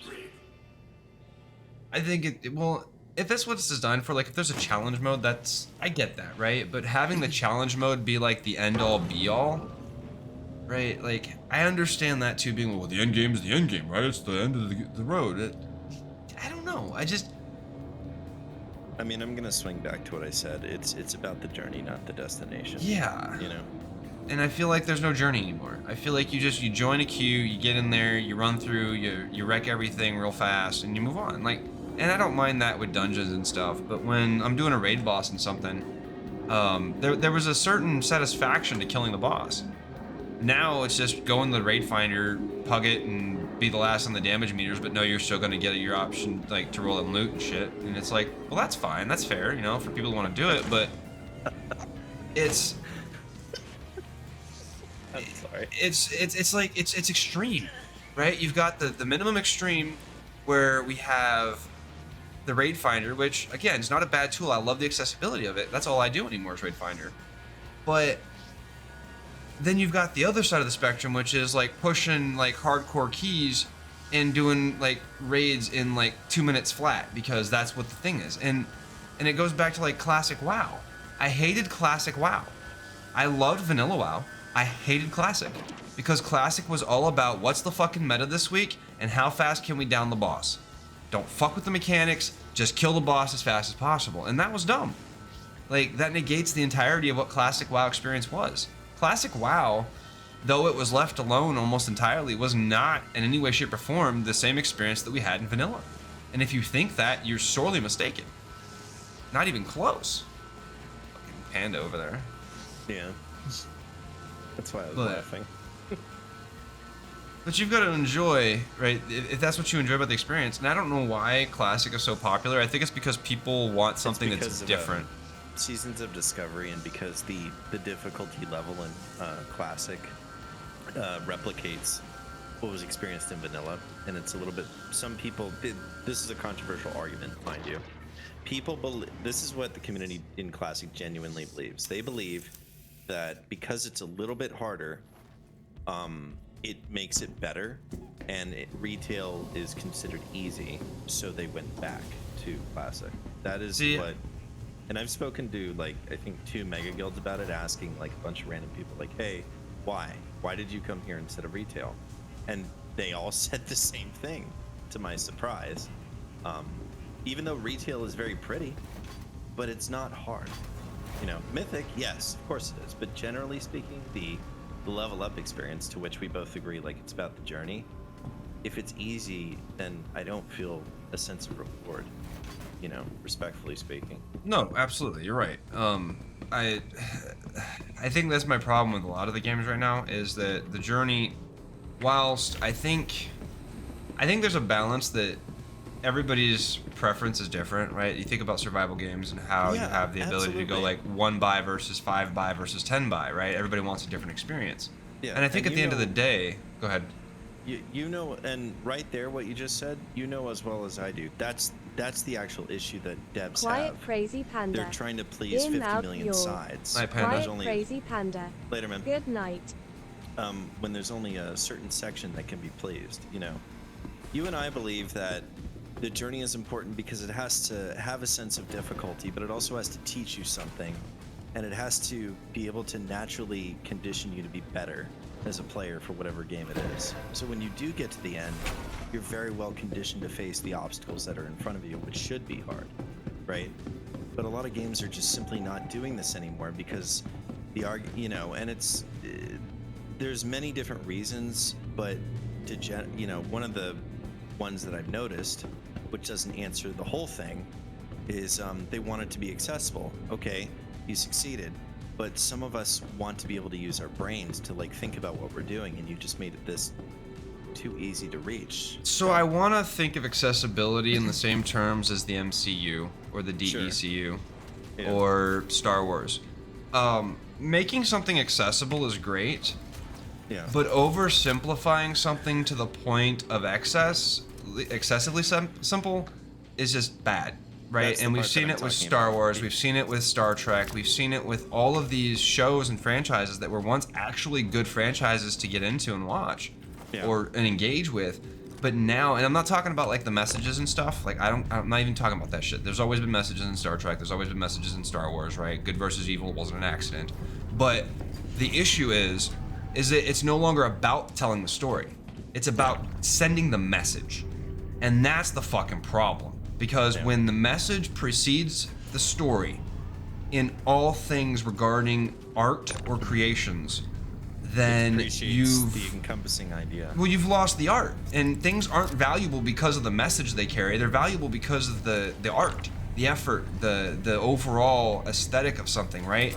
Michelangelo's fucking David isn't valuable if you don't know what the fuck it's based on, right? It's just a marble statue. Like the value of that piece of art comes from knowing who David is, what it was for, why it was commissioned, like what the significance of that artwork is. Just having a giant marble stone statue of a dude with his cock hanging out is not valuable, other than the materials put into it, right? Like, obviously. But there was something interesting that Star Wars also did, not to dig into the weeds, but if you first watched some of the original trilogy, you would be like, what is that piece of food he's holding? Or what is that item like on that desk over there? And then when you dug into it and looked it up, you got answers. That's part of the reward, that keeps people latched on. Yeah. If you were curious and you looked into it, it rewarded you with something interesting. Well, everybody wants to be force-fed. I was... But that's the thing, it wasn't... being curious about something like that, though, wasn't forced, it was optional. No, I mean today. Today everything is force-fed. So, like, you've got stories that will literally come out, and I don't even remember, but it's like, so when you've got a narrator in a film, right, and we're clearly seeing Jon Snow putting on the coat and jumping out of his bed, right, but the narrator says Jon Snow put on his coat and jumped out of his bed. We just saw that. You literally didn't need to fucking tell us what we can see, unless you're like narrating for people who aren't hearing. Like, that's where we're at. We are to the point where people are narrating, so Johnny tied his shoes whilst we're seeing Johnny tie his shoes. Who puts on a coat while in bed? Right? Exactly. That's the kind of writing we're getting though. Shit that makes no sense and really shouldn't have been written in the first place. Or mistakes that they're like, no, that's not a mistake. That's actually what he does. He's like a mutant or something. Okay. So do you even know what a mutant is? And that's the problem. Well, I don't know what a Jedi is. They just run around with fancy lightsaber, right? Light sword, something? There's more to it than that. A Jedi Knight is like a knight, but with a laser sword and force powers. So they're like Merlin meets King Arthur in one like package, but they got this really cool laser sword. How hard is that to understand? Apparently, it's very hard to understand because we haven't gotten a single Jedi in the fucking new trilogies or any of the new Star Wars stuff that actually feels like a Jedi. None of them do. Even the Sith feel like little whiny bitch boys. I mean, I'm sorry, but I thought the Sith and fucking Obi-Wan were absolutely horrible. The incessant backstabbing makes them look more petty than Klingons. And that's saying something. Like, they played in a lot into the Darth Bane way of things, I feel. Where they're supposed to backstab each other and everything. I feel like Darth Bane is the only real, like, Sith Lord that maybe Lucas was, like, a fan of, or wasn't. Maybe he absolutely hated Darth Bane, and that's why they leaned into it. But, like, Lucas came up with the rule of two. It was his thing, I guess, but it might have been based on Darth Bane, but he didn't know about the expanded universe. So if it wasn't a story that was written in his universe, it's not canon. It was never canon. So, like, the rule of two was something he created, right? Because it was in the Phantom Menace or whatever. And I think it might have been based off Darth Bane, but I don't think Darth Bane was ever officially canon. No, I think under Lucas. I think you hit it on the head. Like, the rule of two was first concepted on behalf of Sidious and Darth Maul, and then it got expanded upon further with Darth Bane later on, I think. Yeah, I think it was written during that. Like, I avoided reading a lot of those books because the prequels. So, again, I hated the movies. I thought the Star Wars movies were boring as fuck. And they were. They are. If you actually watch the movies, they're incredibly boring. The amount of action for the amount of, like, exposition dialogue and, like, fucking traveling between one place and the other is actually pretty ridiculous. Right? Which ones? All of them? All of them. The prequels changed because they got prettier. Which, right, I guess they should be, considering this, like, before the massive war and stuff. Yeah. But they're way prettier, but also everything was an excess. Part of what made Star Wars fun as a film was like that mystery, the gaps not being filled in. As soon as they filled in the gaps and made it a bunch of fucking bugs under command of like a droid army and a Sith Lord in disguise to create the Death Star loses all value and mystique for me.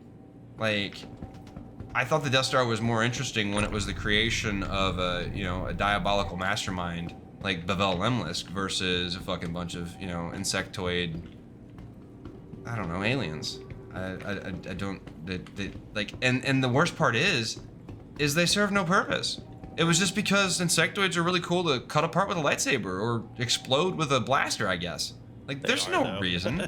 They are. Oh, no. Like, the freaking, the Republic Commando game? Yeah. Absolute banger. I just played it like 2 days ago. I'm not Right? even kidding. Absolute banger. I wouldn't bash that game at all. I think it's a must-own, must-play for any Star Wars fan. Did it not get a lot of reception? It didn't. It should have got a lot more. It did, but I think Halo 2 was all the rage at the time when it came Well, out. and that like was a the multiplayer, and that was the issue. It did well though, and people did, want more. And then what was slated was Imperial Commando, but it got canceled in the middle of pre-production. Well, that was the same time when they burned Petroglyph to the ground. Lucas Arts shut everything down. Yeah. There was concept art though, like they were making something. Well, yeah, they were working on a Battlefield 3 too. It was almost done, and they ended up canceling it when they shut everything down. It's horrible. Like, Star Wars has better video games than Star Trek, like across the board overall. I thought Elite Force was okay. Star Trek Elite Force. There's a couple games for Star Trek that are considered decent, but most of Star Trek's games are just bad. But that's also because the idea of like the next generation is kind of much slower, right? What about Starfleet Academy? Yes. I think that one. I know that Elite Force was the one that people talk about, and then there's the spaceship commander game that they basically. So the one they have on mobile right now was named after that one, I think, because it did so well. Actually, Fleet Command. Starfleet Academy is very old though. It's like X-wing versus TIE Fighter days. Yeah. Kind of. I don't know. That was the thing. That was the innovative thing back then. But like, we're in the same issue with I think Star Trek and Star Wars both, because both of them now we are game-wise are they're making they're at least making new Star Trek games, right? We've got that Star Trek, what was it, Insurgents or whatever. Then we got the Star Trek Infinite or whatever, that the Stellaris clone. And I'm not against these things. I know that the Stellaris clone was received poorly because people have this really inept attitude when it comes to treating games that are basically an actual game versus a mod, or a sequel to a game that doesn't have all the content that's been released over the last 10 years. Like, I can say that because I was mad at The Sims 3 when it first came out because it didn't have all the content that Sims 2 had. But guess what? Sims 3 is a better game. All the way around. Like, and that's not even negotiable. Like, The Sims 3 is a much better game than The Sims 2. Does it have all the same features? No. But it's a better experience. And I'm sure The Sims 4 is like that. Does it have open modding support? I don't think any EA game has open modding support at this point in history. Like, they stopped allowing modding support for games when they bought out DICE and they went to the fucking Frostbite engine because they could control the experience, I guess. I don't know. I know that before EA bought DICE, you could mod Battlefield games. After they bought them, you couldn't. And that's like, I think that's most major game companies now. Like, you hear about modding in certain titles that are like always been notorious for modding, but like, who mods Ubisoft games? Nobody, because they're all online. You know? I actually tried to, I did something interesting. I tried to challenge myself with like really doing a deep dive in modding a live service product, Fallout 76. And I did it, but I also realized that the moment a new patch of any kind comes out, it like depreciates and overwrites. And even then, some of the mods, despite me doing everything correct and looking up some GitHub stuff from you know, places, making the modifications, they just didn't work. It's just because it's live service. And I don't know. It plays into what you're talking about, how they don't support it, but I think the idea. Right. Well, and everything being live service, and then like the cheaters, and I don't think Konami is right making the statement that cheating, or not Capcom rather, that cheating is the same as modding, because it's not, and that's an ignorant statement. That's as ignorant as the statement EA made about single player games being dead, and then their biggest selling games being single player games. They should have been more specific with it. Does modding equate to cheating? It can, but it's not always the case. It depends. Well, that's not the reason that they're mad about it, though. It was never about the cheating. It's about the social moral fabric being deteriorated because they're putting things that were never meant to be put into the game. Oh, that's a bunch of wishy-washy stuff. It's a bunch of puritanical bullshit. That's what everybody's hooking onto right now. Oh, it's against the Bible. Oh, it's against my religion. Oh, it's against moral code. What moral code? Like, there are countries where it's totally okay to go fucking sit on a beach naked with somebody else. No, totally okay. When it comes down to it, it's a video game. You're supposed to fiddle with it, you know? You would think. Yeah, I mean, it's what I believe. You would think. People got this, like, are all hung up on this. Like, I think the biggest thing we forget is that a lot of this stuff is art. And art's purpose is to exist and be enjoyed and be experienced and be built upon, if so, right? There are laws in the world that if you paint something and I turn around and take that painting and make something else out of it from that painting then belongs to me. Not the original painting, but the painting that I create. As long as I change it enough that's no longer the same painting and I've changed the meaning of the painting, right? Like, all that stuff actually matters. And I'm stuck here because games got me going like 15 different places. Okay. I love it. I don't know. I feel like we've lost the art in video games. And some people are still hanging on to it. Like, these indie games that are doing well, it's because they find the art in their product. Right? They created something they genuinely wanted to create, and it's fun. And people also find it fun. Right? If you create something that you want to create to experience either for yourself or that people should experience what you want to experience, I think your product's going to be better. You ready for this one? Lethal Company, made by indie developer, single person, 51 million revenue. Yeah. It's crazy. He's not the only one to do it. Valheim, any of these small studio games, that Spaceborne 2 game, like, all these games run by one person. It's possible. So all these companies saying, oh, it's too much of an investment, it's too much of a risk. No, it's not. You're just too fucking lazy. You want to put out your big cash cow fucking AAA experience that's worse than the last year. Because you rushed it out. Because you didn't know you were going to do Call of Duty 3. You'd actually said you weren't going to do a Call of Duty 3 a year later, and you decided to do it anyways. Like, stop fucking lying to us. Well, we'd always intended to do the Call of Duty 3 this year. No, you didn't. Fuck you. You're a liar. We know you're lying. Because your roadmap that you gave us the year before said no Call of Duty. There was something that I found interesting. When it was a couple of years ago, do you remember when people finally figured out how to reverse engineer Metal Gear Solid 4 on RPC3 emulation? I heard something vaguely about that. Yeah, so basically a guy who deployed to the US Army, before he left though to deploy, he modified one of the PlayStation 3 emulators and then converted his own copy to run properly on the emulator, and then uploaded the modified version of the emulator to support Metal Gear Solid 4. And then as stability, particularly with MGS4 over the years, increased with allowing, meaning the emulator is now more optimized to run it a little bit better and better each year.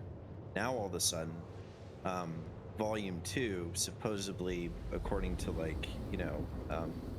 there was a picture that somebody released where they viewed some of the source code of the announcement of possible Volume 2 collection and what it would include. MGS4 was in there. And I'm like, it's interesting that they're now just supposedly deciding to release MGS4 for the PC as we got really close to stabilizing MGS4 on a PlayStation. It's not. It's not the first time it's been done. Yeah, of course not. It's suspicious, is what I'm saying. Like, why didn't they just believe it before? Well, it's because they're lazy, to play into what you're saying, you know. Well, that, and I'm sure there's licensing issues with that, because to reverse engineer, so for a company to reverse engineer Sony's code is problematic. For an individual to reverse engineer Sony's code is less problematic. So for Capcom or Konami or whoever, Konami in this case, to reverse engineer the PlayStation 3 code required to make Metal Gear Solid 4 run, or to completely port the game over without emulating it, those are both pretty daunting tasks though, right? I don't know, I'm not a coder, but I imagine dealing with Sony's licensing is fucking traumatic, and then trying to port that code over is even more traumatic. And so if somebody else did it and they can get away with it because, right, they reverse engineer it, they didn't break any laws, trade laws or anything like that, they're not violating any copyrights. Yeah. And then what's going to happen is Konami is going to use that code. They're going to use that emulator. I guarantee it. Yeah. Because they can. Right? Because if they say we want to use your thing for our release and you say no, you're going to get a cease and desist. Sure, but my point is that they could have done it on their own earlier had they had just believed that they could do it or responded to the demand. I don't think the gambling thing worked as well as they wanted it to. What, the Pachenko thing? Honestly, if they turn back to their AAA title, Metal Gear Solid, to try to do something with to make money, like they're literally throwing this out. Like, Volume 1 was last year. Like, are you saying the holidays cost would be too high? No, I'm saying that whatever it is they were doing is recent. Like the whole Metal Gear Solid thing they're doing right now is recent. For some reason, they've got a kick to move things for Metal Gear Solid again. Because think about it, they've had 2 decades to remaster these and redo these, and they have in many cases, like on different platforms. But the last major remaster update was like for PlayStation 3 and Xbox, if I'm not mistaken. That was when they did the HD editions for 2 and 3, right? Yeah. Yeah. And they haven't really done anything with it since, other than releasing it on console and like GOG, or on PC for like GOG and stuff, right? And on Steam, for like the first game is on GOG, I think. But those games, PlayStation consoles weren't easy to do for, and if they cut down their studios to focus on the casino games, or right, and they got rid of the director and the lifeblood of the Metal Gear Solid franchise, I wouldn't think that they had any intentions of remastering any of them, right? And now all of a sudden they are. So that tells me either they realized the value, they changed leadership or something to make them reevaluate these titles, because they've been there, like you said, forever. And why didn't they do it before? Because they didn't see value in it, or like they didn't know that a remake could be made, or they're doing it in AI so that it takes less time or less resources.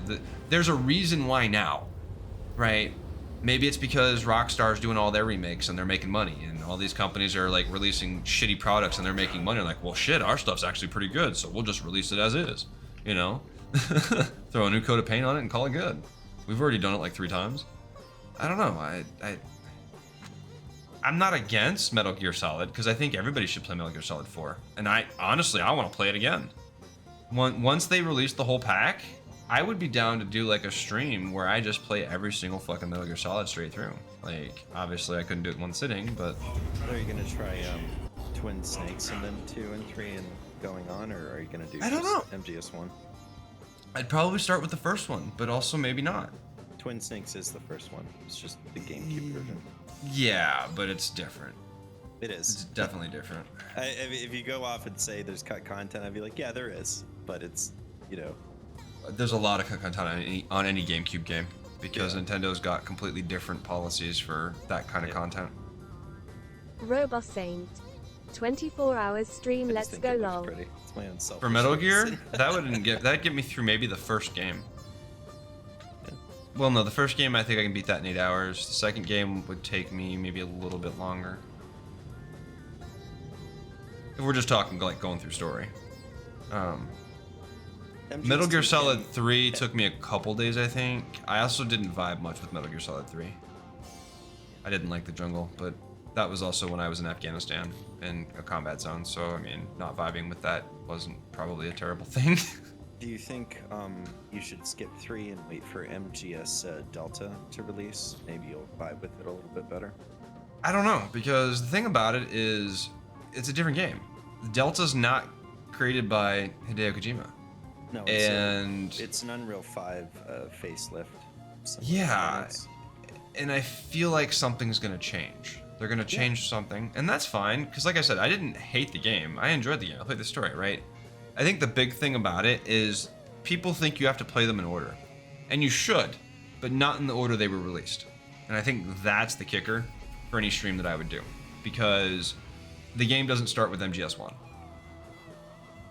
And I think that's what people don't understand. Like, Metal Gear Solid 1 is not the first game in the Metal Gear Solid, like, obviously Metal Gear and Metal Gear 2, Chronological. but chronologically, yeah. Metal Gear Solid 1 is not the first Snake story.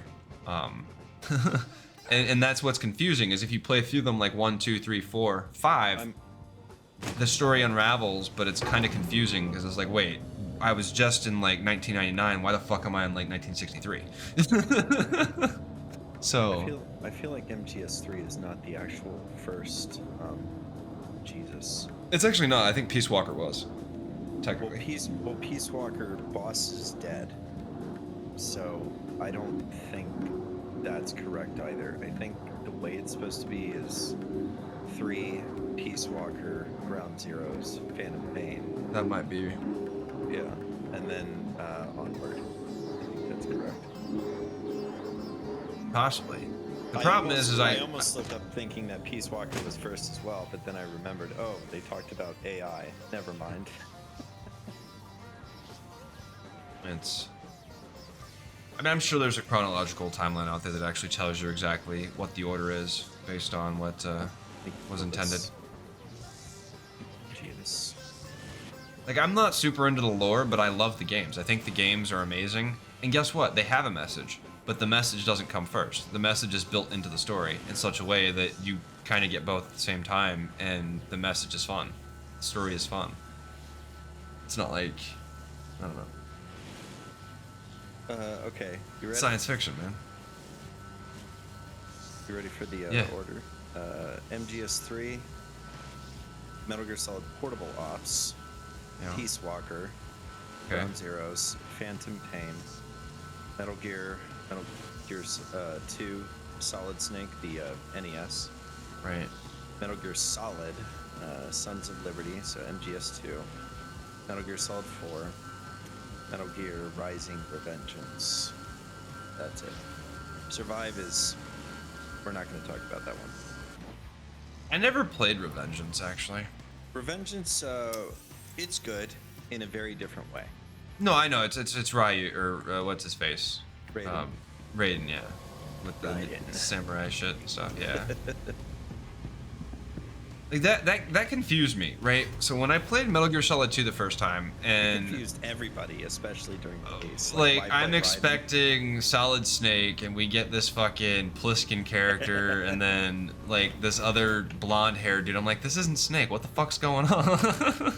It threw me for such a loop. You remember when it came out for the first time, right? Oh yeah. Yeah. So like everyone had the same exact reaction as you did. Everyone was like, I thought we were going to play Solid Snake. Like, what the hell is actually... I don't think that's truly ever been answered, to be honest. So, I don't know. Maybe. Might have been answered at one point. I feel like he wouldn't answer that question, though. Probably not. It is controversial. MGS2... Play. So do you pay attention to the Inception stuff at all? Because I think I saw something recently that was saying that in... his totem wasn't the spinner. Like his top wasn't the actual spinner. It was like a theory, maybe. But apparently he had a ring or something in some of the movie, and then he didn't have a ring in other parts of the movie. And I guess the theory was saying that the ring was his actual totem, and so when he didn't have the ring, he was not in reality or something. I don't know. I didn't actually read the thing. I was wondering if anybody did. Or watch the video. I'm sure it was a YouTube video. Probably. There is a generic statement.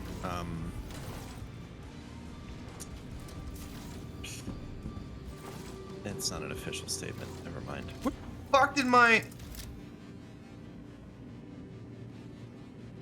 How in the hell did it... Okay, I don't know. I'm sorry, I didn't mean to yell in here. I'm trying to figure out why my tractor beam just vanished off of my belt. Server to client authorization issues. Sounds legit. That's the reason. Take your word for it.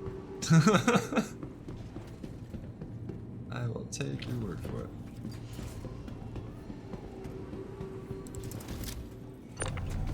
This might have to be for another day. I'd have to dig really deep into figuring this out. I'm gonna try one more time. I don't know. I've been actually considering like doing a Final Fantasy binge. I don't know why, but maybe it's all the articles about Final Fantasy. I mean, if you feel you'll have fun with it, then it's really all that matters. I don't know. Like, I enjoy Final Fantasy. I played the shit out of Final. Like, I farm the shit out of games, right? Like, anybody that's watched me play like Baldur's Gate knows that I farm the shit out of games. Starfield, I farm the shit out of games when I'm playing them, right? And so I would probably farm the shit out of Final Fantasy like online for sure. I don't know how I would play the actual games though. Like if I was playing 15 or, you know, like I don't know. I did farm a lot of the not materia. The fuck was it? It was 8. What was the stuff in 8 that you farmed? The essences or whatever of the fucking Vesper essences or some shit. I don't know what it was. It was ridiculous. I farmed a lot of shit in Final Fantasy. Okay, I got something. You ready? Okay. In the making of the Metal Gear Solid 2 DVD that came with the PlayStation 2 version of the game, Kojima himself said they made Raiden the main character so that the player could get a more objective view of Solid Snake as a character. When seeing Snake from the outside, you can truly see who he is and how he treats situations. I could get behind that. That's a good. Yeah, that's good actually way. kind of true because any interaction you have with him into, it's never what you expect. It seems, you know. Yeah. No, I definitely. That definitely seems legit. Obviously, if it's coming from the creator himself, but yeah, that's what it says. I mean, it definitely, yeah, no, that seems legit because you definitely get that, like, understanding the main character of the story is kind of important, and being able to put the characters in another player's or put the player in another character that sees Snake from a different perspective, which I think you kind of see that in 5 a little bit too. Because we deal with Snake, but first off, Kiefer Sutherland is horrible in the role. Every time I hear his voice, I hear an actor who would rather not be here. And if you've ever worked with actors, you know that tone, you know that delivery. That's what I hear from him. It's like, this is a video game, and I really don't want to be doing this. That is the attitude that I could just hear in his delivery of all his lines. And he also doesn't have a lot of lines, right? Like, Snake says... That was a little bit puzzling to me. Like, Hideo, you wanted this and this and this for the longest time, and you finally got it, and you barely got him to talk. Like, I because don't he know what the wouldn't. reason is. I imagine it's because the actor would not. He's like, he gave him the bare minimum. I don't think he paid him enough. He's like, you're not paying me enough for this. I see. I don't know. But the vibe that I get from the voice performance is that I would rather be anywhere else than here. And if you, like I said, if you ever worked with actors, you can definitely hear that in their voice when you're listening to them like deliver something. It's definitely noticeable, and I don't know. And even if it wasn't, his performance is uninspired. Like at no point, I don't know. It's all gruff one-liners and fucking like little things here and there. Like never do you really see. Obviously, you're not seeing a lot of emotion. It feels or anything. like there's no substance to any of it. It just feels like this bland, monotone piece of thing. And that's exactly what it is, though. Like when you compare him to even Ocelot. I don't think Kiefer Sutherland is a bad actor either. No, he's not. He's not. Listening to this, I was like, no, you're what's going on? You know. He's definitely not a bad actor, but I get a real I would rather be doing something else vibe, or you're wasting my time, I should be shooting 24, right? Like, there's definitely a what's the word? Like not an irritability, but like I can't think of the actual word right now, but there's something there that you don't usually notice from voice actors, like especially when he's surrounded by all these other voice actors, right? The guy who plays Otacon plays what's his face in the game, right? And that voice actor's phenomenal. The guy who plays Ocelot, that voice actor's phenomenal, right? They bring vibrancy, they bring tonality, they bring personality to the character's voice. And Kiefer Sutherland sounds just like fucking Jack Bauer from 24. Yeah, no, yeah, no. Like, you know, and the occasional scream when you die. But I feel like it was just uninspired. Like, he was just collecting a paycheck. Oh, this dude wants me to do his video game. All right, you know, pay me this much money and I'll do it. I won't like it, but I'll do it. It's kind of wild. I bet you there's an argument in there somewhere to where, you know, MGS5, and it's probably a controversial opinion, right? But I bet you there's a talk somewhere that says it seems like the gameplay of MGS5 carries itself as opposed to the story. Well, the story is also kind of incoherent and back and like all over the place, but that's also because of what was going on with the studio at the time, from what I understand. Yeah, it was like, you know, because of what was going on internally, things were incomplete. Because once they announced that they were splitting off or whatever, didn't they just like basically put Hideo in a corner and nobody in the team was allowed to talk to him outside of like in emails and shit, and it was like really trying. The fact that it came out at all in the shape that it did, like, understand the people that don't know here that might be watching. Metal Gear Solid 5, the Phantom Pain is actually, I believe it's above a 90% Metacritic, which is pretty astounding for a stealth shooter game. Let me see. It might be lower than that. I'm thinking. It's 91. It's 91. It's in Steam. I can check in Steam.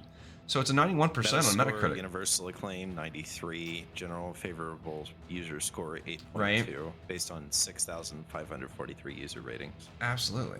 And we're talking, it's in the same realm as like Deus Ex Human Revolution, Dragon Age, Fallout 3, Jedi Knight, Dark Forces 2, right? Like Splinter Cell, even Deus Ex, right, are still all above 90. Grand Theft Auto 4, all above 90. These are titles that are iconic to any gamer that played them. They will stand out, right? Borderlands 2 is an 89, so it used to be a 93. We rated it a 93 when we first released, but, right, Civilization 5, 90. Like, these games are like the all-time best games, and you've got this little known, like, for people who don't know Metal Gear Solid 5. It just kind of like pops right in there with a 91, right at the same level as Fallout 3 or Dragon Age. And that's impressive. Arkham, like, the fact that 2 of the Arkham games both landed a 91, right? Splinter Cell Chaos Theory actually landed better than the original, right? All these things. Alex, Half-Life 2, all Valve games that are above a 90 Metacritic score, like lifetime. That's impressive as hell. To have a game like the Metal Gear. And obviously there's not a whole lot of Metal Gear titles, so I can't compare it with other Metal Gear titles, but that tells you that for all the shit that they dealt with, the development on that game, the team that was working on that game put something together that is it like, you know, there's only a handful of those games in a decade that you get, and it was one of them. I think it was overlooked tremendously because of all the drama and stuff. Yay, 24-hour stream. No, not tonight. Ain't a 24-hour stream. I don't know what you're talking about. I don't know what you're talking about. I think I'm heading back to Anakin Microtech. Gamers. 19 hours to go. Yeah, no, that ain't happening tonight. If I had something that I could get into for that long, maybe, possibly. But the only game Anakin I think I have Gamers. right now I hear a yes. that could do that would probably be like Stellaris or X4 maybe. I'd have to like just dig into it and not move. I actually managed to reach out. You know Cliffy B, right? Anakin Gamers. Cliff Blazinski. Yes to X4. The name is familiar? Yeah, I should know the name. Who is he? To brief you, originally a level designer for the original Unreal Gold led on eventually in Epic Games to become the game Anakin director for Gamers. Gears of War. Do you have it? Oh, okay, yeah. Yeah, so like he's a G. He's like John Carmack level like gangster Right. for the industry, you know. Right, right. And he's actually really good at what he does. He ran into a bit of a problem to where he tried to release a game, I forget what it's called, and it flopped, and then he walked away. He's in Cali with his wife. He's doing just fine. I tried my luck and reached out to him on Twitter like years ago. Yeah. I think it was in 2019 when I did this. And it was just like me sending him a message saying like, hey, hope you're doing okay. Haven't really seen much from you in a while. Hope you're doing all right. Just want to let you know, love your level design work with the original Unreal. I still like check it out for, you know, reference once in a while. And he messaged me back the next day. And he says he's doing fine, everything's good. He's not sure if he'll come back, but maybe at some point when he has a solid idea. In the meantime, running a restaurant that's apparently very successful with him and his wife, and they're just living the best life. But yeah, I wish that dude would come back, you know? Yeah. Well, see, I was the game influenced me a ton, and this is a story. Like I work in Hollywood, and so I occasionally meet people that you fanboy over or something, and like I don't fanboy over actors and industry people as much as I do over like game people. And it's kind of funny. This is the one story that I tell. It has to do with my Facebook, but over the years, I've become a little bit embedded in the 90s gaming community, even though I don't really do a whole lot with it. I've been a moderator and administrator for like some 90s groups for a very long time. And throughout the years, right, I've picked up followers and people over the years that like interact with my Facebook. And one of my favorite all-time games is Quest for Glory series, right? All 5 of them. I don't care whether it's the first one or the 5th one. They're all fucking amazing and they're all must plays. And we've never streamed them on this channel, so I'll have to change that. I think I did stream the first one at one point, but I gotta do like a full playthrough of every single game in like one sitting. That I could do. I would do. Like that game is childhood favorite, right? One of the few games that I actually hunted down and bought myself as a kid. And if you grew up as a kid gamer, you know that certain games were impossible to find. Any game by Sierra after like 97 was impossible to find. Especially if it was an older like Quest title. Police Quest, King's Quest, didn't matter what it was. They were impossible to find. And so I was able to find the anthology. Well, over the years of posting and being in these groups, I somehow became friends with Corey and Lori Cole, which are the creators of the Quest for Glory series. And so it's always cool to me when I think like I'm posting something on Facebook, just random shit, right? And I get like likes from these people that I grew up playing their video games. And I fanboy every fucking time I see, like, if it says Lori Cole, I'm like, God damn, that's awesome. You know? Like, I don't care what it's about. Just the fact that she like gave me the thumbs up. And I know that's that stupid like social validation thing that we're not supposed to want, but I don't want it. It's just cool, right? Like it would be like if I posted one of my reels and it said like Martin Scorsese likes your fucking reel, you know? Like that would be amazing, right? And it's different if it was Martin Scorsese on a reel that like was my acting versus like just me reposting somebody's that says like, you know, stop fucking over the artist, pay the people that deserve to be paid, right? Like those kinds of posts. Like that's just cool to me though, right? I don't know. I think sometimes it helps me like know that my moral compass in life isn't completely skewed because people that I looked up to as a kid that taught me lessons don't hate my stuff that I'm posting, you know? I don't know. Be like if Chris Roberts randomly like was like, yeah, I like that video, you know, like if he mentioned me in one of his little RSI posts, that would be like fucking awesome, you know? I was like, oh yeah, so I talked to this dude, and they're like, oh what? You know, like that kind of thing. That to me is like fanboy worthy. But like, you know, meeting Robert De Niro at a fucking bistro or something is not. Like that's. Although I do tell my Ben Affleck story pretty often, so I can't really say much. How is he? I didn't meet him. We had a broman. Completely different. Okay. Yeah. So I was it was Taylor Swift 1989 tour. It was her show in Los Angeles, so she had a bunch of guests. I met Justin Timberlake that night. It was kind of cool. How's that, dude? He's a character. Is very interesting. We didn't have a whole lot of interaction, but I mean, well, you probably observed. I mean, does he seem tapered or chill or nice guy? Or well, he bummed a lighter off me to light his cigarette, which was kind of cool, right? So I'm out here and we're getting ready to go in, and it's just like 30 minutes before our call time, and I see him come down, and I'm looking at my phone, right? Like I'm just fucking scrolling on my phone. I got my lighter, I've got my cigarette, and next thing I hear is, "Can I borrow a lighter from one of you gents?" And I just like, pull my Zippo out and fucking hand it to him. It's just like boom. It was probably my Bic actually. It wasn't a Zippo at the time, but I just handed it to him. And I didn't think about it at first until he like handed it back. I looked over. I was like, "Oh, hey, how you doing, Justin?" Like nobody, just talking to Justin Timberlake. It was just that moment, and which was completely opposite of Ben Affleck, because Ben Affleck we were going in, getting ready to hit the stage, and the show was letting out, and he was walking back from his seats, backstage, right, VIP, with his kid, and I saw him, and so I just I look, I make eye contact. And he makes eye contact, right? We're just like, womp, womp, womp, womp, womp, like the fucking, like that bromance thing going on. Like that beam. And I'm just like watching him. And he's watching me. I'm watching me. I'm watching him. He's watching me. And I'm just like. Now back to me. Now back to you. And then I waved. And he just like looks on and, keeps going. And I'm like. And I'm pretty sure I said out loud to the people around me, I'm just like, I just had a bromance with Ben Affleck. And they're all looking at me like, what are you talking about? I was like, did you not see Ben Affleck? They're like, no. I was like, was it even real? Like, nobody saw him but me. And we stared at each other. And then he just walked away. Like, I waited. I was like, Gamers. Maybe you were hallucinating. I wouldn't think so, because I have a pretty strict rule about not being in an altered state on a job, aside from like maybe caffeine and sugar. Like, that's usually all I go for. So I would say no. Pretty sure. I wouldn't. Hey, I actually got it. I knocked it off. I would say I'm Anakin pretty Gamers. confident I wasn't. Hallucinating.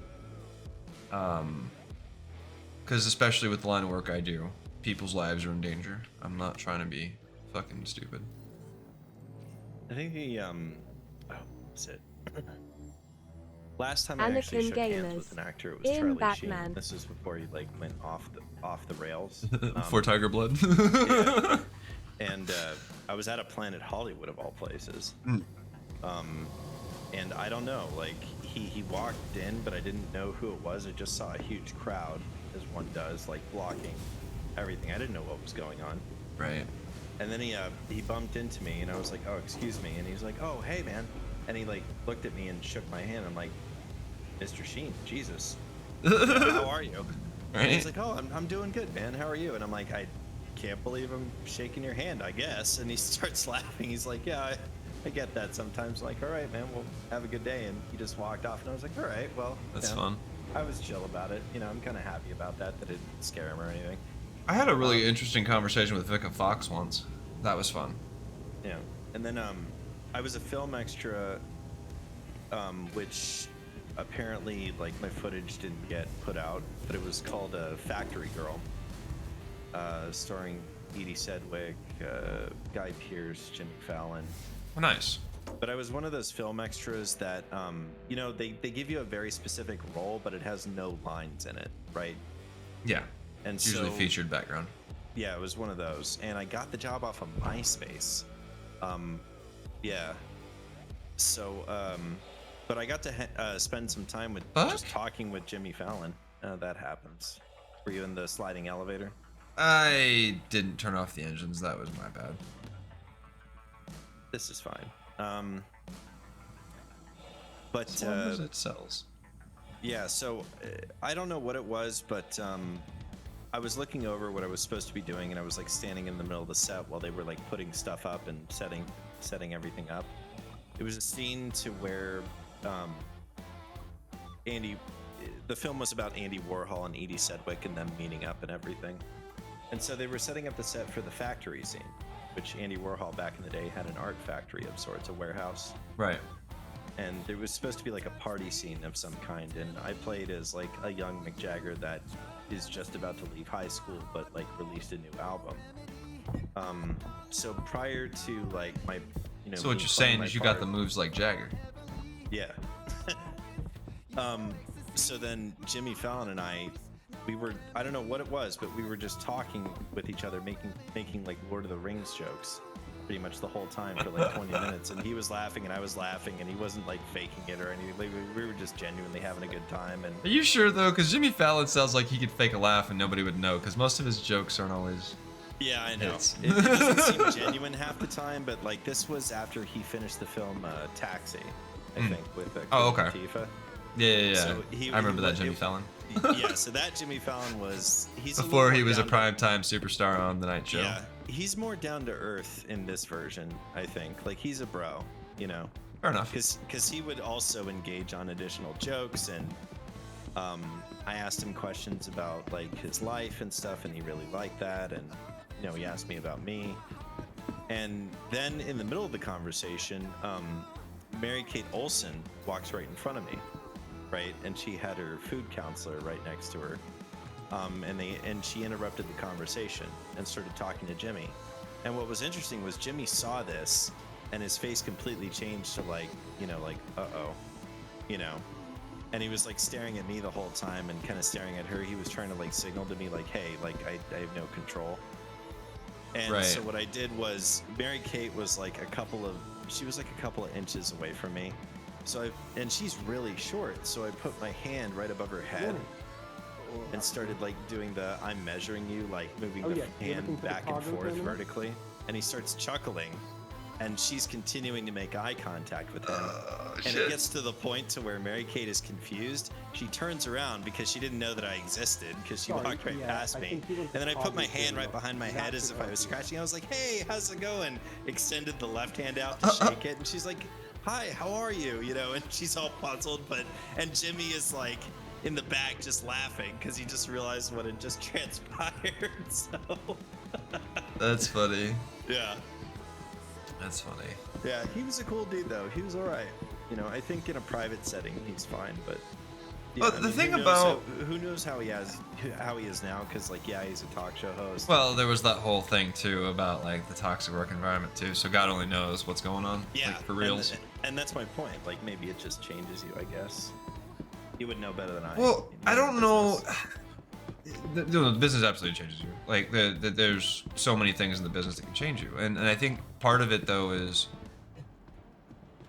you have to act at a certain level. Like, and I don't mean as an actor or performer, but I mean like as a professional. Yeah, you have to because if you're in his situation, right, and you're on a set with a bunch of different actors, one of the rules of your background is you're not supposed to engage with the talent unless they engage you first, right? So like if I'm on set with any artist, doesn't matter who it is, like any named artist, I'm not supposed to talk to them unless they come up to me and say, hey, then I can engage them, right? Like it's just I follow that rule then.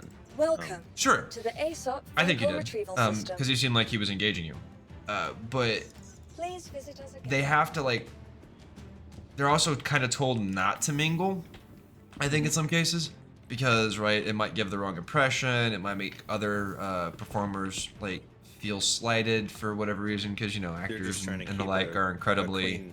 They're trying to keep a clean workplace, I guess. Yeah, you don't want to those. You don't want to dilute stuff, I guess. It's really strange because you can't approach an actor on a set for the most part, and it's not just because they have an ego, right? It's because if an actor is preparing for a role, and Joe Blow, random background dude, walks up to him and says, "Oh my God, you're Tom Cruise," and he's in the middle of going through his routine, you just hit him with a fucking ton of bricks. Now his routine is completely skewed. That doesn't mean that the different actors have different methods. Some actors won't respond to their name and stuff. You don't want to disrupt their flow of getting prepared for that shot. Right.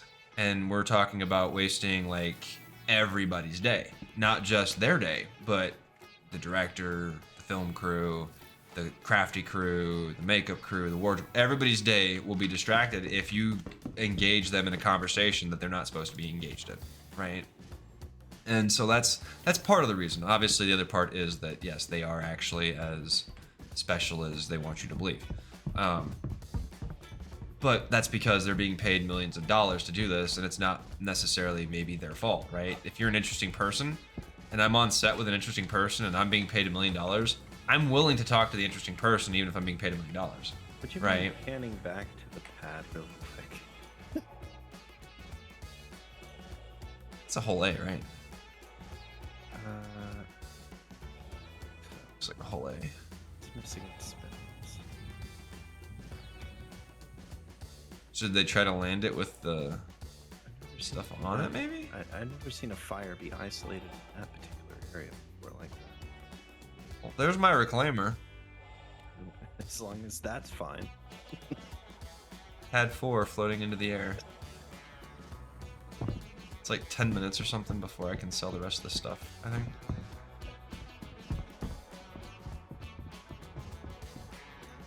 No one will tell you managing reclaimer is easy, especially solo.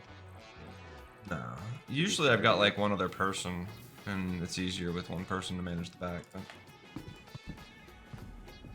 I'm just trying to sell it out. People have asked me officially before, and I always tell them, like, you need 5. 5 really dialed in people who are easy to work with, and they have, like, the team synergy and everything.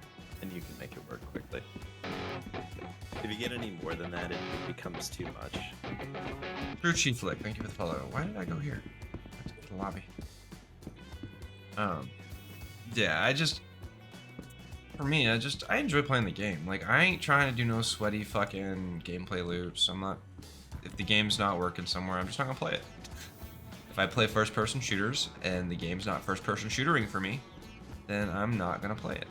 Yeah, that's fine. That's fair. I think that's the one thing that people forget about games in early access and stuff, is like, games in early access are in early access. They're beta testing, they're whatever, right? You have to allot them that and understand that, like, there will be times when, especially if it's a live service testing environment, that might have issues, but they need to put out updates to, like, keep stuff flowing for whatever reason, because, you know, thousands of people on a team, you decide to not push something, now everybody's stopped up, and we end up with, like, the catastrophe we've had in the past, right, where nothing was on time for a year. So, you know, but then people get mad. But, I mean, I don't know.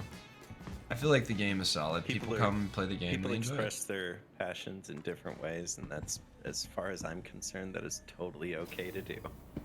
Really. Yeah, I mean, that is totally fine. It's totally if somebody's putting good. that energy into this game, they obviously care. Yeah. Like, even if you're making really, like, hateful videos saying that the game is shit and it's bad, you shouldn't buy it, and you're doing it every week, clearly you're invested in the game. Yeah, that's and okay. There's something else going on here.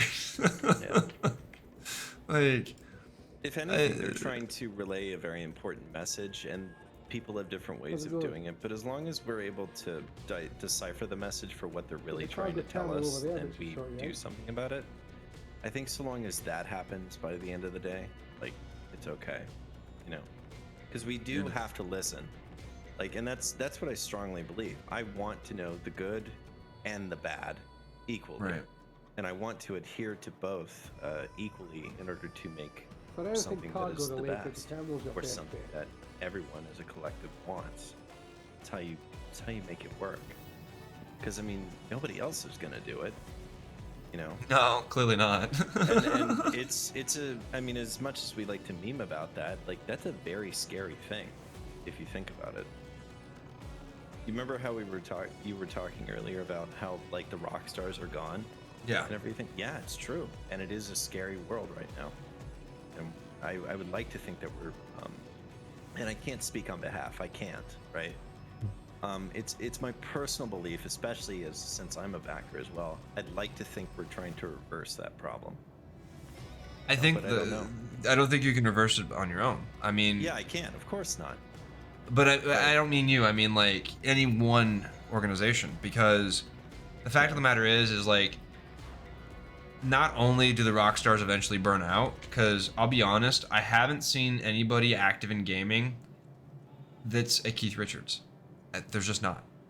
There is no Keith Richards in gaming right now. And that's the fucking problem. Because what happened is, instead of Keith Richards being like that headliner in the gaming world or in a gaming world, anywhere, any building, anywhere, we've got these fucking CEOs that are headlining the show. These fucking, to add a comparison, the fucking Live Nation motherfuckers that are controlling everything. The fucking Ticketmaster motherfuckers that are controlling everything, taking control. We don't have the artists that are able to take control anymore. All the artists that had control stopped fucking touring because they didn't want to deal with the assholes. All the developers that developed really awesome games stopped developing because they didn't want to deal with the assholes. Like, if you think that we're not about to see fucking Todd Howard retire from Bethesda, you've not been paying attention. He has no control of his studio anymore. None. He's owned by Microsoft now. Like, I'm sure his contract after the buyout said you will get Starfield as long as it's good, right? Because Microsoft will take it away from you in a heartbeat, right? They took freelance away from Chris, but rightly so. If you're gonna fuck around and delay a game inevitably, and right, it's not gonna do any like thing for them, then yeah, they're gonna take it away. But Todd Howard, he's shown that with Fallout 76, he's lost it. He's shown that with Starfield, he doesn't have it no more. I mean, we're literally on the same carbon copy bullshit we were with the Elder Scrolls and Oblivion. And that's fine if it's working. But the direction we went in is that Todd is always right, and he's not. Starfield's not as fun for everybody. I enjoyed the game, but I also enjoy games that other people don't enjoy. I play Star Citizen, for example.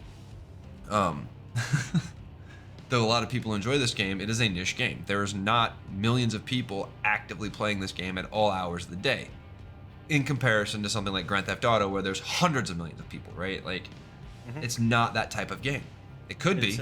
It could be. It's about the genre being niche. But yes. If this was not a space game and it was like a open world shoot 'em up, drive around game like Grand Theft Auto, it'd probably have a bigger fan base.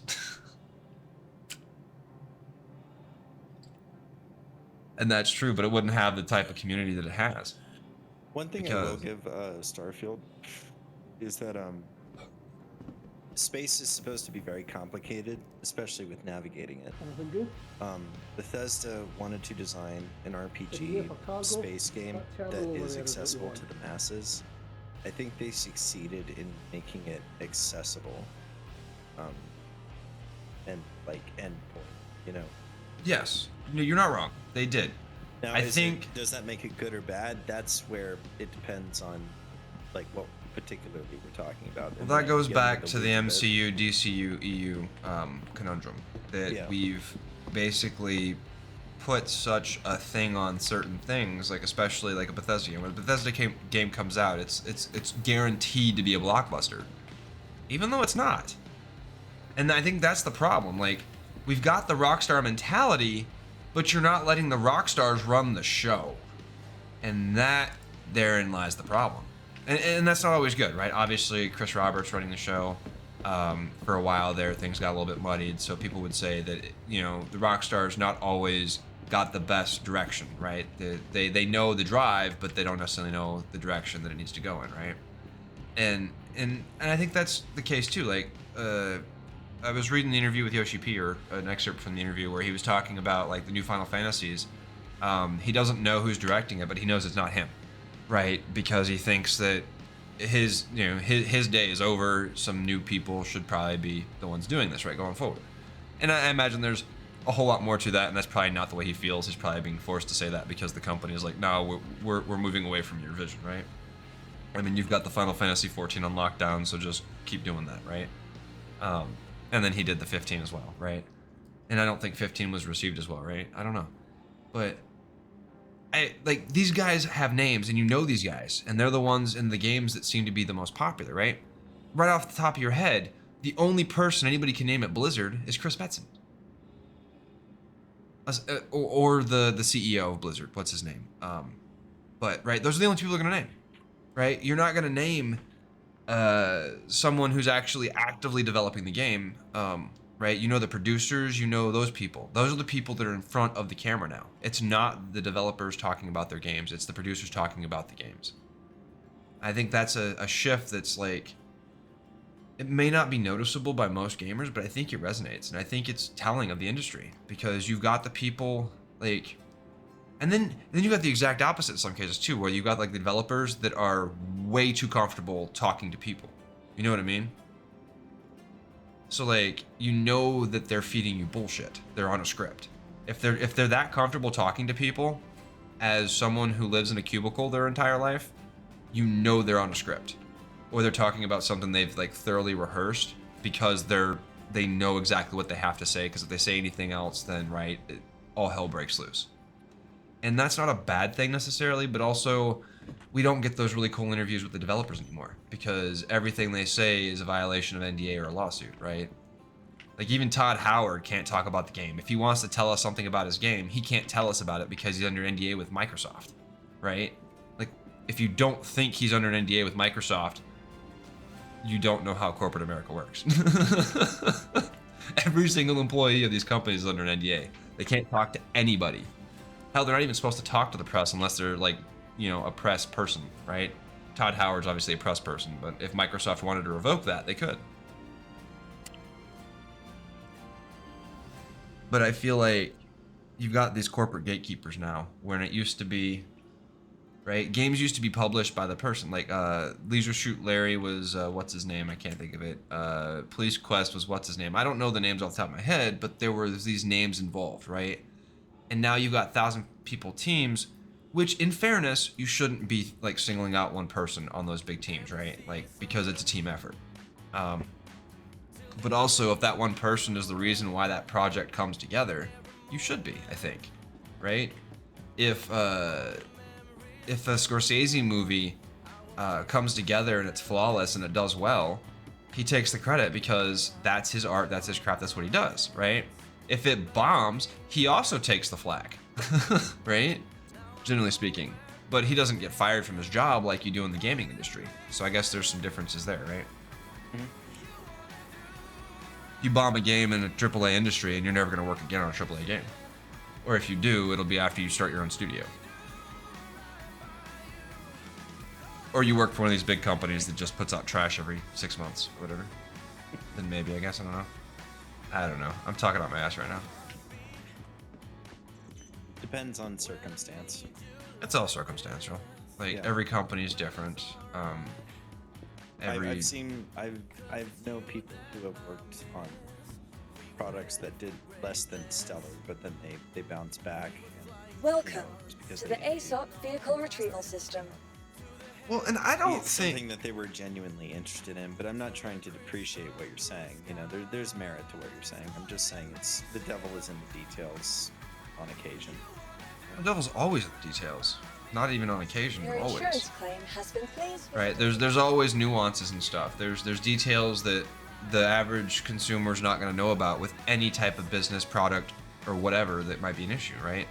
Problems with Star Citizen, to anybody playing the game, they seem so obvious, but they're not.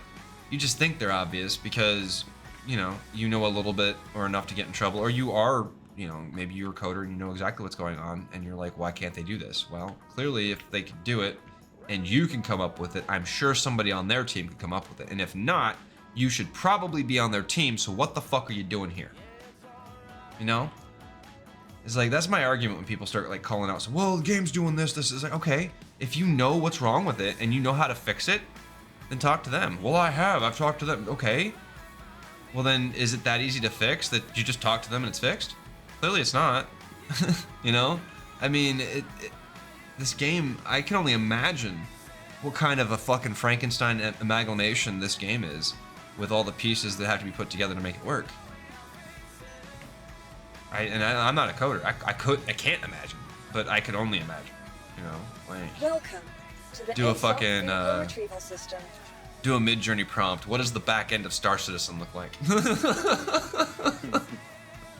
Oh Jesus, that'd be a good prompt though, wouldn't it? See what it comes up with. Oh man, that would be a crazy prompt. Your insurance claim has been sent. Your vehicle has been moved to us. Please visit us again. No, I'm not even fishing. I'm just like literally when you think about that kind of stuff. I think about scale, and scale to me is just it's incredible. I think about the fucking city I live in and how the skyscrapers were all built in such a short period of time. I mean, the roads, right? Like we've only really been building metropolitan cities for about 100 years in this world. It's fucking crazy how much we've built. And now we're about to that point where we got to start maintaining all of it. Things gonna start like, oh yeah, we can't build with those materials anymore. What were we thinking? You know? Epic Games would just bring it back up. Welcome. They did to for the a while. ASOP vehicle retrieval system. Well, they tried, but they didn't. You know what? I'm gonna just say it. They didn't invest Your into vehicle it has been because delivered they to the didn't following care. location. Fortnite was making too much money, and now there's technically no reason to bring it back because Fortnite, and it makes me sad because that's how Epic kind of started. So. The thing is, though, is that Unreal Tournament should be relatively easy to create in the Unreal Engine, you would think, but It's not about. Well, it is. But it's not necessarily about difficulty. I bet you the argument is,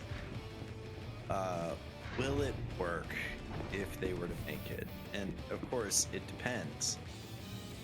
Like here's one. Like if I was at Epic, right, and I was in charge, and somebody came up to me and said, "Okay, you want to do Unreal Tournament? There's a very high chance it won't sell well because people are not really into arena shooters as they used to be because it's not the innovative thing for shooters right now." And I'd be like, yes, that's correct. You know. And yet Tarkov took time out to create Tarkov Arena. Yeah. My counter argument is, here's what we'll do. To start, just to prove that there's a possibility that this could work. The first objective we're going to do is we're going to remake the original Unreal Gold and add multiplayer support to it. And then we're going to see what happens. And, either it's going to be a cult classic that, a small collection may purchase, and then some new people may gravitate towards it. But it won't be like the most amazing thing where millions and millions of people will like dive into, sure. But let's add another caveat to that. Let's assume that it gets released, right? And it's not a remaster, it's a remake. It's a complete facelift and did all the right things, and everyone, old school to new, played it and they were like, this is actually a good piece of work, And then the caveat is, this is interesting. The multiplayer, the amount of multiplayer activity that's going on is actually considerably high. What do we think? And I'm like, well, I guess it's time to move on to Unreal Tournament then. That's how I would do it, Will it play out that way? Maybe not. It really depends. But I think, I don't know. It's a personal. Ask you this one question: are you aware that there was a remake of Unreal Tournament actually in production at Epic Games 2 years ago? I don't know about remake, but I think by remake I mean a completely new version of Unreal Tournament in Unreal 5. Are we talking about the alpha build that you could download off of the launcher at one point before they took it down, or something else? Yes, that one. Yeah, I do know about that one. Okay. Because it was definitely there. A lot of people didn't know that was there, but it was there, and I imagine that was where they were getting any of that testing that they didn't remaster the game, but they had an actual game being developed, and they took down all of the Unreal servers because I guess somebody was saying that there may be the possibility they're going to remaster one of the titles and relaunch, I guess, or the architecture was bad too. We'll see. My point is that Unreal Gold is vastly different from Unreal Tournament because it came with a 6-player co-op campaign that actually worked, and the difficulty scaled correctly, and the level progression between chapters was actually interesting for its time.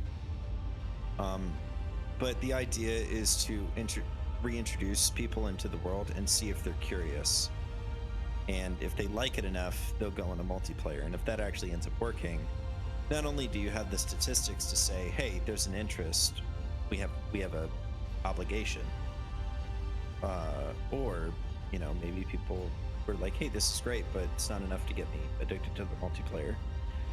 Like with some of the other games, you know, I would just say, like, if I had to realistically put something together based on what somebody asked me to do, that's probably how I would approach it. Remaster the original, you know, because the original was good. Or not remaster, excuse me, remake. Because Unreal Gold single player by itself is long, and it doesn't hold your hand at all. Like, you're really on your own exploring this very strange world. That was like most of the games in the 90s, though. It was before they developed the whole tutorial concept. Yeah, they need to bring that back, though, you know. Well, yeah, but also the new generation of gamers wouldn't know what the fuck to do without their hands being held. I think that's the issue. Yeah, I know, and I would reply with tough shit. Yeah. But then the corporate overlords would reply with, who's paying the bills? These little fuckers that don't know how to fucking read. And if you're one of those people that don't know how to read, I'm sorry. Go get yourself illiterated.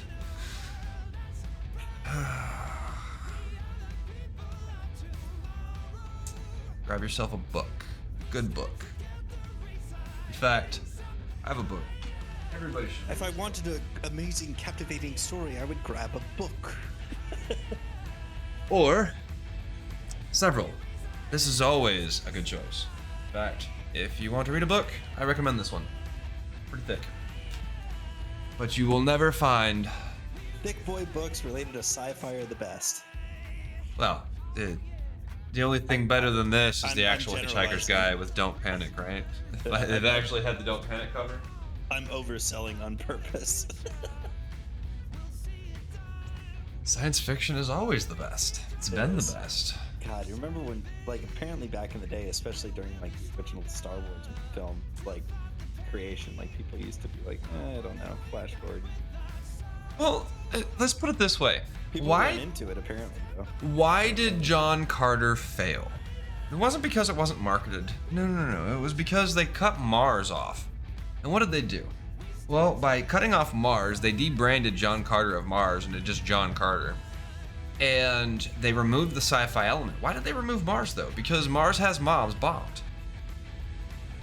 Mars has what? Sorry? Mars needs moms bombed, and also that other movie with Mars bombed. What was it? It was I think you might be on your own with John Carter. Not very familiar. It was it wasn't actually that one. It was like one of the Mars movies that came out like a year before or something had bombed horribly, but it was just because it was a bad movie. Or it wasn't a great movie. I can't be helpful. My brain's going straight. The John Carter was that movie that came out with that dude, but it like bombed really badly, and it wasn't a bad movie. It just bombed bad at the box office. Like, it's a really good sci-fi flick, but it bombed at the box office because nobody knew it was coming out, or nobody knew what it was because they just called it John Carter, not John Carter of Mars. There's like this huge controversy behind it, and I think at some point they've been talking about a remake or a sequel, like the actual sequels and stuff, because it was supposed to be a trilogy or whatever, but it was like one of those book franchises. But it goes back to that thing where Hollywood's looking for the next big thing, and big things usually come from books. Harry Potter, Game of Thrones, Lord of the Rings, all of these big things come from books. All of them. Every fucking big blockbuster film has been adapted from a book. Like, all of Harrison Ford's fucking shit were all adapted from books. Sum of All Fears was adapted from a book. Like, all of these things were adapted from books. And now we're to the point where it's like, well, if it ain't a comic book, I don't want to fucking see it. Wait, what? But you want the next big thing like Game of Thrones. Yeah. So, books. What's a book? Oh, how read? I don't get it. I don't get it. Like, and I'm using Star Wars because every single novel in the Star Wars expanded universe is better than the direct we've gotten under Disney. All of it. And yet, what do we get? We get hack-ass authors writing their own stories. And by hack-ass authors, I mean script writers and showrunners that are just writing their own stories up as they go, which is fine. but they're bastardizing the characters and just not caring about the universe. Because the universe is established. You could say the EU is not Lucas's universe, but the EU absolutely sets the tone. And to say it doesn't is to ignore everything in pop culture that made Star Wars popular outside of the movies.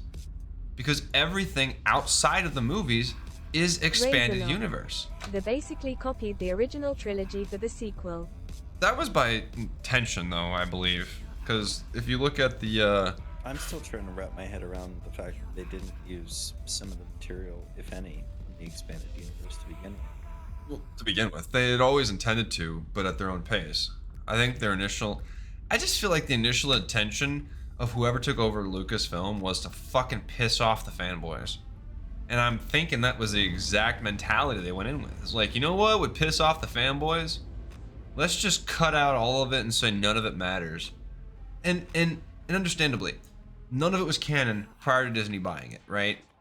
But all of us expected Disney to do the right thing and to start off with either Truce of Big Cura as a standalone Star Wars thing or jump right into the Thrawn trilogy.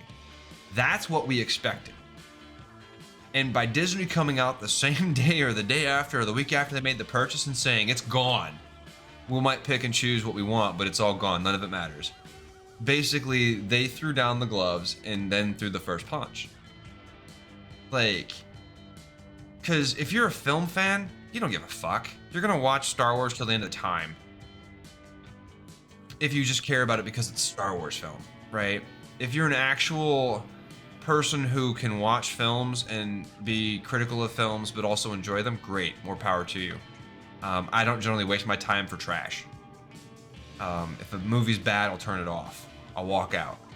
And so when a movie rubs me in such a way that my pre-established like understanding of Star Wars is completely like shit on and flushed out the window, I was willing to give him a chance. Right? Rogue One had redeeming qualities. Solo movie, I haven't watched it yet. Why? Because of everything I've heard about it. You truly named a character after him just being alone in the military. Who the fuck wrote this? You clearly have no understanding of how the military works. Right? Like, just dumb shit. And I'm all for them creating their own stuff and running their own narrative and thing, right? I'm all for that. But don't treat us like we're fucking idiots and expect us to not push back because what you're writing is not good. I mean, not good is not good.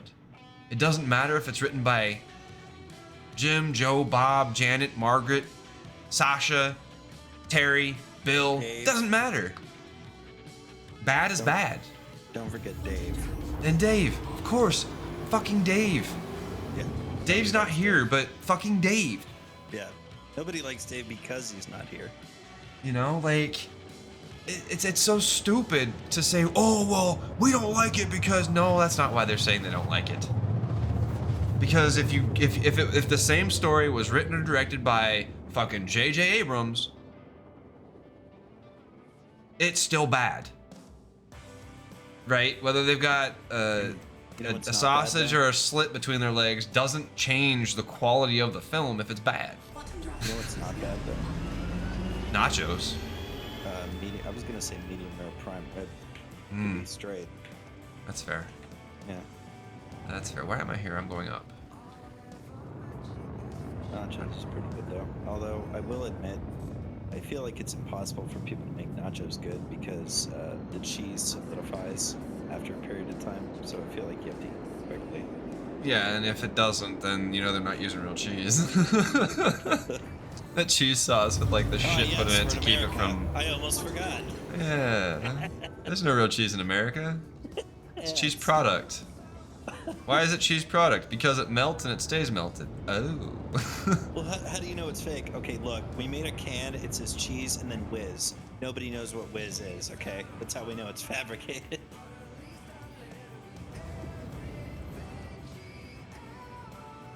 Air mixed with a little bit of cheese. It's like foam cheese. Cheese foam. Wait, cheese foam. cheese foam or cheese whiz sounds Oh, like you its know. own air. Oh, dude, you know what? No, they've been putting that fucking it's the yoga mats. That's why the cheese whiz foams up like that. That's what the whiz is. The whiz is yoga mats. I'm concerned. Please expand. Well, Google yoga mats and bread. Subway specifically, and you might understand what I'm getting at. Basically, they put yoga mats in bread to make it squishier and fluffier and stuff. And it's kind of what the Cheese Whiz does. It's like stiffer and fluffier and malleable cheese. What a great analogy. That's fantastic. It's terrible. Proceed to assigned landing bay. And honestly, that's what we're worried about when, like, I guarantee you Subway released that information on purpose because it was probably around the same time that the UK was like, hey, your bread's not actually bread because there's so much sugar in it, it's a fucking cookie. Or a cake, rather.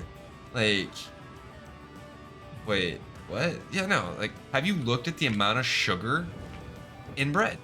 Have you? I wouldn't be surprised, like, even remotely. I'd just be like, yep, we're our own victims too. I was, well, hang on though, like, This is ridiculous. Landing gear deployed. Oh, are you getting the thing? All right, here we Yeah. go. Here we go, guys. It's getting real. All right, so think about this, okay? A loaf of bread here. All right, let's even get into it, right? Let's show you what I'm talking about. Make sure it's not like rotten or something. All right, so it's a loaf of bread, right? Look how thick this is, right? Wrong camera, that camera. This is how thick the bread is, Raisin right? Nutella is thick boy mostly camera. sugar. Okay, so that's a loaf of bread. This is like 9 grain or some shit. 12 grain bread, okay? Yeah. 110 calories in that single loaf, right? It's one slice, 110 calories. Now, in that, we have the only thing that I'm really concerned with, 200 milligrams of sodium, which is 9% of your daily sodium intake, in one slice of bread. It is total sugars, 2 grams. Now, this is what I'm going to talk about. 2 grams. What is 2 grams? This is 2 grams. All right, this is a dice. This is a, what is this? 10-sided? 12-sided? 12-sided. 12-sided? No, 8-sided. 8-sided, my bad. I can't count. 8-sided dice. About 2 grams. Probably. I'm guessing. Probably. This 12-sided dice represents the grams of sugar in size, physical size. Yes. So this one slice of bread has this much sugar. We're saying this is 2 grams because 2 grams is actually quite a bit. It's like easily a tablespoon, right? 2 grams is a lot.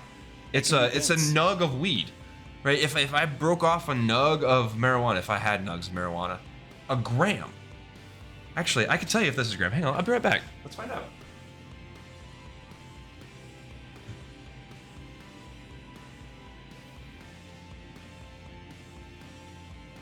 It so happens that a pothead has a scale. Go figure, right?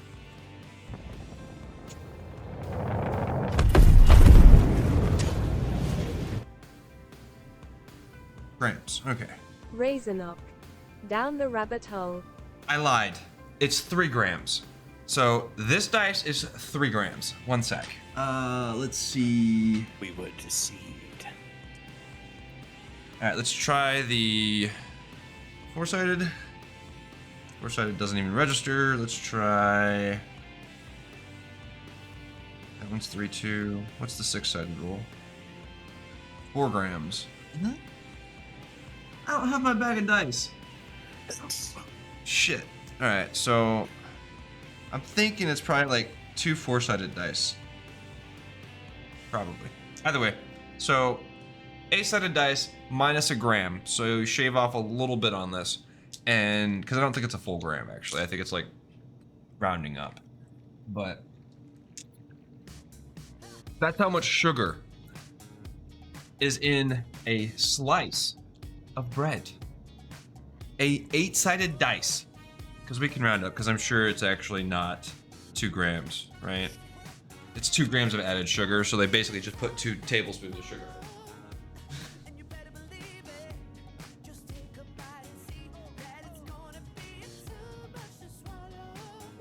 But it's crazy when you think about that. That's how much sugar is in a slice of bread. An 8-sided die's worth of sugar. And what was it was how many milligrams of sodium? 200 milligrams of sodium, which converts into how many grams, right? Because there's a conversion there. Let's see. Because they specifically don't tell you how much sodium in grams. There's a reason for that. Do you want cups, ounces? 0.2 grams. So it's 0.2 grams of salt. So, right, what is that? That's, it was 2 grams of sugar and 0.2 grams of salt. Yeah, it's 1 cup of salt. Jesus. That's ridiculous. That is ridiculous. Like, when you think about that shit, it's crazy. American bread, ladies and gentlemen. Like, ridiculous. And this is why it's not called bread in the UK if it's from America, it's cake. Because once the sugar content reaches a certain level, it becomes cake. Because cake is basically sugar pastries, right? Like, the cake is also a lie. There's that too. Cake is always a lie. Except for when it's a cakewalk. And then the cake didn't lie. You just misinterpreted it.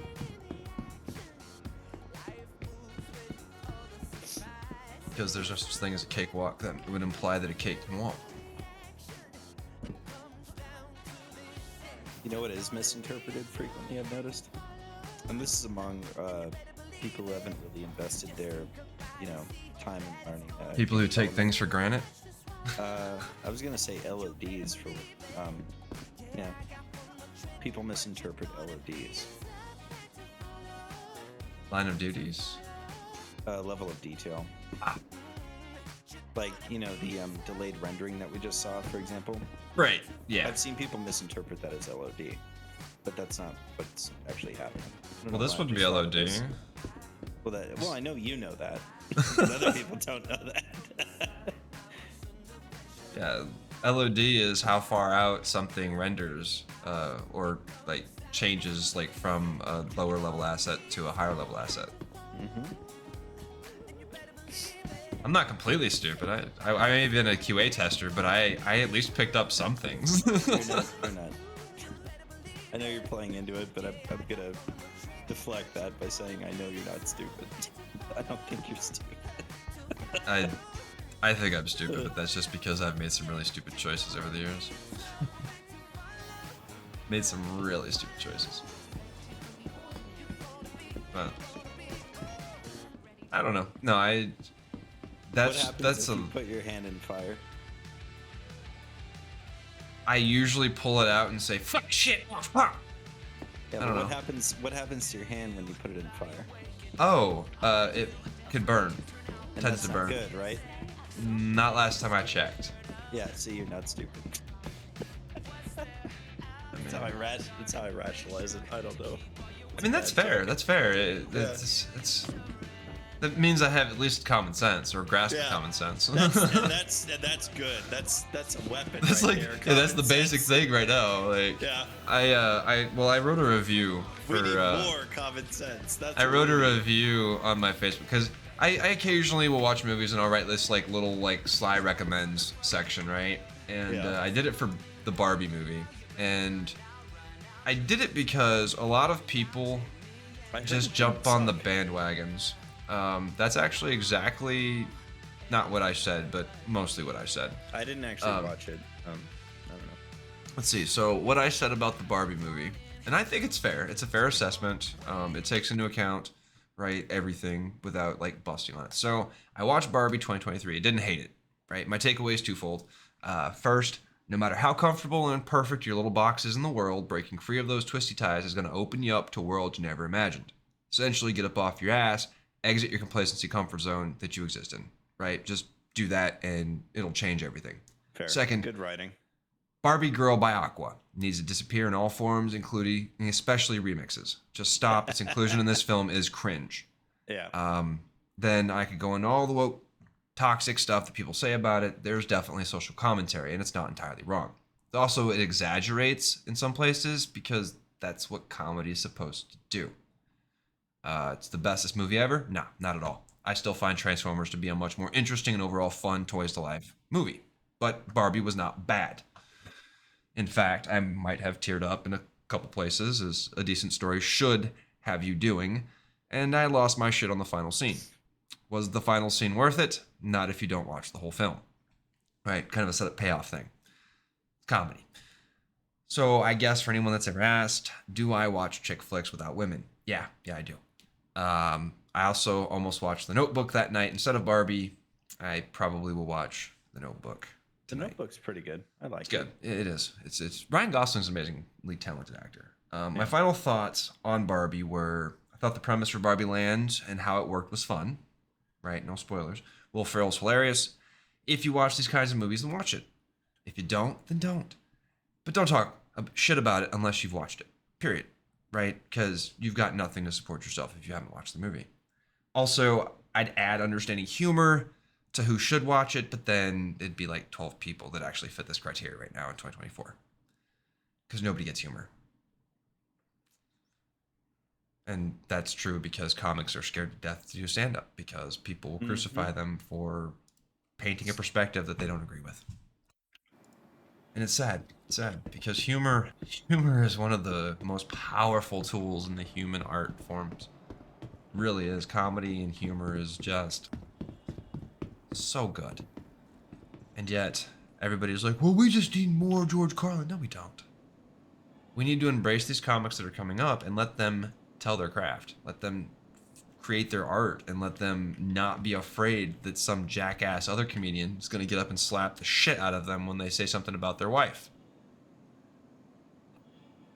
Because you can't blame the fans when you've got comedians walking up and slapping the shit out of the comedians. And that's just the fact of the matter.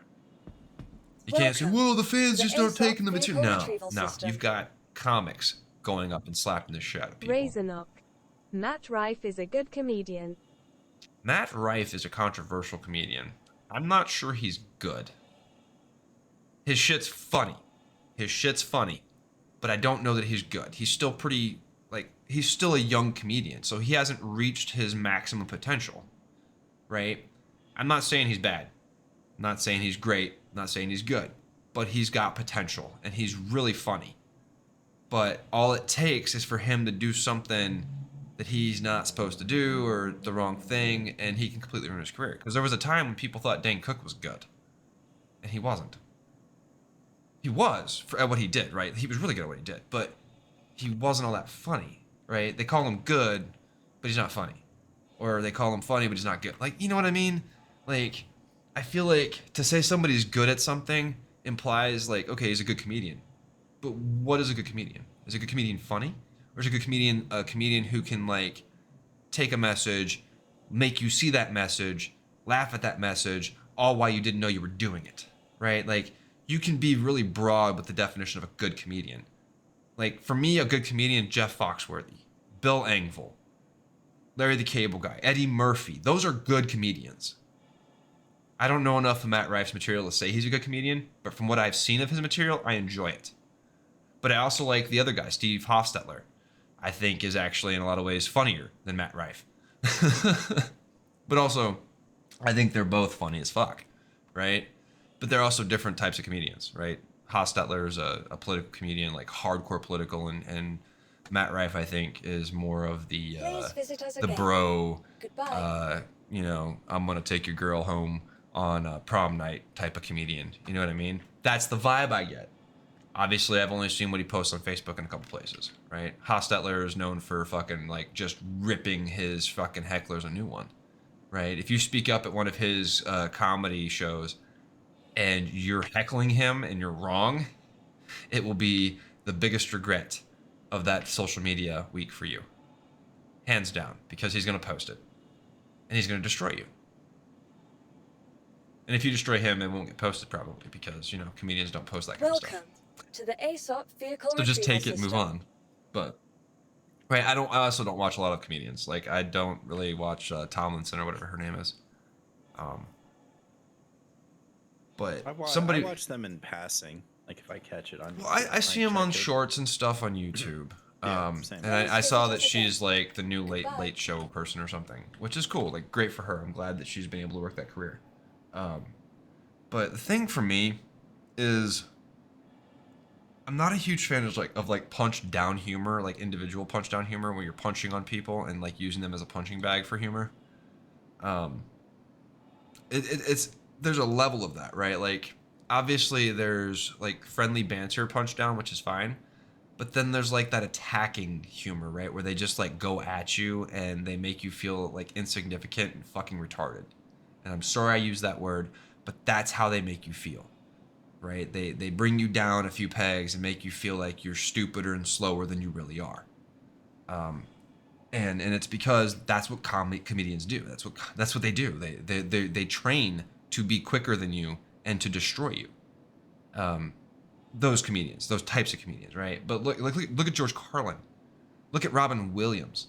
Aside from attacking celebrities, they didn't go after people. You know, the focus of their sets wasn't to attack the people in the crowd. Same thing with Jeff Foxworthy, Bill Engvall, even probably Eddie Murphy. He was so concerned with telling his story that he didn't give a fuck about the people in the crowd, unless he has to, right? Like you can't like let people heckle and then not deal with them, right? It becomes a problem. It's like cell phones in the theater, right? Turn them the fuck off. It's those things, like, and everybody develops their own way to deal with those things, and eventually, right, it becomes a thing where people realize that you can't do that. You don't take a phone into the theater that's on. If you do, you get asked to leave. You paid money? No, it's fine. You forfeited your ticket when you fucking let your phone ring and interrupt the people around you. I mean, it'd be nice if we could be that, like, disciplinarian when it comes to arts. But welcome to the ASOP vehicle they don't retrieval consider actors system. real people. You know, they don't want to pay the musicians. They don't want to pay the artists that make stuff, so it's sad. And comedians, we need comedians. We need comedians so hard. They make us laugh at things that we should be laughing at because it's ridiculous. The double standards in this country that they make you laugh at are ridiculous. And we laugh at them every day when we see them in the newspapers and shit. But then we go to work, we punch the clock, we see the same shit. We're not laughing, are we? It's a good way to feel grounded. Recenters you. I think so. You know, you feel on the top of the world until you see that your neighbor just bought a new fucking Bentley. And you're still driving your Toyota Corolla. I had a Toyota Corolla. That thing's amazing. Great car. The Camry's a much better car, but Corolla's not bad. I don't know. I liked my Toyota Celica, but Camry had nice headroom. I didn't have one though. Corolla.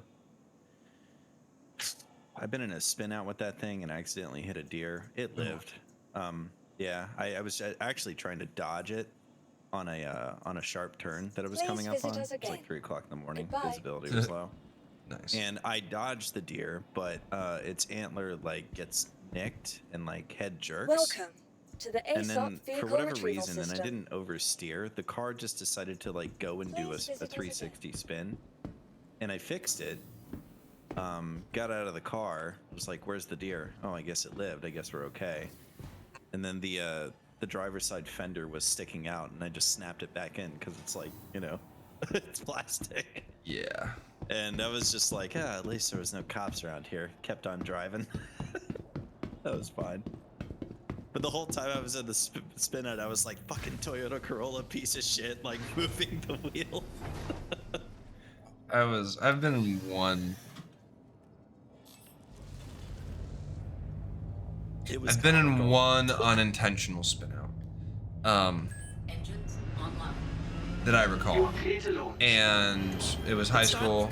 It's actually not too bad. Like people, you know. It can be incredibly bad, but it just depends. We were coming off the freeway like 70 miles an hour, like driving to senior year high school or some shit. And we came off the freeway and we spun out. He was driving way too fast. And I remember this because I just bought a new CD player that had like the anti-skip technologies, right? It was right as it was right as the anti-skip CD personal like players and shit were getting it, right? Because it was really prohibitively expensive, and then for the first time they came down, so I had anti-skip like 6 seconds or some shit, 4 seconds, I forget.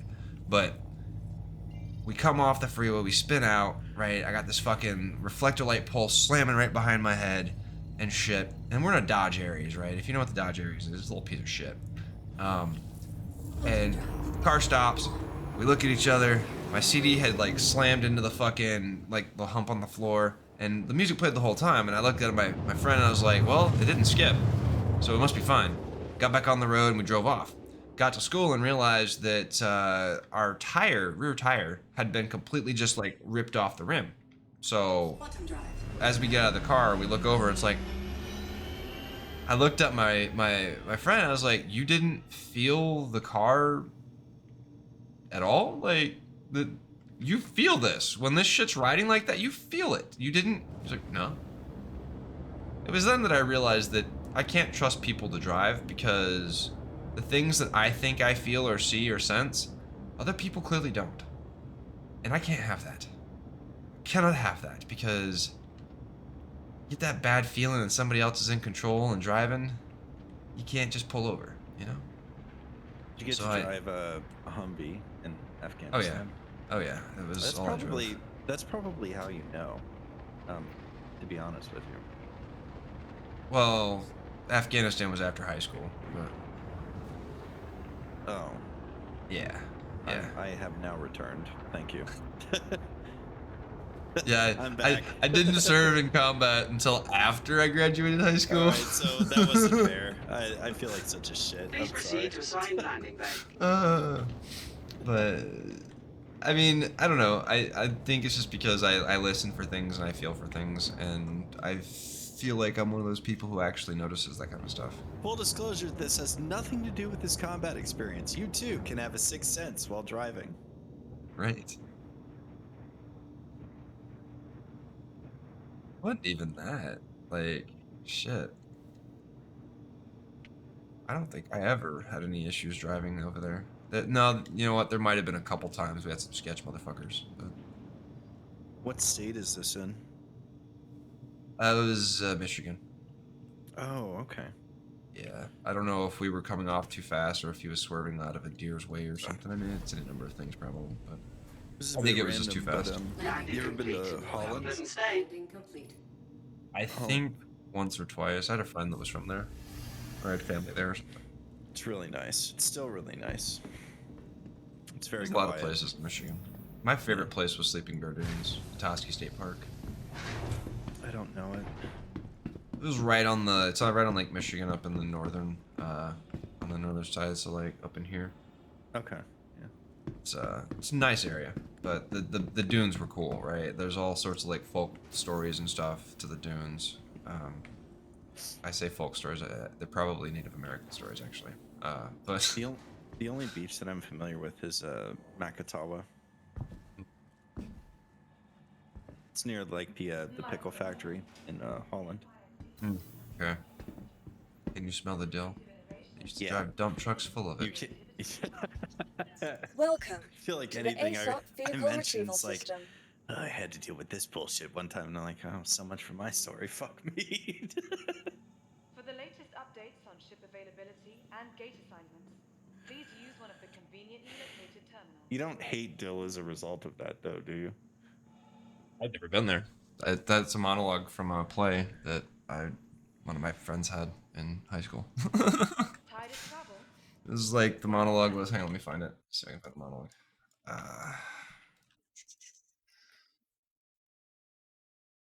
What's the name of the movie? Or the let's see.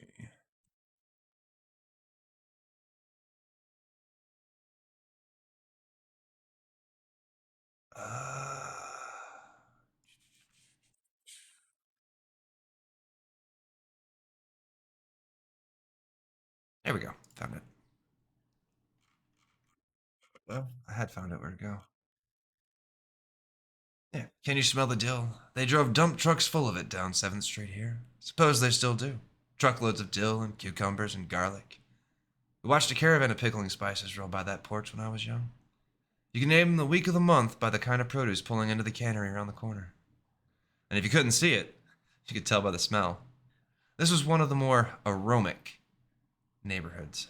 All right, now monologue it like William Shatner. All right, let's see. Where is it? Aromatic neighborhoods. In San Jose, where kids like me grew up with a very highly developed sense of nose. I can still name the ingredients. A can of fruit cocktail, blindfolded. Just one good whiff. I haven't lived on the block for 21 years, but the streets look surprisingly the same. Poverty is very stagnant, at least in its outward appearance. Rich people, of course, can afford to do things in their own image. I lived in the apartment on the right there for 3 years. Was the cheapest refuge my mother, who was running away from my father in New York City, could find. All right, now enhance with some hand gesture. Not long after, she found the apartment. She found a job. And I don't know the monologue. I'm losing my mind. Bones, please, you must help me. Spock, someone. I can't get too loud and overdramatic because I'm a doctor, not a director, damn it. See, I find that Bones had no real purpose in the show, like none at all. I can already see some people with pitchforks over the hills. Sure, but I'm gonna use the Next Generation as an example. Even Crusher had more to do on the Enterprise just by being Wesley Crusher's mother than McCoy did on the Enterprise as the Doctor. I feel like William Shatner monologue is coming back while you're explaining this. For sure. I mean, we're talking about a woman on a starship that held the role that could remove the captain from power and take that ship from him. Now, Bones could do the same thing, but he would never dare. Because if he knew what was good for him, he wouldn't fuck with the Kirk. But no, his entire role in the show is, he's dead, Jim. He's dead, Jim. Captain, he's dead. You know, like literally. But he's like his best friend. And you got to give him kudos for being the best friend that actually doesn't ever really do anything. Because he doesn't. Like, aside from the occasional away episodes, like in 3 seasons, Bones' role is, he has less of a role in season 3 than Chekhov does. Chekhov is a more interesting character in season 3. Like, it's just, it's crazy to me. Because Bones, I don't know, I feel like even Carl Urban played Bones' character more interestingly than Bones did. Or than DeForest Kelly. I just really, really like Carl Urban also, and like anything he plays. I don't know. Oh, dude, yeah, no, it fucking amazing. I loved him in fucking Chronicles of Riddick. I loved him in as Bones. I loved him as Dredd. Yeah, whether people like Dredd or not, I thought he killed it. Like him personally. I love the fact. So for me, I think there's a thing in Dredd that people just don't catch, and that's how they showed how fucking stupid Sylvester Stallone's Dredd was. And I don't mean that because like the movie was better, Lena Headey was a more talented lead villain. The old Dredd is fun. It's fun to watch. Like the new Dredd is more, it's intense, but like for the right reasons, I think. So the problem with the old Dredd though, it's the same reason, like it's the same thing with like Tim Burton Batman, is that though they were good films and they were a version of the characters that worked, they violate the core tenets of the character. Batman would have never let Joker fall to his death. Never. Like, that's kind of the whole reason why they're in the situation they're in. Right? So letting 89's Joker fall to his death is kind of the same as implying that Dark Knight Batman let Heath Ledger fall to his death. And we know he didn't. I think I might need your help with this. I was put under the impression that he didn't let him go, that he slipped. Am I wrong? Yeah, but we're talking about Batman here. Batman, like we watched him shoot his grappling hook and wrap it around somebody's foot at one point in the film.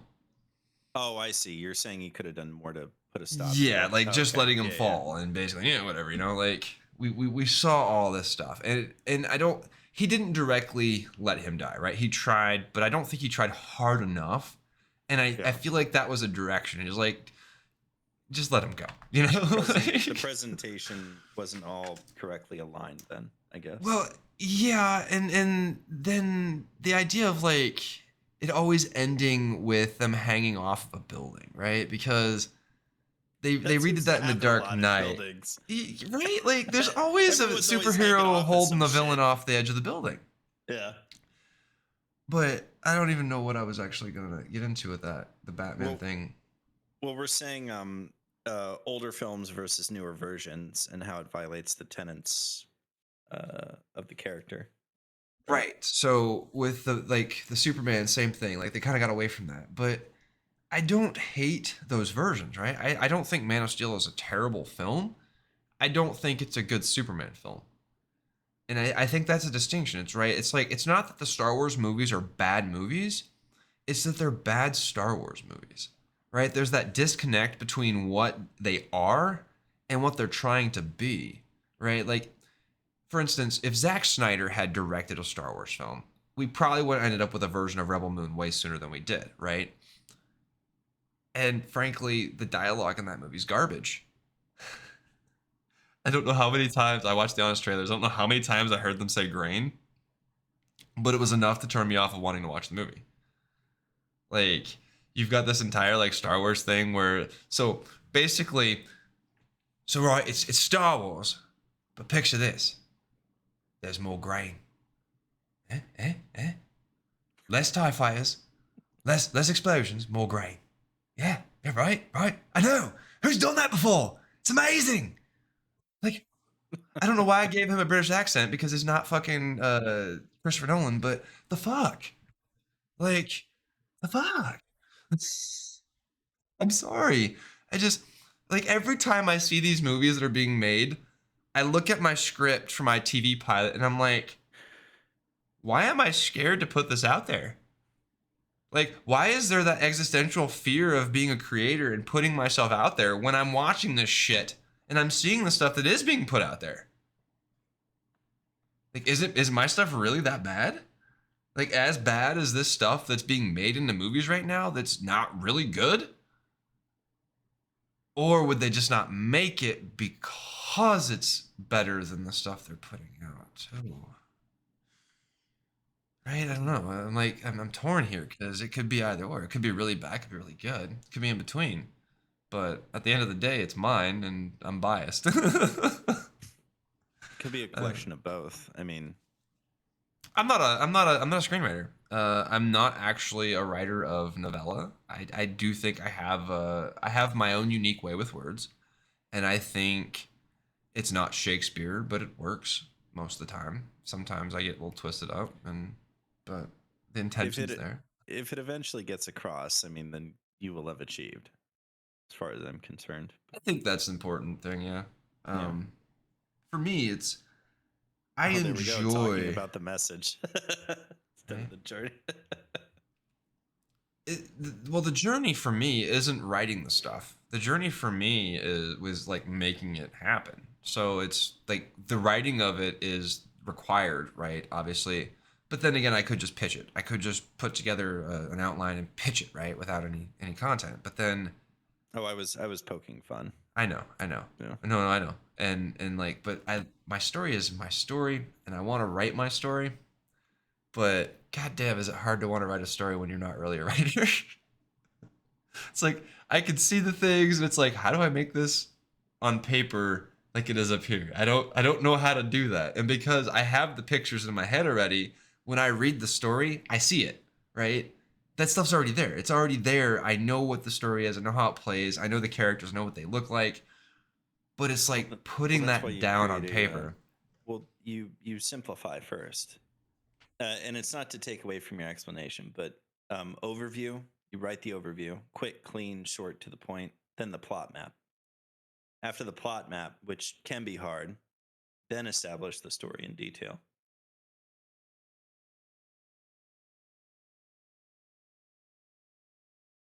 But even then, that could be difficult. I mean, I don't know. Again, not trying to depreciate here.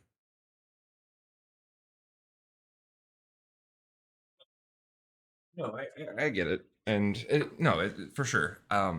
Right, everybody's got to start somewhere with writing, but I've been writing my whole life. But it's also I don't normally write fiction stuff. Like I wrote a bunch of fiction stuff when I was a kid, high school, and then I kind of drifted away from it. And then as an adult, I don't know why, but I created this TV show as a, I don't know, I guess as a vessel. It was always intended to be a vessel, like a way for me to do a science fiction role that I want to do, to be in a TV show or a film franchise that I want to be in, that I can create or contribute to, or invite other people to contribute to, right? Like the idea that I don't want it owned by a big fucking company that's just gonna bastardize it and like I want to do that, right? I want to sell my products and make money off my products and shit and all that stuff. I don't want fucking Disney to take all my profit and shit. Like I hate the idea of, as a performer, as an actor, as an entertainer, as anybody who works in an industry that has agents and managers and lawyers and everything else, the idea that anything I make, I lose 50% off the top to people. And that's fine. If you're making like a shit ton, it doesn't matter. Like I don't care about that then, right? Like, but if I'm like paying people and I'm trying to have this career and I'm not making nearly enough money where, you say I make $2,000 on a gig for like a little 2-hour thing, and I'm paying all these people at that $2,000, I can take $1,000, they get $1,000. Like, there's a certain point where, as long as they're pulling their weight, that's fine. But once you hit a certain point in your career, how much of it are they doing at this point still to collect all that? You know, like if you're not, I don't know. I'm not saying I don't want to pay people, but it's like it's daunting to think about when you think about like that kind of stuff. Like even if you're in a, like, say I make $40,000 a year, I have an agent and I have a publicist or something, right? Yeah. Right. That's not a lot of money, but I may still need those people, and so they're taking that wages out of that $40,000 a year, and then I'm only taking home like $20,000 a year. So I have to have a job flipping burgers at Mark's down the road. It's like, no, I'm not saying that having an agent, manager, and people to do that stuff isn't a bad thing or a good thing, but there's a lot of middlemen in places where I don't think they need to be, right? That we've created systems and like latched things into there, and then at the end, like the mailers and shit, right? At this point, that are pretty much irrelevant for most people, right? When we get the mail on like Thursdays or whatever, and they bring out the flyers for all the local like eateries and freaking stores and shit, right? Like they still print these on paper and they still tear down trees to print these when they could just as easily email it. That's a whole industry. There's a whole industry of people printing those, delivering those, doing whatever it is they need to do for those. Like there's a whole industry behind those. And so we can't just eliminate junk mailers because there's a whole industry behind it. And then if we eliminate that industry, the Postal Service will suffer. Like, we've built these systems in such a way that to get rid of them actively harms the system so that we can't get rid of that capitalistic bloat. It's like Windows, right? Like all the bullshit in Windows that you can't remove because it's just supposed to be there, and if you remove it, the system stops working. Like, it sucks. It's like we've got that same fucking bloatware in our lives that we have in our phones and our fucking PCs. It's just built into the system.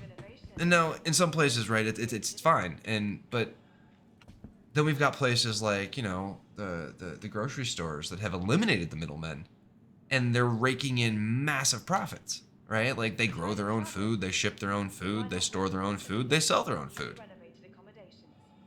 Legally, they're not supposed to do all that, but they've found a way around it, right? I was just thinking about, let's hypothetically assume that, you were successful, you made tons of profit, and you were in process of paying these people, and then you walked over to me and you asked me, what do I do next? I would simply say, okay, we need to take a look at how much we owe the IRS. what tax bracket we're in at this point. Because holy shit, man, I'm not touching anything until I pay them first. Well, and that's probably what happened to these celebrities. Who was it? It was Wesley Snipes, I think. he was the one that got arrested for it, but there was another guy who was in some major troubles with it too. Had to sell his house in like New Orleans and stuff. Real prolific actor, Nicolas Cage, yeah, that guy, right? And so like it was from like some tax stuff. Oh, dude, that man works, dude. So the thing about it, I was watching it. I think it was a comedian.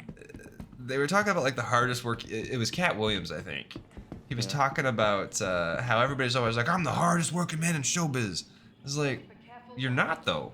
Everybody in show business works just as much as you. My gardener works just as much as you. Yeah. Like, you're not special because you're getting paid millions of dollars to work on shows.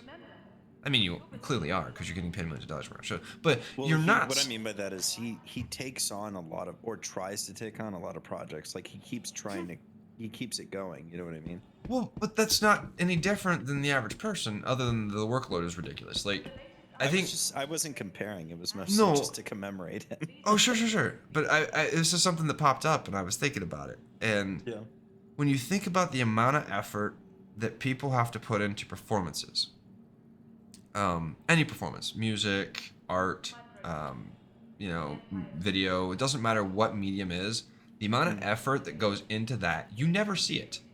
You see it in the finished product, right? But that's correct. What happens is in process, you don't see any of the things that made that thing happen. So like as an actor, you don't see my years of training or experience outside of that role, right? You see the performance that I put forward, and that's it. You don't see any effort that went into it. And so when you see that performance, like, oh wow, that's easy, I could do that. But you don't see the bulk of the work. And I think we've gotten to this point where, and it's like with all the kids wanting to be YouTubers and shit, they don't see all the extra work that goes into making their channel successful. They just see them putting a video up there and, views. I think that's a disconnect that we've lost somewhere in the last few decades between like work in and effort out. And I don't think it's just the average layperson. I think it's the corporations and the CEOs and the executive C-suites as well.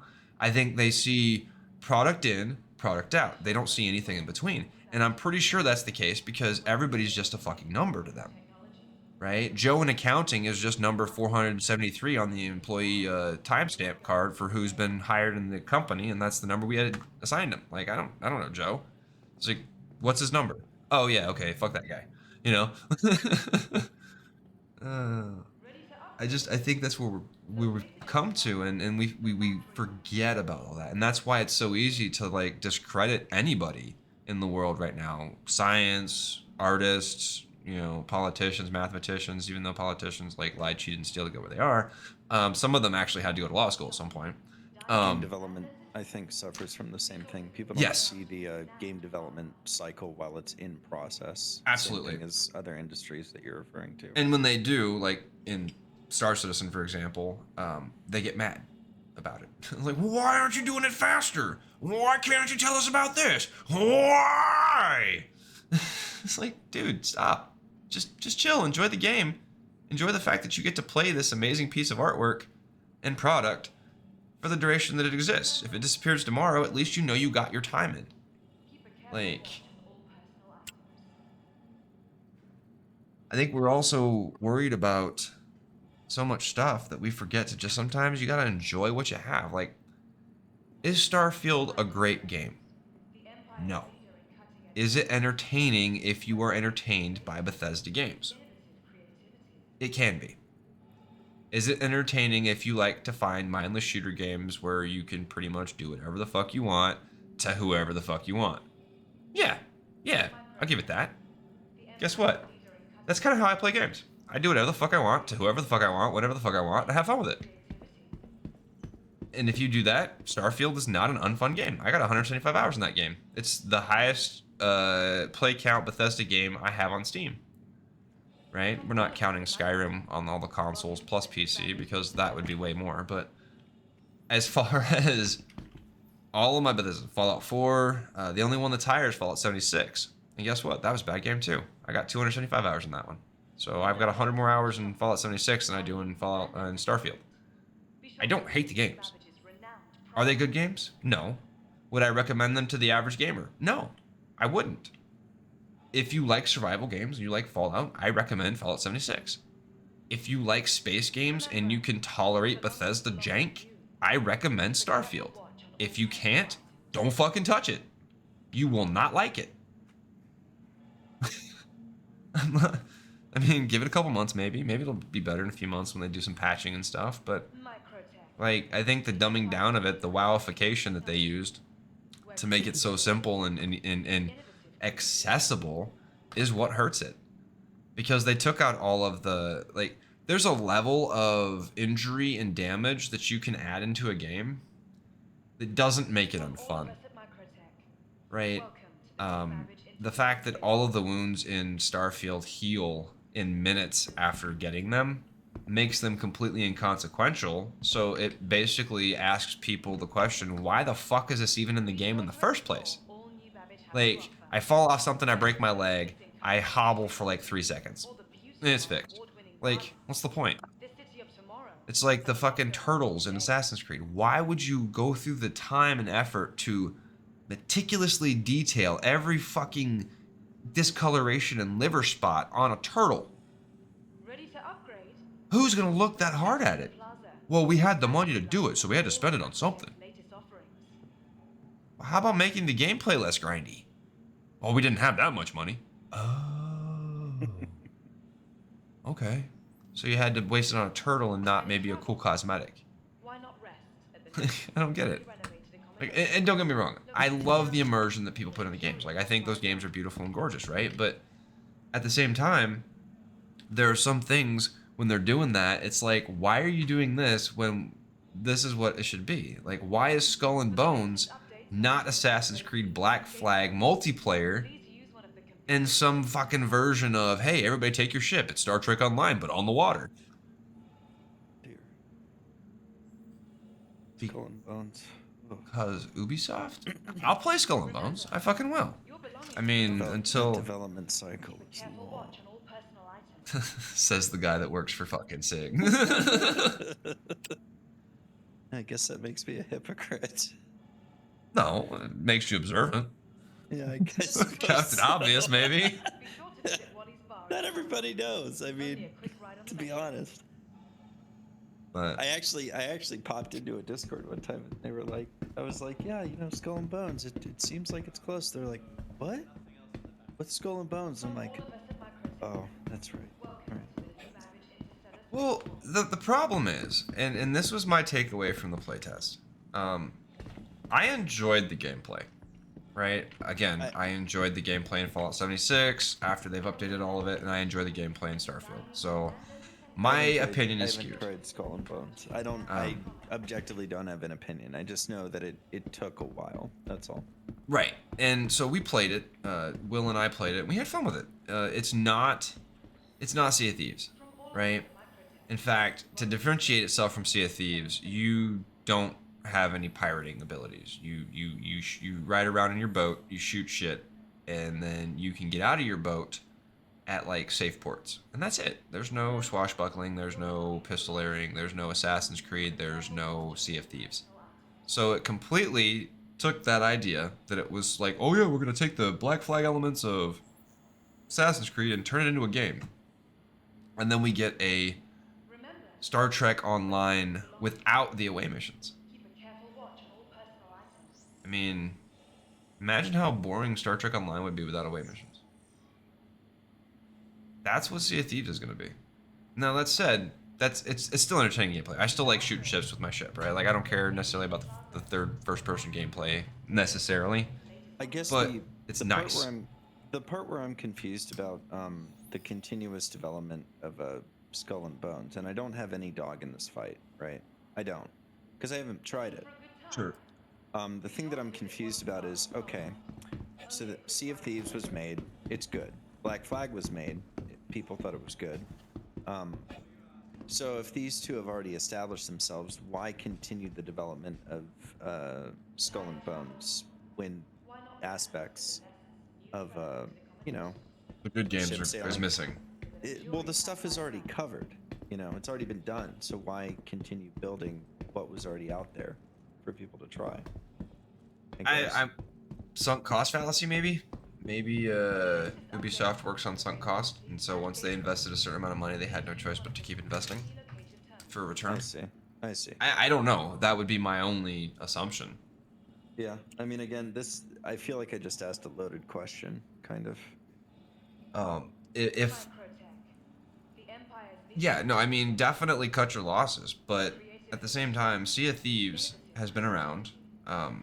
Black Flag, Assassin's Creed, unless it's getting a remaster with some kind of an online mode with that, isn't really competing in that territory. Sea of Thieves does, but what they're doing is they basically cut out the you're a pirate, first person, third person control. Like you're literally a ship. It's almost like an Eve thing, right?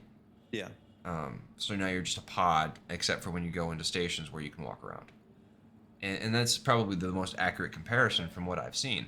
Now, maybe there is a side of that that just wasn't ready in the beta test, where you can actually board ships. And there was a boarding mechanism where, like, your people would, like, go over and shit and start fighting and stuff. But it was after the ship was already pretty much wrecked, right? It's not like Assassin's Creed, Black Flag. I need to install that and play that. That game's so much fun. I actually last year I installed it, tried to play it for the first time, and I wasn't trying to, but I broke it 3 times in the tutorial area, and then I uninstalled it, saying I need to stop trying to work. Like, this is not good. Breaking games is so easy though if you know how to do it. It is, but Anakin Gamers. Okay, brain is no longer I think braining. it's healthy to step away from that. Yeah. You know, once in a while. Well, that's been my issue with streaming, is that, and also like testing games and stuff. Game testing like really fucking hurt me on games for a while, but also mental health didn't do me any favors with that either. So like dealing with both that stuff at the same time, like my escape for my mental health being combined with work in that situation, like just fucking. And then now I'm streaming games, and so it's like one of those things where I know the good business decisions for my streaming. I know that if I stream Star Citizen, I'm going to be streaming to 16 plus people. I know that if I stream anything else, I'm streaming to 11 or less. Like, I know this.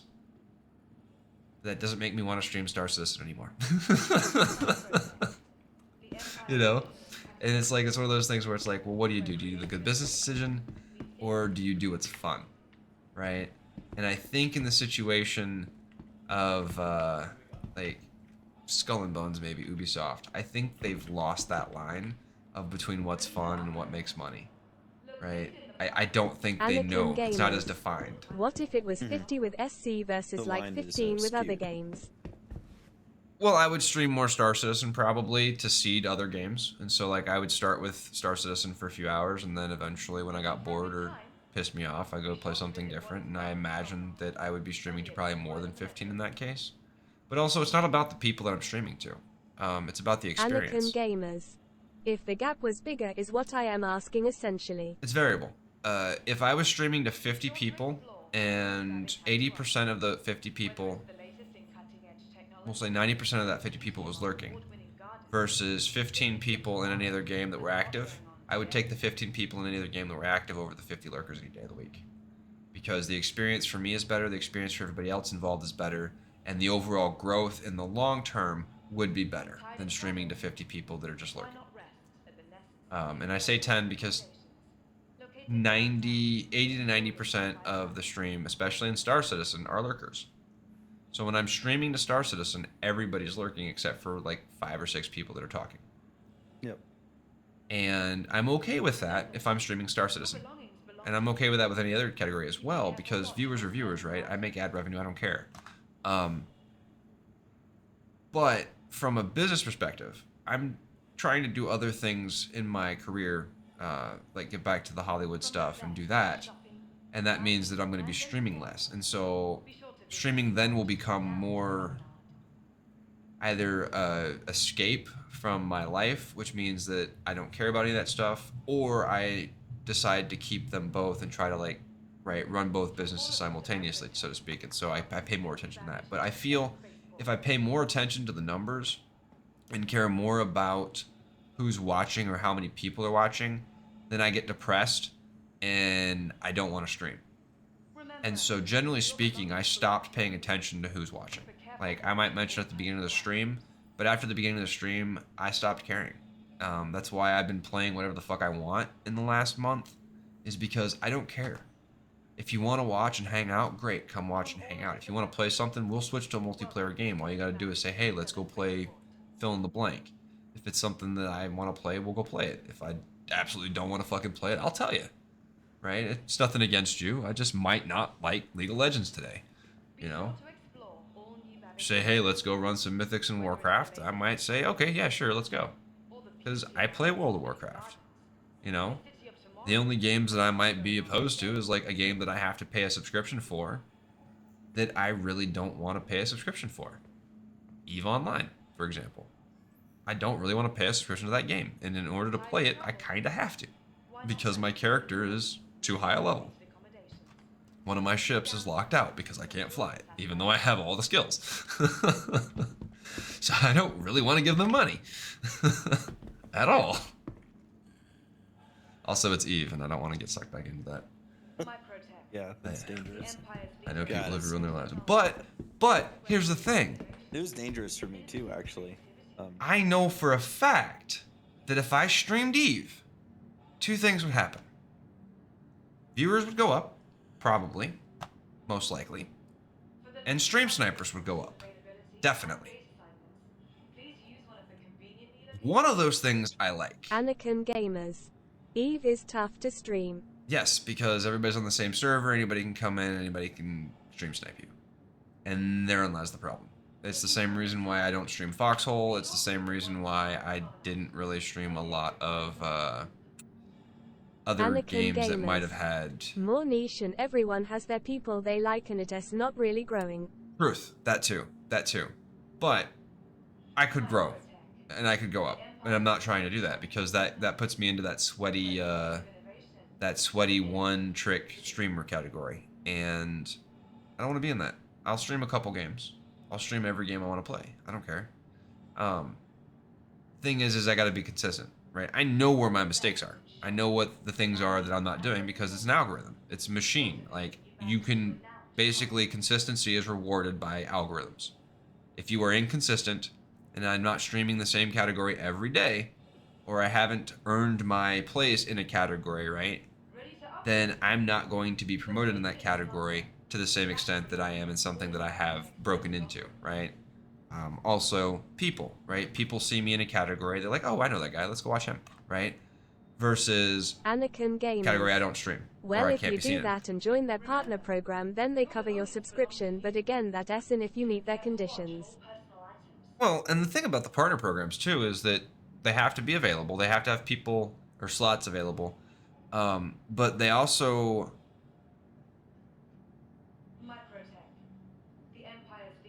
I don't even know because it's not always run by them, right? Like I know that some places run their own partner programs and stuff, and they have their own content creator programs. And then there's like the other stuff, right? So like being a content creator doesn't necessarily mean you get paid, right? So like if I'm a content creator for Dual Universe, I get no benefits. There's literally like other than I have access to like a cool little Discord Anakin and shit, Gamers. like I don't get any benefits. I've been told by those who've been accepted that they quite lenient with it. They accept you even if you sometimes don't match the criteria. Now see I might be considered to stream EVE if it didn't cost me anything to pay for the sub to stream it. Because I was supposed to get that with Dual Universe and I never did. And frankly, that's kind of why I stopped. That's not why I stopped. I stopped streaming because it wasn't fun, but that's why I never actually like really embraced the content. Like I wanted to, Anakin but Gamers. there was no reward to do For it. example, they ask for 100 concurrent viewers, but I've seen people who get much less than that get accepted. Oh yeah, no. I've never hit 100 concurrent viewers outside of a raid. That's not even. I wouldn't even try. That's a lot of viewers. That's a lot of viewers. Anakin Gamers. And then they give you Omega for free every month, 500 plex and things that you can T-sell but can do giveaways whenever you want. Oh dear. Yeah. Yeah, that 100's a lot. Like, that's somebody who's like established in a category. And I just found a this is very off topic. Go ahead. no, you're fine. I was just thinking that there's never 100 people watching Anakin Eve online. Gamers. Yeah, but I've I seen just found people with a 20 video concurrent of viewers someone get who accepted. remade, Anakin Seda Gamers. Neen, Depends on their Morrowind mood, in basically. the Unreal 5 engine. It's Morrowind beautiful. in the Unreal 5? Yeah, it's a beautiful thing I've just found. On ship availability and gate assignments. Please use one of the It looks photorealistic. Looks really good. I mean, Oblivion always looked beautiful. Anakin Gamers. Actually, or how have well been you spending sell the last 2 yourself, days, and if they can modding check your channel Oblivion. and see you VE consistently streamed Eve, they may accept you. Yeah, I'm not trying to jump through a bunch of hoops right now just for one game. It stimulates my brain. That's why I do it. Oh, I'm sorry. I was playing Anakin. Oh, I see. 2 conversations and my brain is splitting between the 2 of them. Plus, I'm trying to like log in no password at the same time. Your password is now 2 grams of salt. Yeah. 2 grams of salt. Let's play the Peacebringer. Where'd the mastermind go? Are you doing City of Heroes? Yeah. Oh, that's exciting. That's good. I need to switch it up. Yeah. I was just like sitting in Babbage not doing anything because there's only so much of the fucking racking hauls I can take. I mean, you're playing late hours, so I haven't played activity this is in a not as week, though. popping. Yeah, City of Heroes is awesome. You kidding? It's awesome. Oh, that's really well put together. That looks good. That I think is just default. Anakin Gamers. Alright, gotta step away for a few, be back in a bit if you still live. Possibly, I don't know. We'll see. Anakin Gamers. Expecting 24-hour stream. Yeah, that's not. It was between this or maybe Metal Gear. I like Metal Gear though. Yeah. Oh shit! I love Metal Gear. Homecoming Like, got a its lot. own category. Really? Yes. They gave it its own Twitch category, although nobody's streaming in it. It's got its own Twitch category. Like 38 viewers in City of Heroes, and then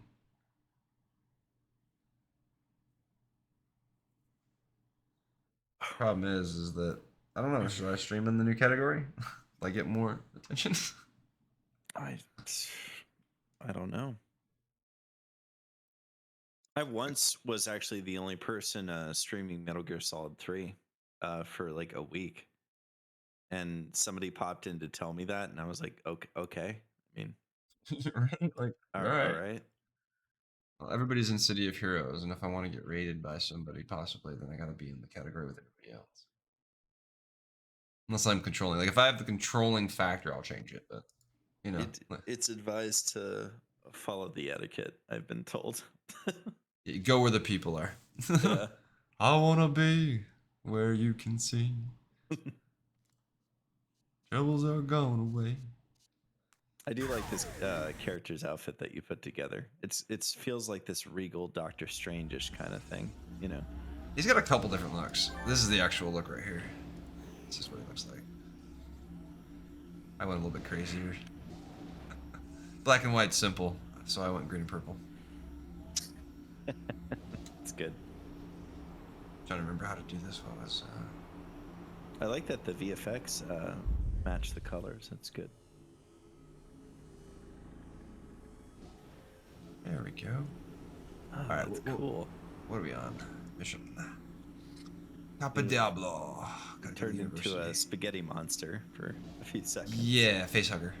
I think. Oh, Looks like a cool. facehugger. They sorry, call it sir. a octopus, what? I think. A Squid. They call it a xenomorph. squid. That's what it is. Yeah, xenomorph squid. You know, facehugger.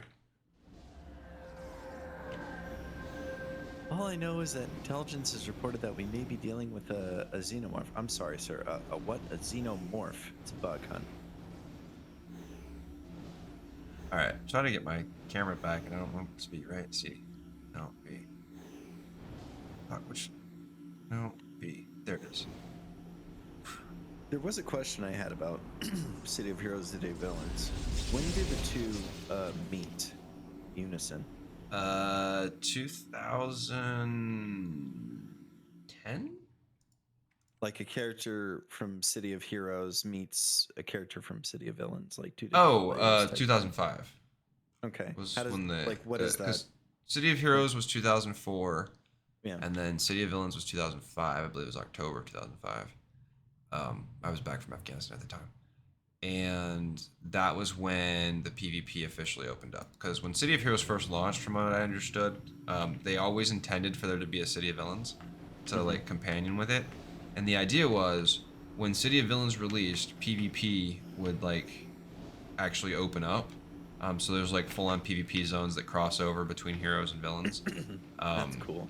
Where you can fight. And I'm actually looking for my teleport room. I just don't remember where it's at. Here we go. Is it this one? Wait, this is too far away. So it's going to be... One of these has got to have... There we go, Cap Diablo. Are those pictures on the walls locations you visited? Well, ordinarily, yeah, but since this game has been unlocked for the most part, so that a lot of the grindy little bullshit's out, you can just buy them.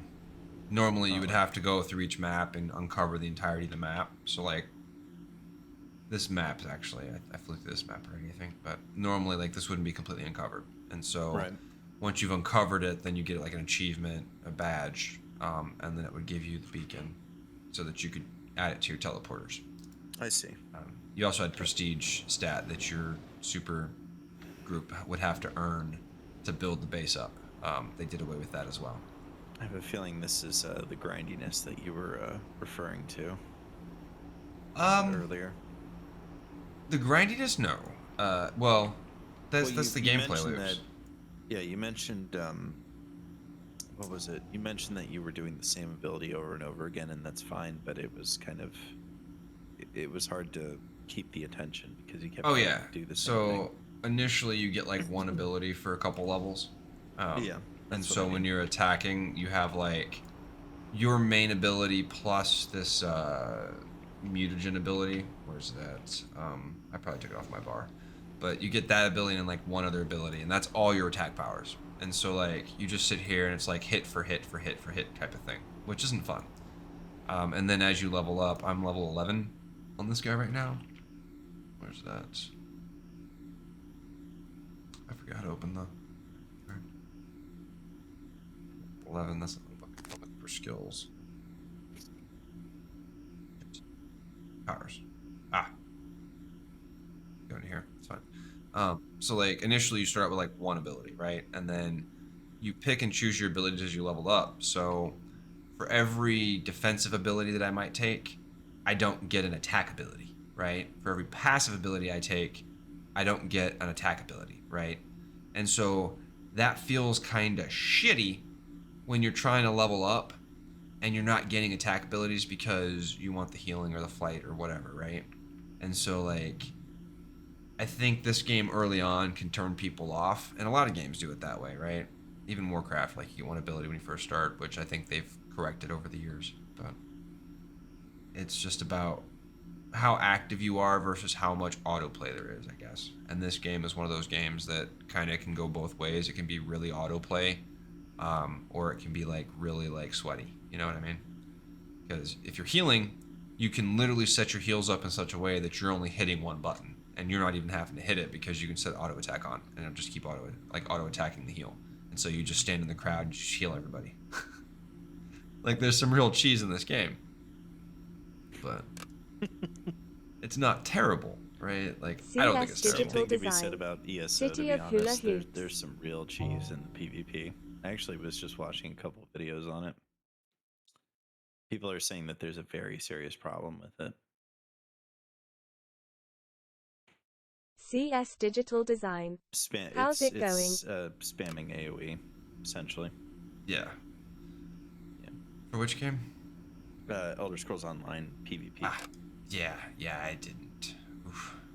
Didn't. I want to like it, but simply cannot.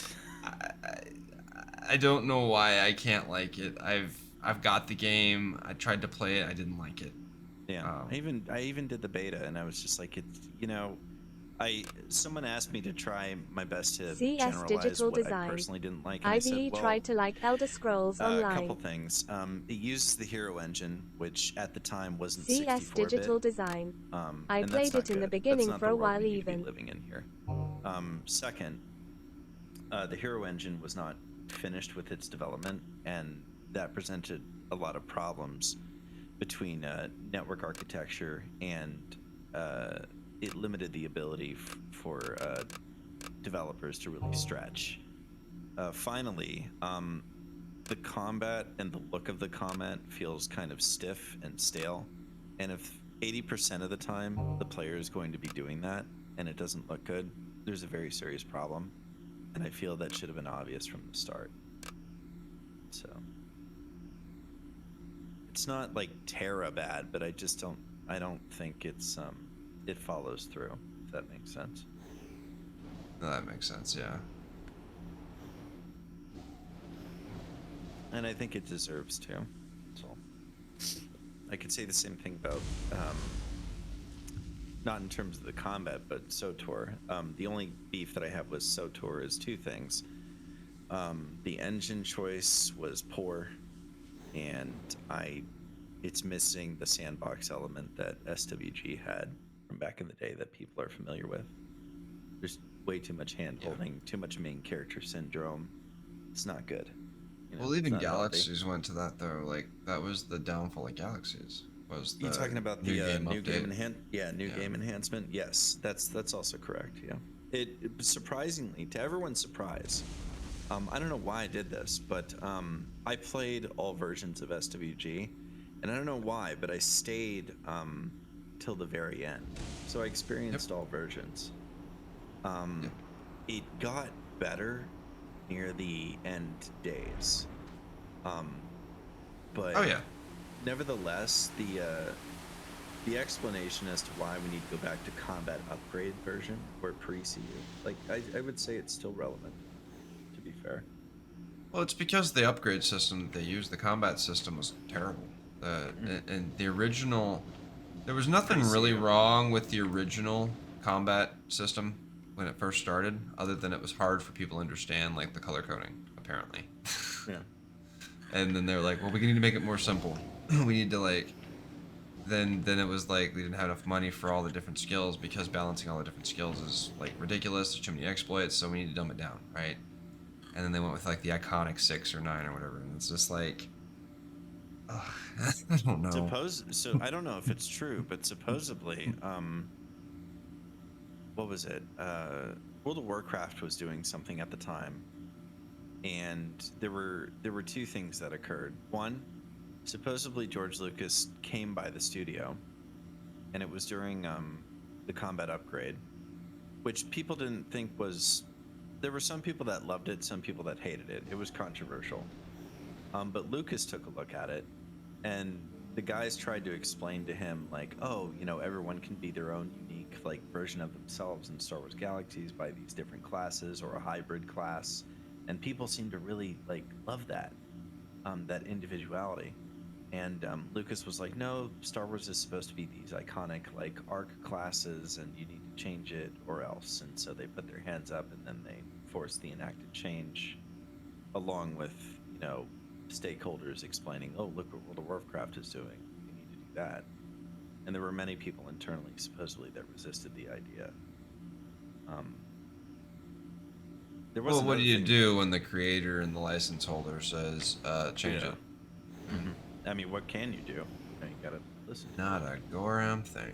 Yeah, there was something else that I did find I found this out.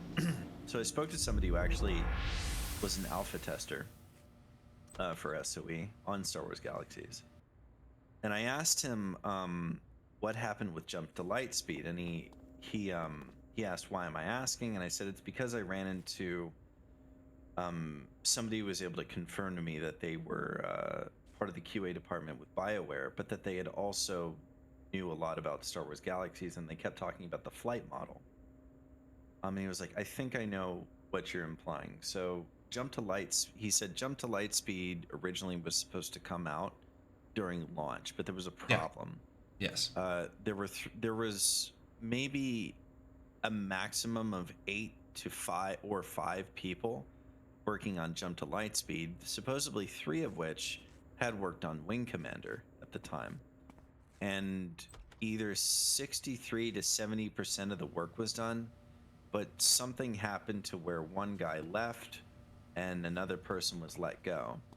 So it launches, and then in the middle of the combat upgrade, they had brought someone else aboard who was able to put together the missing pieces that the original team was working on, and it kind of like worked on its own, and it already had content filled, and he just had to connect the dots essentially and then perform upkeep. And then naturally it came out later on, but apparently it was mostly done. So Yes. I thought that was interesting. Yeah, it was supposed to launch with ships. It was also supposed to launch with vehicles, I believe, as well. And they had issues with those too. Yeah. And so we ended up with the fucking walking simulator. Remember putting on auto run and running all the way across Tatooine, hoping that I didn't run into sand people or crate dragons. Yeah, it was a scary run just to get to Jabba's palace.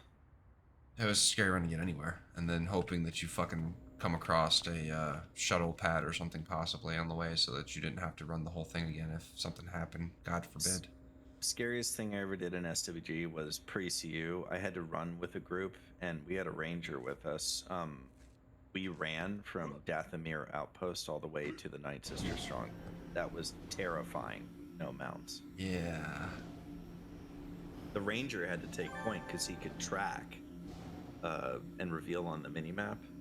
So we had to literally like follow him everywhere we went. But at the same time, despite the fear, like I thought it was like the best way to play, you know?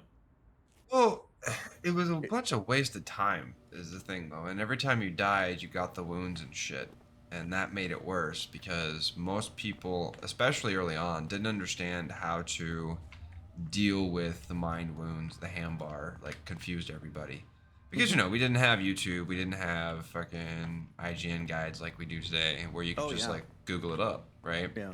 I remembered sitting opening night, launch day, once we were able to finally get in, we were just chilling, and we kept dying because the mind damage got full. The whole bar was blacked out, and we're like, well, I don't know what's going on, but I keep falling dead. And they're like, well, you need to find a doctor. So we're like trying to find a doctor, and the doctor's like, no, I can't fix that. And we're like, well, what the fuck? And then someone somehow was like, oh no, you need to go watch a dancer or watch somebody play music. I was like, wait, what? It's like, yeah, it's mind damage. So how do you heal the mind? You watch. Yeah, you relax. Art. You chill out and listen to music. I was like, that's goddamn genius. Yeah. Like, the doctor can fix the regular wounds, and the fucking entertainers fix the mind wounds. I was like, that's fucking awesome. Yeah, it's very relatable. Yeah. Except for then, of course, everybody, most people's minds were really, really fucking low. And so then everybody just rolls the fucking sniper, mind shots you, you bleed out in your mind, and you die. And, then cue the Teros Kasi fucking Vulcan mind meld build where it's just like, you can't touch my mind because I have 4,000 points in my mind. My mind, your mind. Of all the things I miss my mind the most. All the things I've lost. Yeah. I remember that one. That one's, I don't know what I'm supposed to do here. Like, I keep looking at this fucking mission, but I'm not sure this is the right place. I'm supposed to find dull phase.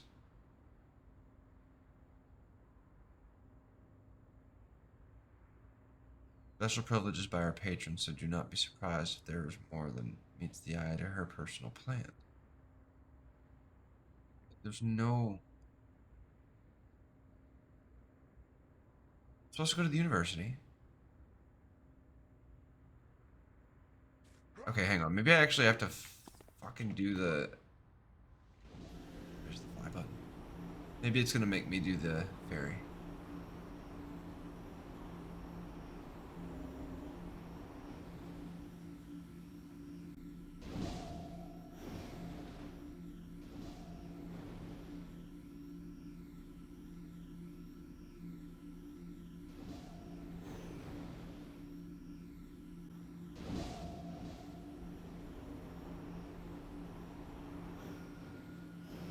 Huh.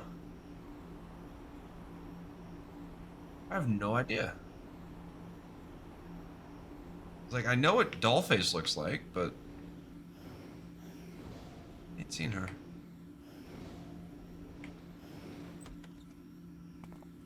Yeah, I got a couple different looks for this guy, though. I think. Okay.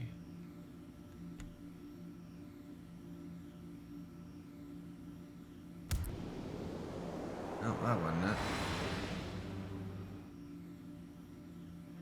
There we go. Some of my other looks.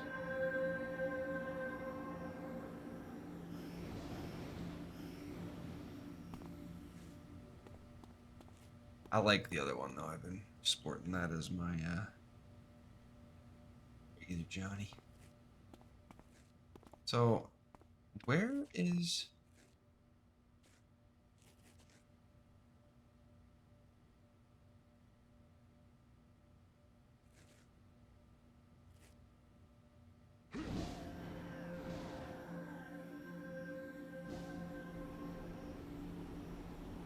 No idea. See, I would think in here, at the lab and shit, but...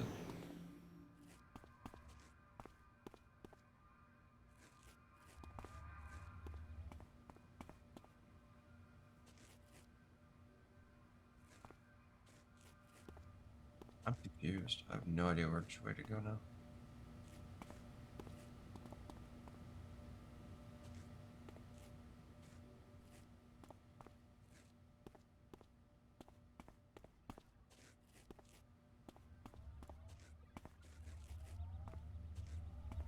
Huh. So I'm looking for Dollface. Go to University in Cap Diablo. That's where we are. And then what?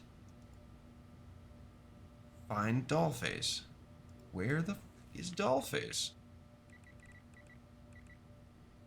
I have some coordinates if you need. Don't they work inside the... Wait. Where are you right now? Are you? I'm Mercy inside the or- college. I have two I don't know if you want me to tell you. I don't know that I can track coordinates inside the building though. The thing is, I'm in the college. I don't know if she's in the college or if she's in the somewhere else. Do you want me to tell you? Or? You can. Well, I have two things. She's located in Mercy. She can also be found at Post Oaks. And then there are custom coordinates, which probably need to be put into the chat bar to That's generate a waypoint. not right for this mission. I'm supposed to find her at the university in Cap Diablo. Okay.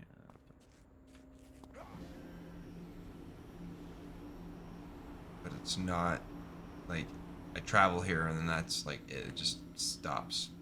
It's not updating. I don't know.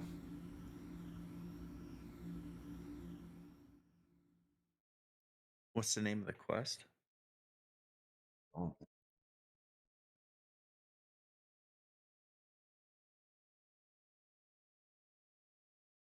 Oh, that actually says go to university. Travel to Cap Diablo.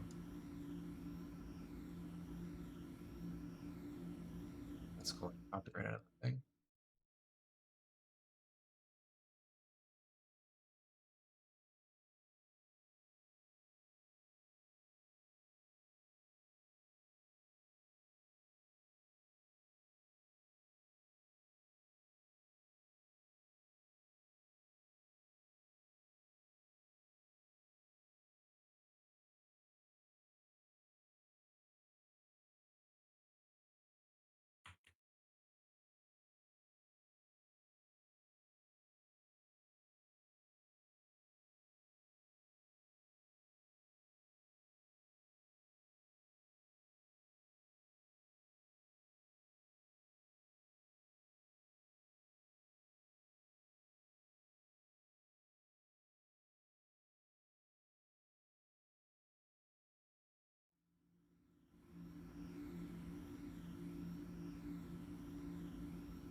So there should be.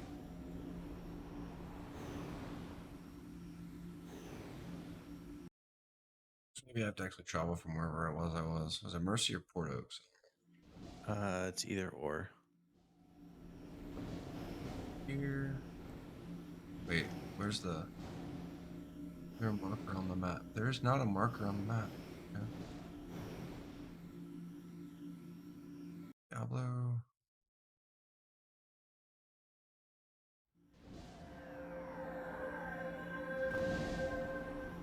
There we go. Yeah, so it's totally where you come from. If you don't come from the right place, it doesn't count it. So because I didn't take the ferry, I ported here with my my teleporter from the base. It fucked up the thing. Oh, nice. Yeah, and I teleported earlier, but I teleported from Cap Diablo to Cap Diablo, and apparently the string requires you to teleport from either Port Oaks or Mercy, probably. Probably happened because maybe normally you wouldn't be able to teleport. Not necessarily. Because you could level up and be in a corporation or a organization that's leveled up at that point easily. It's a nice tasty bug we found. Yeah. Logic doesn't track it from because I teleported via the base portal probably. Mm-hmm. Yeah, and then I was leaving from the same location to go to the same location. It wasn't triggering that event because this one was specifically looking for leaving from a certain location. Ferry, because that's why it says you have to take the ferry. I guess I should have read the quest. Reading is hard though. It's impossible. I know. Mental time bomb in my head. Oh, what? Okay, deactivation phrase. Smiling or blah blah blah. How will you help mental time bomb in the head of one you superpower types? No. What is going on? Why is my head gonna blow? Am I like playing a role? Or do I actually have a bomb in my head?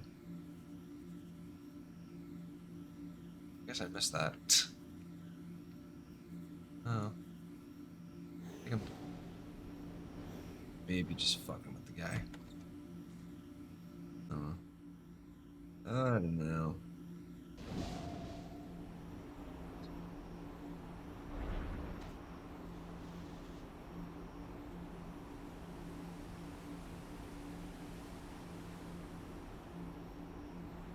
I don't think it looks too terrible. I'm actually... Wait.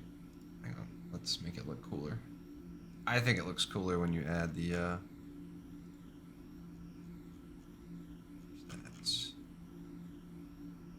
cell shader. Some people may not like it, but I think it looks cool as fuck. It's actually kind of fun that you can play the game very differently. It just crashes if you're in the base. Cell shading makes everything look better.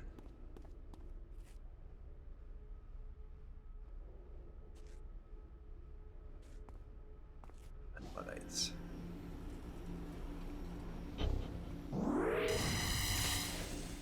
Shit.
I love the fact that I'm a face hugger.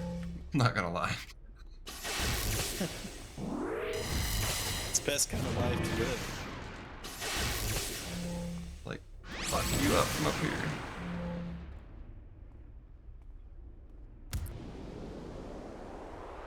Hydrate, you bastard! Hydrate!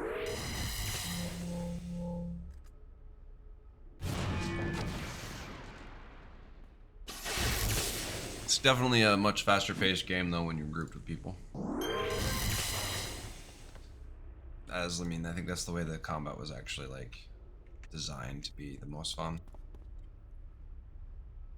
Super groups and whatnot. PvP in this game was always just ridiculous. Like unbalanced, or was it fun? Oh, just like ridiculous fun, right? Like, I mean, you've got different classes, control classes and stuff, and so certain classes were just OP as shit if they like would get you in holds, but you know, they're glass cannons, right? They don't have a lot of health, or like it depends on how they're built, how they play. It was just always fun because, yeah, I'm sure there's metas and stuff, or was, but it was also about like playing your hero, your villain, right? Like having fun with it, and as long as you synergize with your team, I think that's all that really mattered. At the end of the day, I don't know. We did a lot of it. We just had fun with it. But like, I played my Stalker in PvP a crap ton because it was so much fun. Just like, you know, the rogue. Oh, okay. One of the rogues. They have a little bit of control. A lot of CC. I think there might have been a little bit of CC, but it was mostly about dealing a shit ton of damage and then being able to survive it. Like they could get in your face and like just beat the shit out of you. They're kind of like a Fury Warrior, I guess, with like stealth. Cool. So they had like massive damage dumps, and the ability to stealth and heal themselves. Which, you know, it's kind of like rogues today in Warcraft, but they didn't always used to be like that. They're fun though. I had fun with it. I like my Mastermind too. But Mastermind's the pet class, and that gets kind of boring because it's like you don't do anything, but like you spawn your pets, you buff them, and that's it. the minions pretty much do the rest. Whereas this one, I have to like choose my skills, and I have a rotation.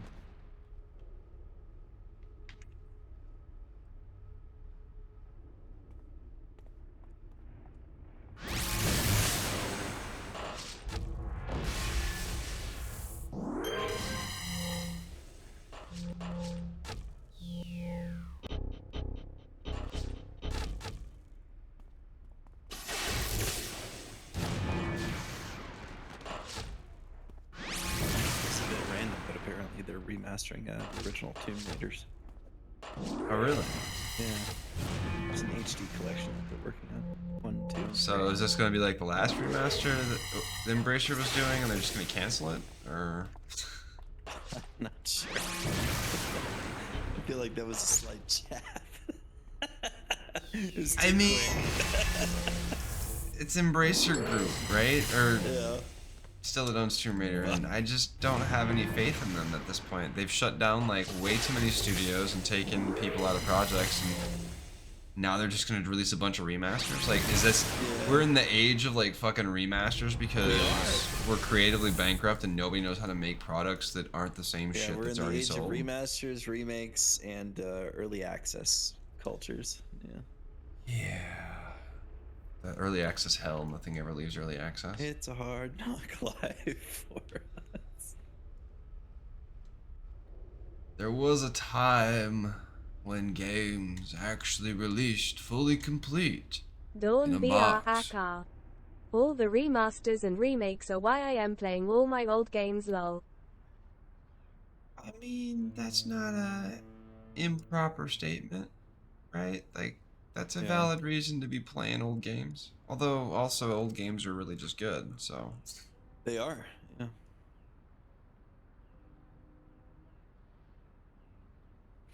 I would be part of the problem too, because I already mentioned I would open up a studio and be like, all right, Deus Ex Conspiracy Theory remake, you know, with Warren Spector's blessing, after presenting a tech demo.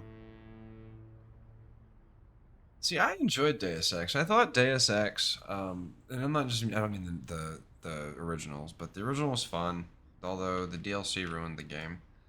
I gotta turn that off. That's bothering Are me. you talking about a Human Revolution? No, the original. Original Deus Ex, the DLC around it. I wasn't aware there was DLC for Conspiracy Theory. For Deus Ex 2001. Oh, what is it? The original one that kicked it all off. There was. It's the one that gives you like the katana sword and shit. That sword's OP. Yeah, it is OP. Once you get that sword, you don't literally have to pull the trigger on any gun again. Yeah, I know exactly what you're talking about. DLC. Conspiracy. It's the first time hearing about it. Maybe it wasn't DLC, but I thought it was. Might have been the standalone. I don't actually think there was DLC. The sword comes very late game. Maybe I did things differently and got it early, and it felt like it was a DLC thing. Because like usually, like when you play an Ubisoft game and the DLC hits, it like completely like lopsides the game and makes it just like stupid easy. That was the feeling that I had with the sword in Deus Ex. I thought it was a DLC, but maybe it wasn't. No, I don't think it was. I mean, you're not wrong about it one-shotting things, but it comes very late game when you're close to finishing. And then I think you have to Invisible be able War, to put maybe it was. Maybe I was playing if it's Invisible War. Invisible War, then yeah, I'd believe it. I felt like it was Deus Ex. I have to play it again. I haven't played Deus Ex in fucking forever. Fucking forever. I need to play a lot of those games. I need to play through the 39 hours for completion. That's not bad though. It's about the average for Deus Ex. But when I played Human Revolution. I thought Human Revolution was good. Oh yeah, it was great. It's a 91 and above. It's one of those games. It's a must play. And actually, I thought Mankind Divided was better than it got credit for. It wasn't as good as Human Revolution, like the story. But the gameplay is far superior overall to the only issue Mankind, or to the other one. Yeah, the only issue I had with it, so combat was great. That much is clear. It's just you could eventually tell very early that they kept forcing you to backtrack and reuse areas at a high frequency, and that's not good. There has to be variety in the environment, as much as we don't like to admit it. Well, and I think that's the reason why the second one didn't fare as well as the first one. Also, there was some other issues, I believe, with the production of that game, but yeah. I still like the voice actor, and I still really like. Yes. I don't know. I would rather play a Deus Ex game than I would play Cyberpunk. I suppose it's kind of bold to say, but it's true. I wouldn't say that's wrong statement or a bad statement. Deus Ex has a very unique story. For me, as much as I enjoy Deus Ex, Cyberpunk's a new story. Nothing I do in Deus Ex is going to change the outcome of the story outside of playing without killing or indoor killing, right? It's the same thing as Dishonored, right? The only outcome that changes in Dishonored is whether or not you kill enough shit to trigger the bad ending, or you save enough people to trigger the good ending. Like, that's it. That's not a choice. Yeah. That's two specific gameplay paths that you have to pick. That's not really a choice. I've had to mention this to people before, where it's like, it's not fair that, a person can invest X amount of hours into an RPG thinking that their choices mattered, only to come to the conclusion that the outcome will ultimately be the same no matter what they do, except with some exceptions. It's not. That was the whole issue with Mass Effect 3. Oh yeah. Mm-hmm. Now, I didn't care about that in Mass Effect 3. Like, that was the farthest thing from my mind, right? Like, full disclosure, I managed to avoid ever seeing the ending of Mass Effect 3. Fair enough. You didn't miss anything, because the ending was the same. Every ending was the same. That was the problem. Every ending was the But same. it had all these things. No, it didn't. No. But at the same time, like I think a lot of it was that all of the conclusions were definite, right? So the conclusion with all of your characters from Mass Effect 2 was going to happen one or two ways, right? Did they die in the last game or did they not die in the last game, right? Like that was it. That was really the only choice, right? And that felt kind of bad because it was just like you've got these characters that you spent 2 games with, or you've seen for 2 games, and they're like just barely given a cameo in this 3rd title. And I think that was what really pissed people off, is like all the choices they had made culminated into effectively a cutscene, and it was a cutscene without a choice. And by not a choice, like nothing you did changed that cutscene, other than like was he there or was he not there, right? Like, you know, is the Krogan dead or is he alive? If Krogan is dead, then we replace him with the other Krogan. That's not a very good choice. But I didn't hate it. I enjoyed it, actually. I've only played through it once, though. I played the shit out of Mass Effect 2, though. And 1 just did not age well. 1 did not age.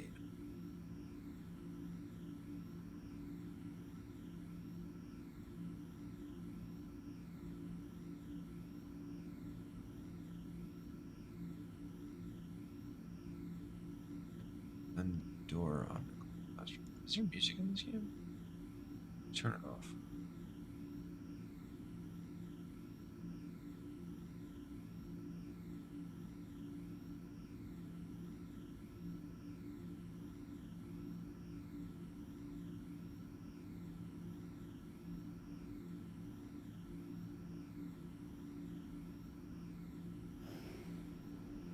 It's like I just hear like whatever that noise is.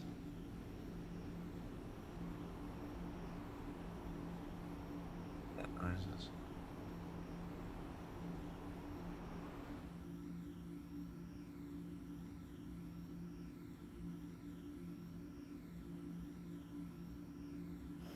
No.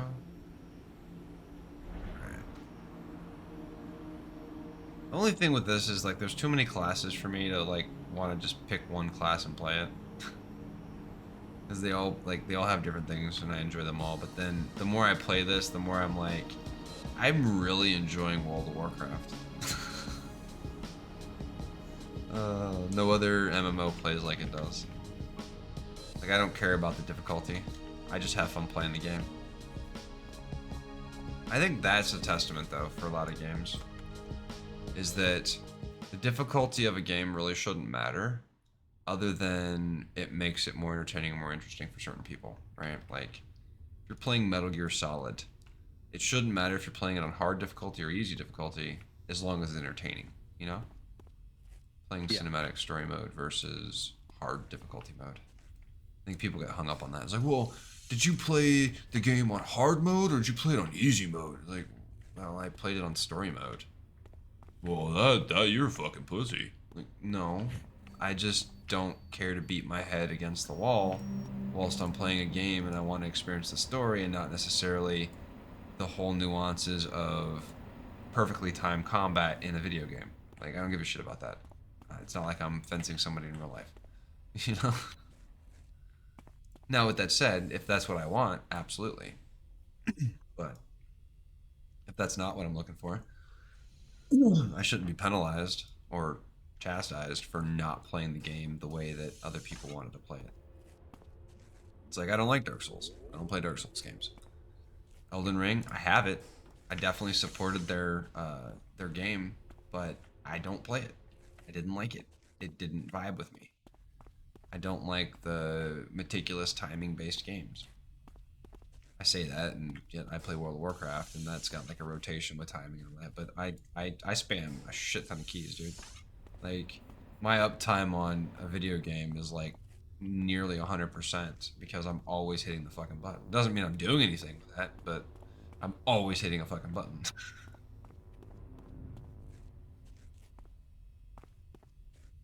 I think that's why games like this I don't necessarily care for as much, because like this game is very slow. the combat in this game is very slow compared to other games. Right. It's like you do an ability, you wait a second, you do ability, you wait a second, right?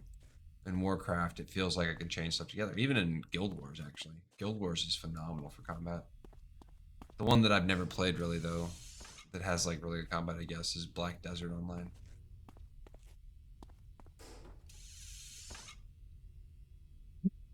So I've heard. I don't know. It's a bit of a grind fest, but the combat, it's really good. Well, see, I enjoyed Arcage. Arcage is a grind fest. But I absolutely like the gameplay in that. Mostly because the TK and, like, being able to, like, fuck with people in your own faction, the pirating and all that stuff. Did you ever play Vindictus at all? I think I wanted to. I tried, but I didn't get into it. I definitely tried. Bit of a dungeon crawler. It makes good use of the source engine, I think. I think I tried to play that one at one point. I don't remember why I didn't.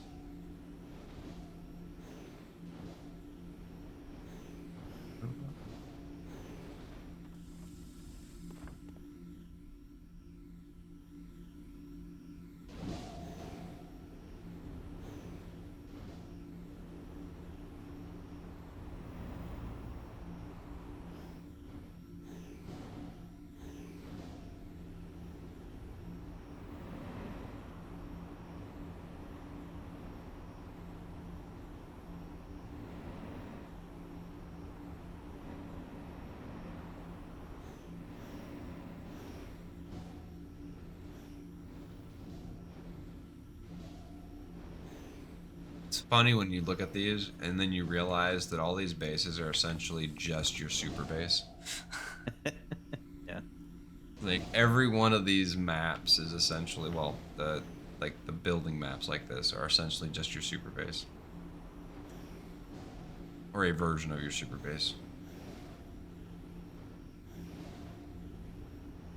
Not sure if I can push out of the camera out. Be up here.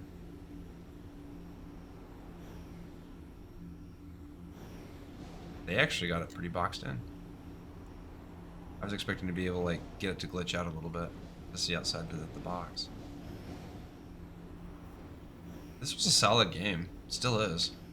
Like, definitely still a solid game.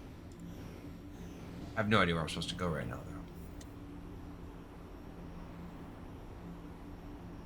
Fight robotic clockwork.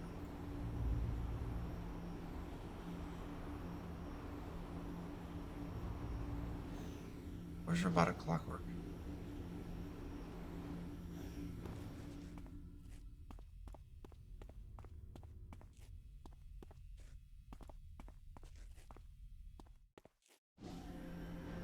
Don't I have hover now? Do I have hover? I have hover. How do I? What's hover?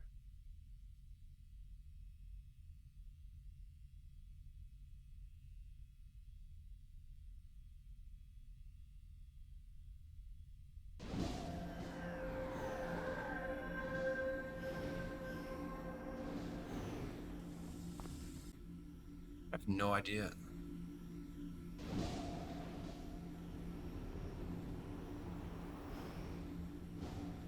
I don't even know how to get out of here at this point. Which way did I come in? Oh, this way. Really not this way.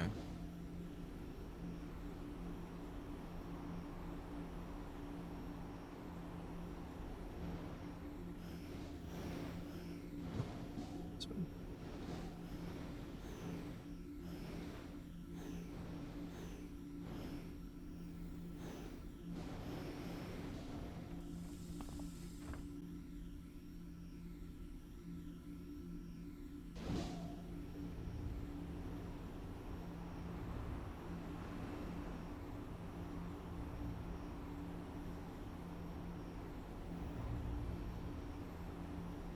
Oh, there he is.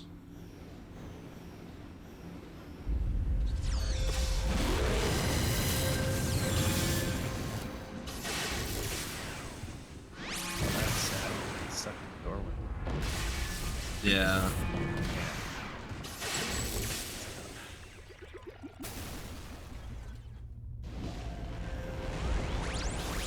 I'm a fucking alien, yo. Ow. Oh, shit. But not expecting that.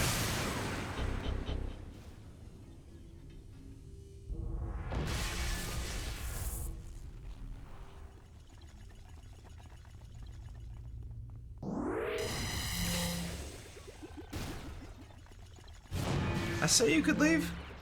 No, I think not.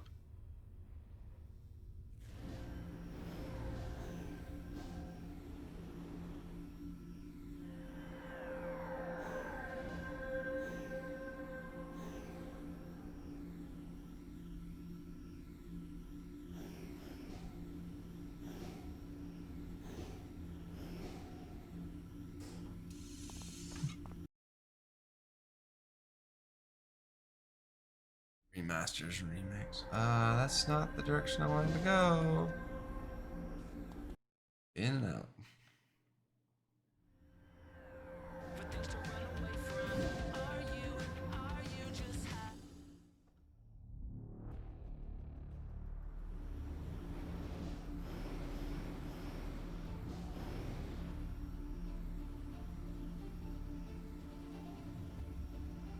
Group fly with robots. That does sound like fun. I want to level my mastermind. God, that sounds like a riot. Fight the robot hellion.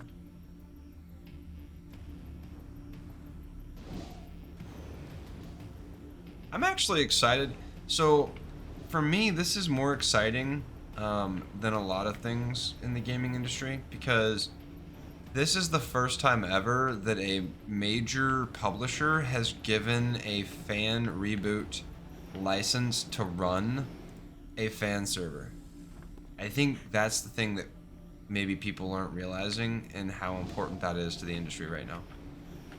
Because it means that there's a potential for older games to be rebooted or revitalized by a fan community. The downside is it also means that corporations may decide, oh shit, well, if they're willing to do that, we're willing to monetize it. And then what was a great, amazing, awesome thing very quickly becomes a dead thing because the licensing fees become exorbitant and nobody can afford to pay them. So as long as that doesn't happen, Lights right? is. Yes, all that has saying.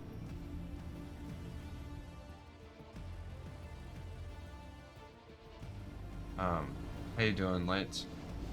That's my only concern, right? It's a double-edged sword potentially because it gives us access to titles that were killed, but it also means that no title that has a major licensing deal will ever come back, right? That doesn't mean we're very probably not going to see any game that hasn't had a emulator developed for it come back in any way, shape, or form. And even then, we're not going to see like the Matrix Online probably make a comeback in that way, or Star Wars Galaxies, definitely not, right? Like the games Dude, that really made a difference. It's kind of funny that you mentioned the Matrix Online. Once a year, I keep checking with the emulator project. It's run by a single guy who used to have a team, but that team tried to steal it from him, and they don't actually know what they're doing. So I beta tested this just game, won't played code, till man. the last I day don't know hour. what it is. I played this game off and on until it died. I still had an active subscription at some point, or I logged in because they gave free access to everybody before it went down, like that last month or something. I definitely was in the game before it went under. This one. I definitely enjoyed this game, and I don't know where this robotic hellion's at.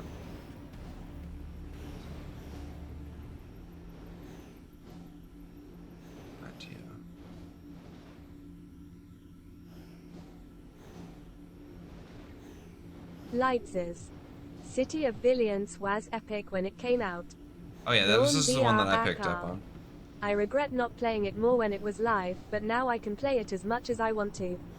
Yeah, my only issue is trying to get other people to play it with me. Because it's such an old game, people are like, oh god, that looks like trash. It's like, actually it doesn't. Like, I think this game aesthetically looks more pleasing than Star Trek Online does, and they're the same engine. Which is the sad part. Aside from like the hands being all fucking like plastic dolly and shit, like, see what I'm talking about here? Like the hands. It's like Midjourney created like hands for these guys. It's fine. You know, people want to talk about how like terrible it is at hands. Have you played City of Heroes? Look at this shit, dude. Like seriously, look how bad these hands are. Like these are artists. These aren't like, this is a fucking little like, it looks like a fucking G.I. Joe hand. Come on, like come on. Seriously. Don't be knocking how AI does hands when you've got games that were like the forefront of games not able to do hands. I believe they felt bad for cutting off the best game, Underground Life.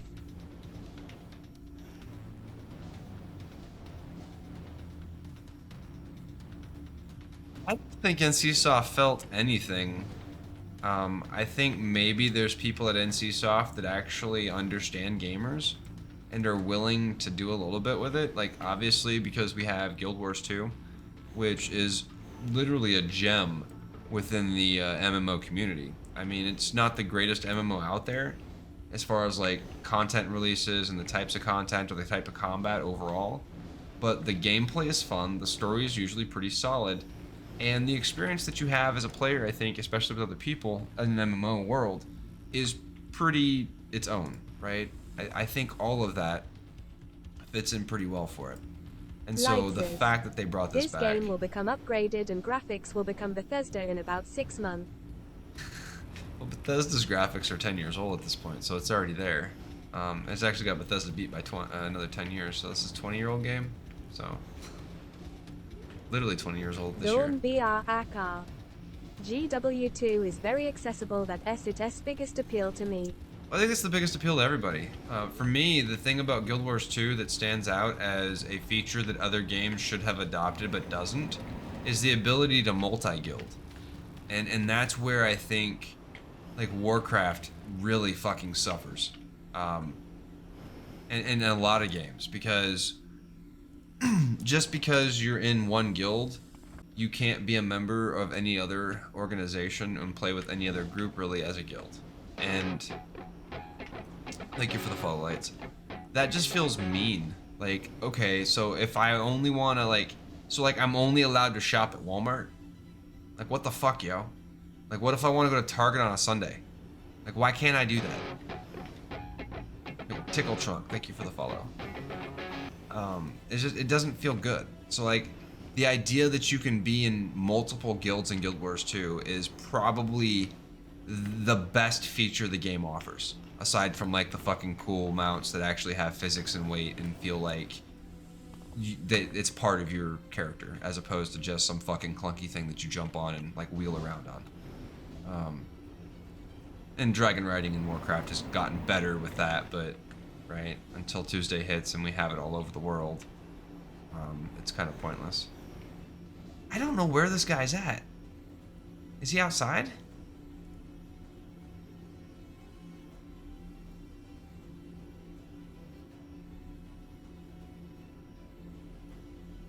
Not the observation terminal. Is there supposed to be people like spawning that aren't spawning?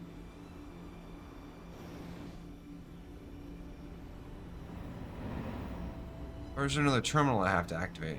Mr. Tickle Trunk. Coalition chatting effectively allows supergroups to work together.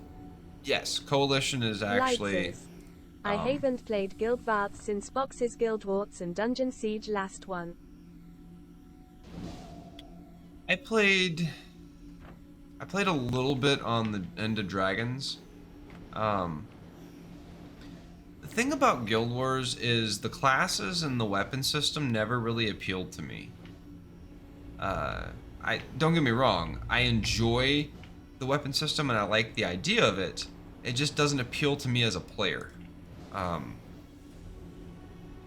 Having to learn like every different weapon to change your skill sets, just, I don't know, it's a lot of extra like knowledge for a game that, I don't know, feels dirty. What has saying?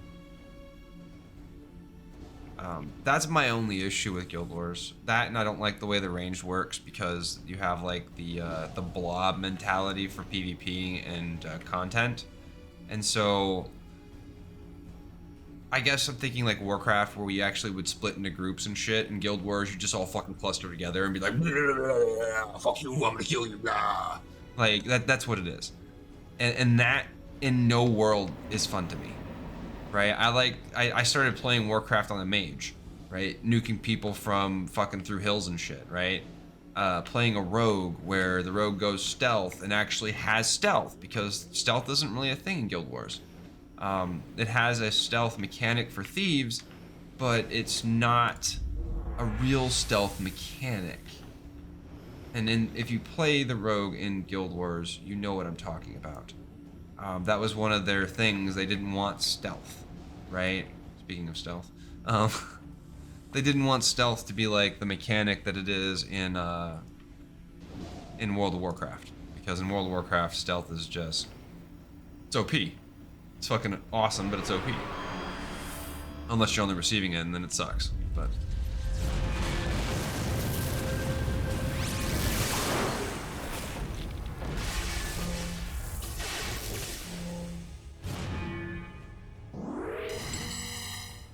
I mean, I started playing RPG or MMOs on Ultima Online, and so though I didn't play that game near as much as I have other MMOs over the years, I thought Ultima was an amazing game. The sandboxiness, the ability to like put your house wherever the fuck you want, not pre-designated housing zones.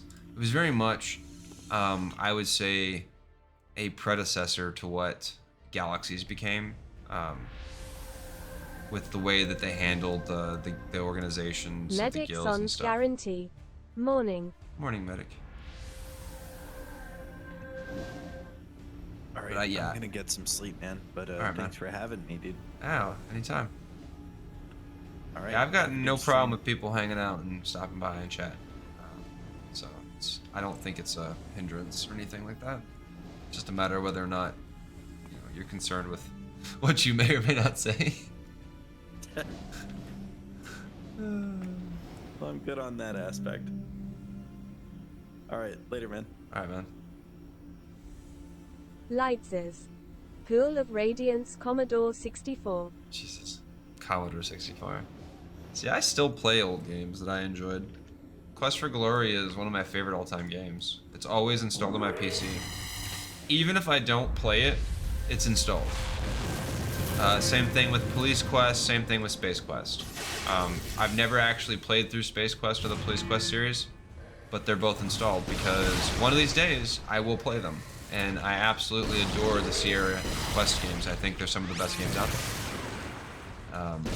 I never really got into King's Quest, but Quest for Glory for me, the reason why I enjoyed it was because Quest for Glory had a progression system where your character would carry over, right? So any choices you made skill-wise, right? If I'm a thief and I level up my lockpicking to a certain level, I start the next game with my lockpicking at that same level. Icewind Dale Nox XX.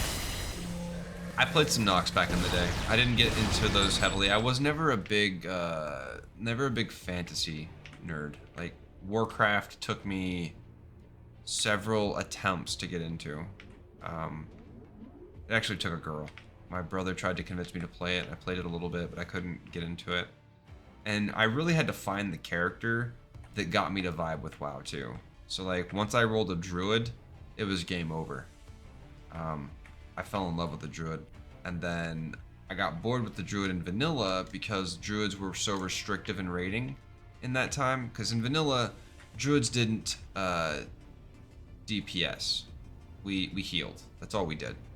You could run dungeons and stuff as a tank or a feral druid, but nobody really gave you the time of day as a feral.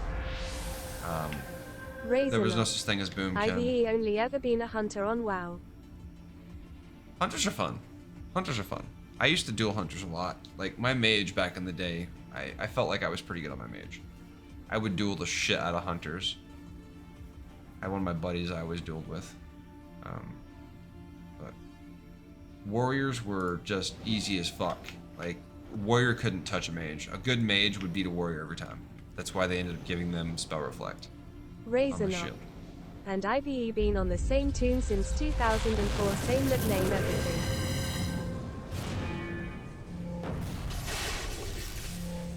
I've changed. I've played pretty much every class through except for Shaman and Warlock and Monk. I've played everything else.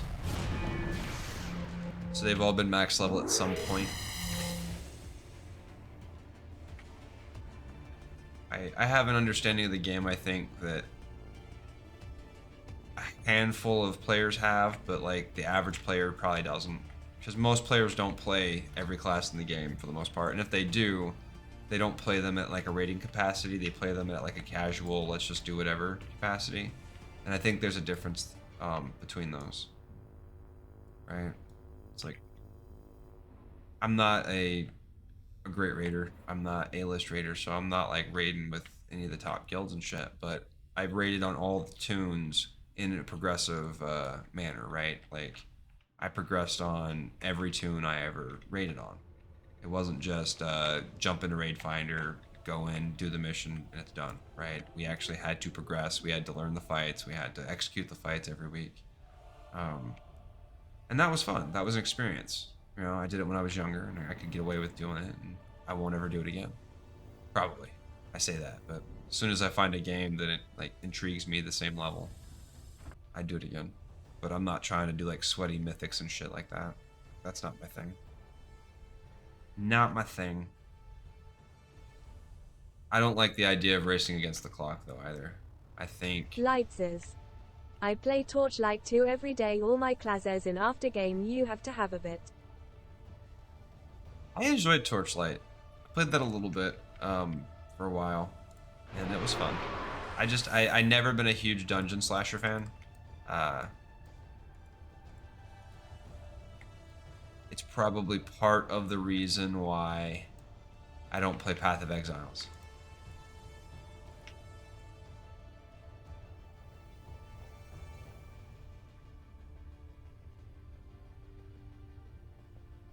I'm not a huge fan of the hack and slash dungeon crawlers. I thought Diablo 4 was like one of the most boring games I've ever streamed. And I say that because there's a very good possibility I wouldn't have picked it up on launch if I wasn't streaming it. I've played through Diablo 3 a couple times with some friends. Like that was my extent of Diablo 3. Lightses. New bug RPGZ out good stuff.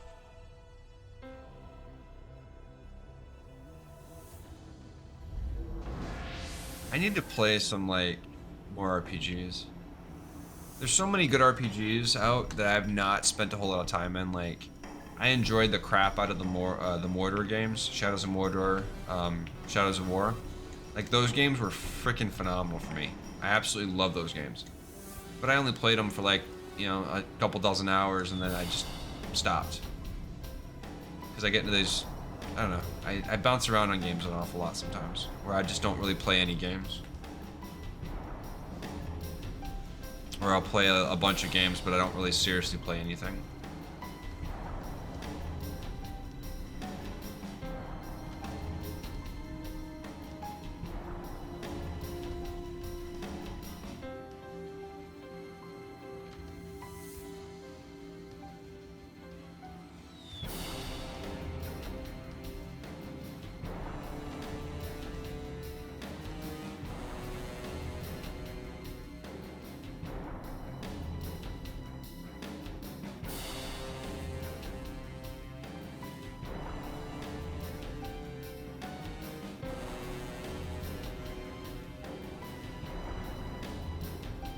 Right.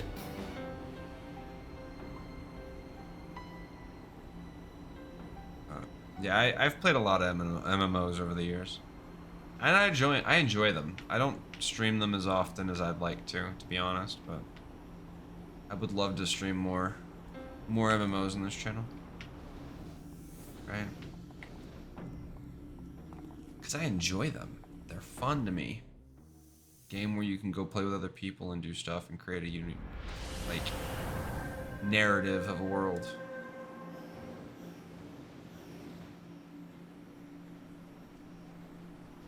We're gonna call it here in a little bit though, shortly. Maybe this is our last one.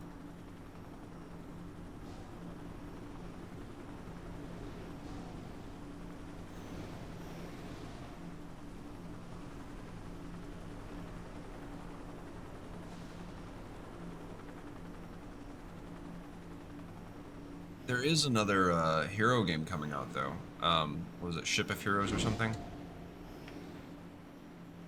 Which will be interesting. Huntsman Prime Squad, there we go.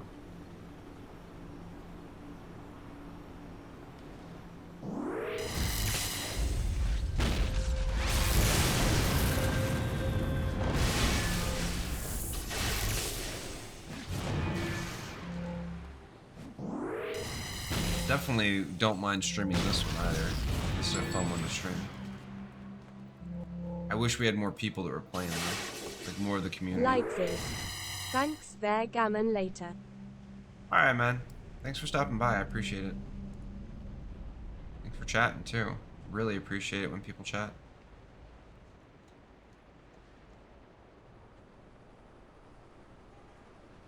Oh, there we go. Dillo. What's the Dillo? Dillo. Hydrate, you bastard! Hydrate!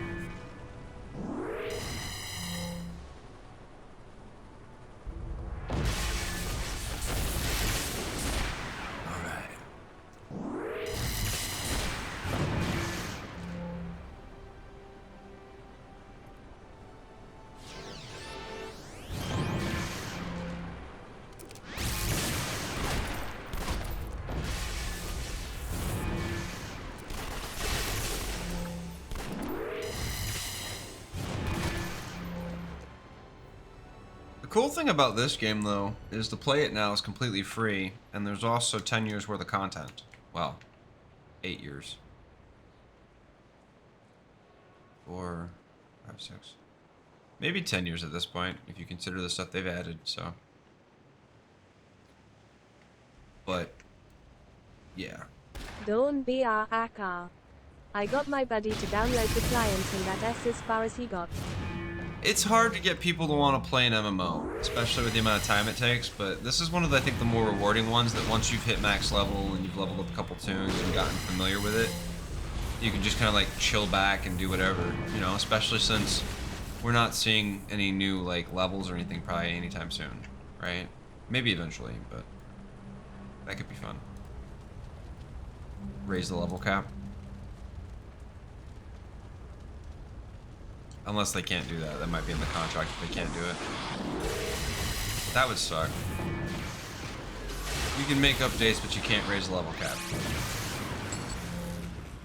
That would really suck.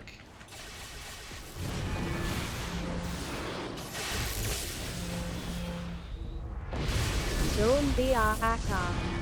They wanted variety of classes and didn't he give it a chance? Dawn BRAK. So I just kind of threw my hands in the air and went aight.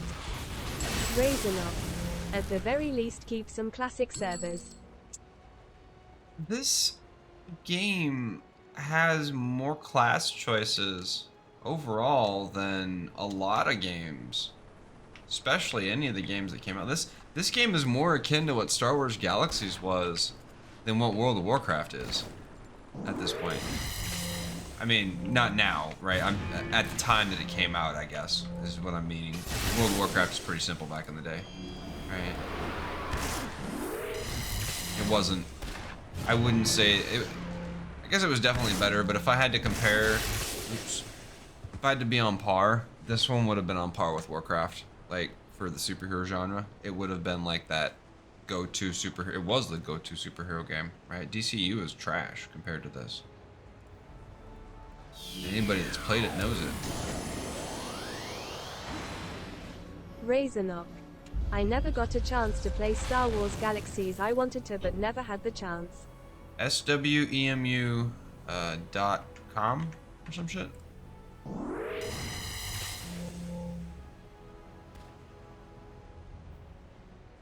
It is a functional Galaxies emulator. It does function, at least for the most part. So if you want the experience, you can probably get some of it there. I don't know that it's as good as this one though. I don't know. Like I'm not trying to like downplay it or anything. Same thing happened with Matrix Online. Yeah, Matrix was one that kind of like came and went real fast. If you missed the Matrix Online, you missed it completely. It's like the downside too is it's the only way people know what happened to Morpheus. Because if you didn't play the Matrix online, you have no idea what happened to Morpheus. Which kind of sucks when you really think about it. Like, putting a character's fate completely in a video game, especially one as vast as the Matrix, is both a cool thing and a bad thing, right? Giving the gamers the ability to see the actual canon for the Matrix and what happens to that character, versus like putting it into a movie or like one of the fucking animated films, is kind of cool, right? They were totally committed to the Matrix Online, but it just didn't work. It just didn't work. Sadly. It was also one of the worst MMOs I think I've ever played. It did not feel good to play it. 'Cause I don't think it did. Maybe I'm being a little bit rough on it, but I bounced off the Matrix Online pretty quick. Like I checked it out with my brother, and him and his friends liked it, but I didn't. I didn't care for it at all. The combat was just, it felt like more turn-based and like Final Fantasy-esque, I think. It was just weird. I didn't care for it. But I think we're gonna wrap the stream up. Call it a night. See if there's anybody streaming in this category. Maybe we'll go raid them. Oh shit. Do some raiding tonight. So tomorrow's Monday. Today is Monday. We don't start raids We don't start a stream on Mondays usually. So the next stream will probably be, at the earliest, it'll be Tuesday night. Probably the latest, I'd say Wednesday. Normally we go Thursday through Sunday, and at some point I will be sticking to that. But if I'm playing games on a Tuesday or a Wednesday, I do generally try to stream. You know, put it out there. People want to watch, people want to join. Just depends on the day of the week, what we're playing, what we're doing. I think we're gonna try to make Sundays and like Sunday to Mondays maybe more Star Citizen, City of Heroes and stuff. Kind of get a little more regular with this kind of stuff. Obviously, I need more time because I'm only level 11, so I gotta figure out how to actually like farm some on this. But anywho, I'm Kaezlo. Hit that follow button if you're still here and you haven't done so already. Join the Discord if you'd like to know when we go live, because I don't have a schedule. It's kind of after 6 p.m. Pacific some nights, Tuesday through Sundays, and then, like I said, Thursdays through Sundays. Tuesdays and Wednesdays are like my flex days. Mondays are my days off. So, with that said, thanks for watching. Appreciate you. Catch you on the next one.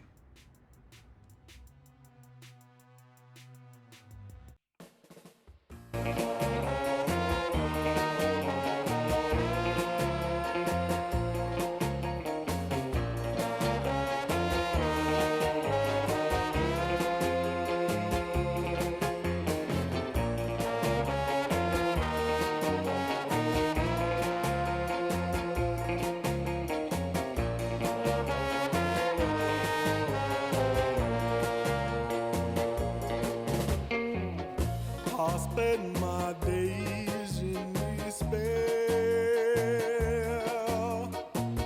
for in my mind you're still there. When nights turn cold and blue, how will I live without you?